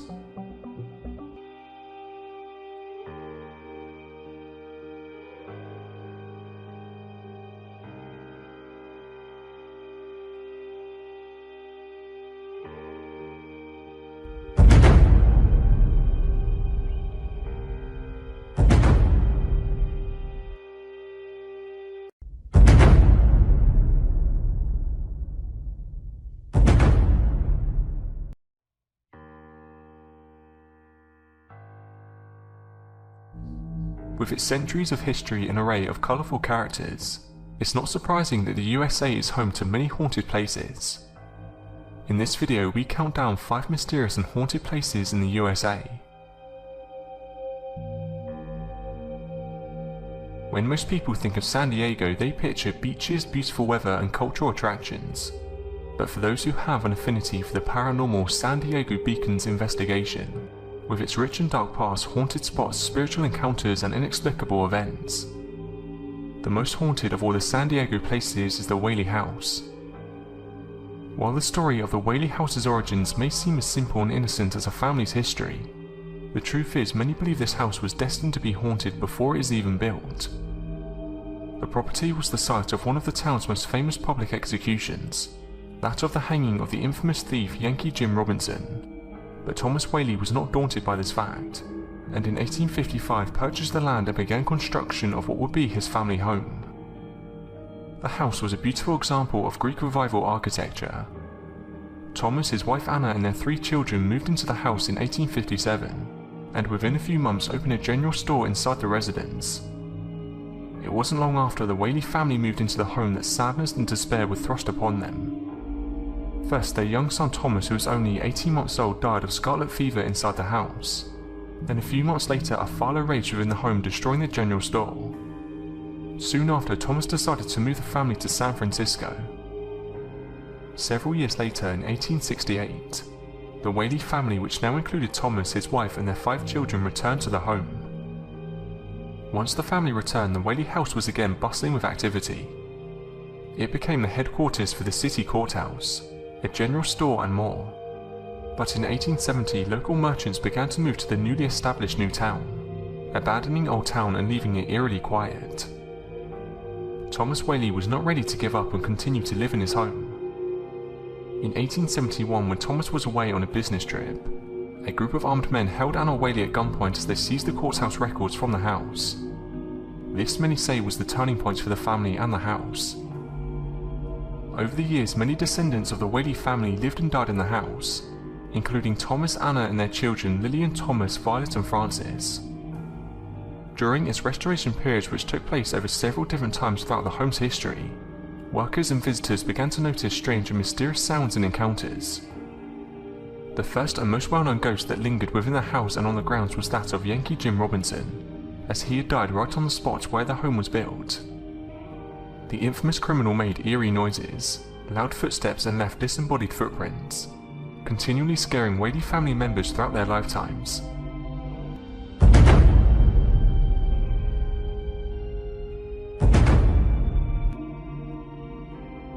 An island icon, Captain Tony's Saloon has an intriguing past, one that includes murder, mystery, and even a bit of mayhem. Before becoming a popular watering hole, the building served as a few different roles. It was an ice house, the city morgue, a wireless telegraph station, and a cigar factory. It was also the original home of the famous Sloppy Joe's bar. It was 1865 when a hurricane hit the Florida Keys and water came crashing through the city, smashing nearly everything in its wake.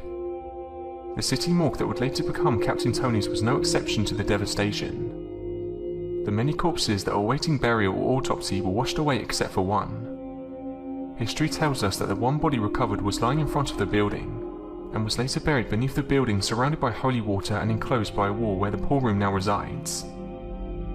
During the building's construction, while removing old flooring, workers discovered the skeletal remains of several people, and a grave marker of a woman named Elvira. It's believed that these may very well be some of the missing bodies that were lost after the hurricane. Many who visited this legendary bar have experienced some sort of inexplicable encounter. Often the events surround the ladies' restroom, where people have reported various mysterious encounters. One woman reported that she tried to go into the first store but it was locked. When she went into the second store, she noticed no one was in the first. Before leaving the bar later that evening, she went in only to find the store still locked. And before she knew what was happening, the outside door to the restroom opened and closed, although no one could be seen. When she went into the back store, she heard the door of the first store unlock and slam. Frightened, she jumped up to see what was happening, and still no one was in sight, and the first store was again locked. The bar's owner, who considers himself to be a skeptic, reports that he too had several experiences that were not just spooky but terrifying. One night around 4 AM, Joe heard a voice calling out to him. He got up from his desk to investigate but saw no one was there. He walked to the back of the bar and noticed the doors were wide open, even though he locked them hours before. Unable to explain the voice he heard, he simply brushed it off, until a few years later when the same voice called out to him again. This time the voice said, "Don't leave."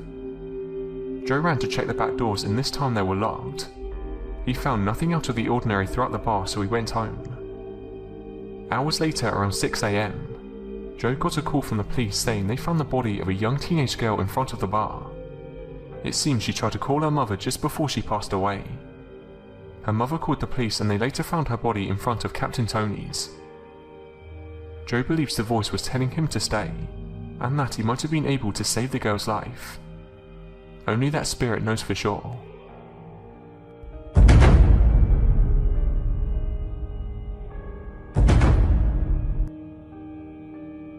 Many people who've been to Hummel Park in Nebraska disagree on the specifics of the park's history, but one thing that most people can agree on is that there's a creepy vibe there. A place called Devil's Den is where some people have come to perform rituals. Although the tales of the park being built on a Native American burial ground, and infested with evil spirits have yet to be proven, the altars with satanic scrawlings are very real and can be seen by visitors. Legend has it that if you count the steps going up and down, the numbers will never match up. There will always be more stairs going up than coming down, or vice versa depending on who you ask. It's said that if you ever do arrive at the same number, your death is imminent. One legend even says that if you count the steps while descending, and happen to count the correct numbers, the devil will appear to grant you anything you ask for, as long as you're willing to give your soul in exchange. Listed on the National Register of Historic Places, the old jail was built by Henry Flagler in 1891 and served the county until 1953. During this era, it wasn't uncommon for the warden and his family to live inside the jail, adjacent to the prisoners. So Sheriff Joe Perry and his family were also residents within the building. They would live alongside around 60 prisoners. Visitors to the old jail have a chance to walk through the men and women cells, see actual weapons that were used in crimes and tour through the execution gallows. The experience is often a frightening one, especially for those who are easily caught off guard by unexpected events. Many have died and suffered with diseases within these walls, and it's believed their spirits are still lingering. The 6'8", 300-pound sheriff has been seen and heard. Strange smells, heavy footprints, disembodied moanings, laughing, jangling chains, and even the sounds of dogs barking have all been reported. The old jail is so abundant with supernatural activity that it's been investigated by various paranormal professionals, and because of their findings is deemed a certified haunted building, and is listed in the National Directory of Haunted Places.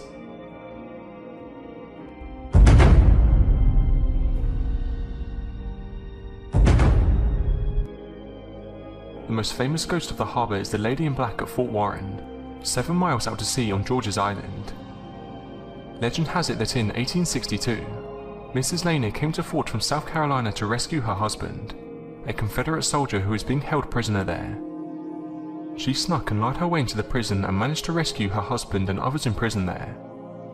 Unfortunately for Miss Lanier, they were apprehended. She fired at the nearest guard, but the weapon backfired. A piece of shrapnel from the explosion lodged itself into her husband's head, and therefore she had accidentally killed her own husband in an effort to rescue him. She was then tried and hung in a black robe as a traitor on George's Island on February 2nd, 1862.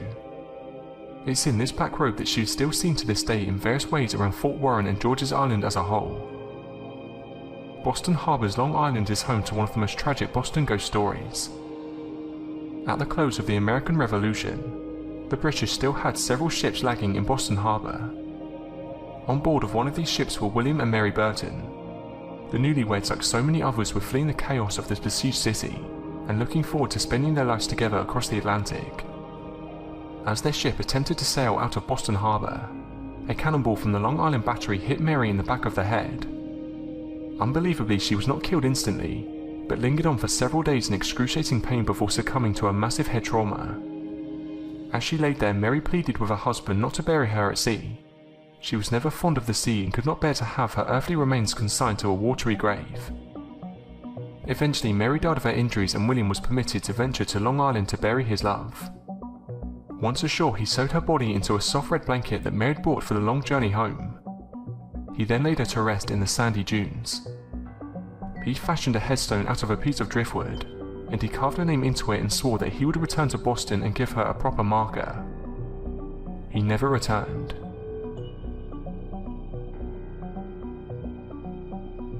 So that was 5 haunted places in the USA. Thanks for watching, and don't forget to subscribe for more countdown videos.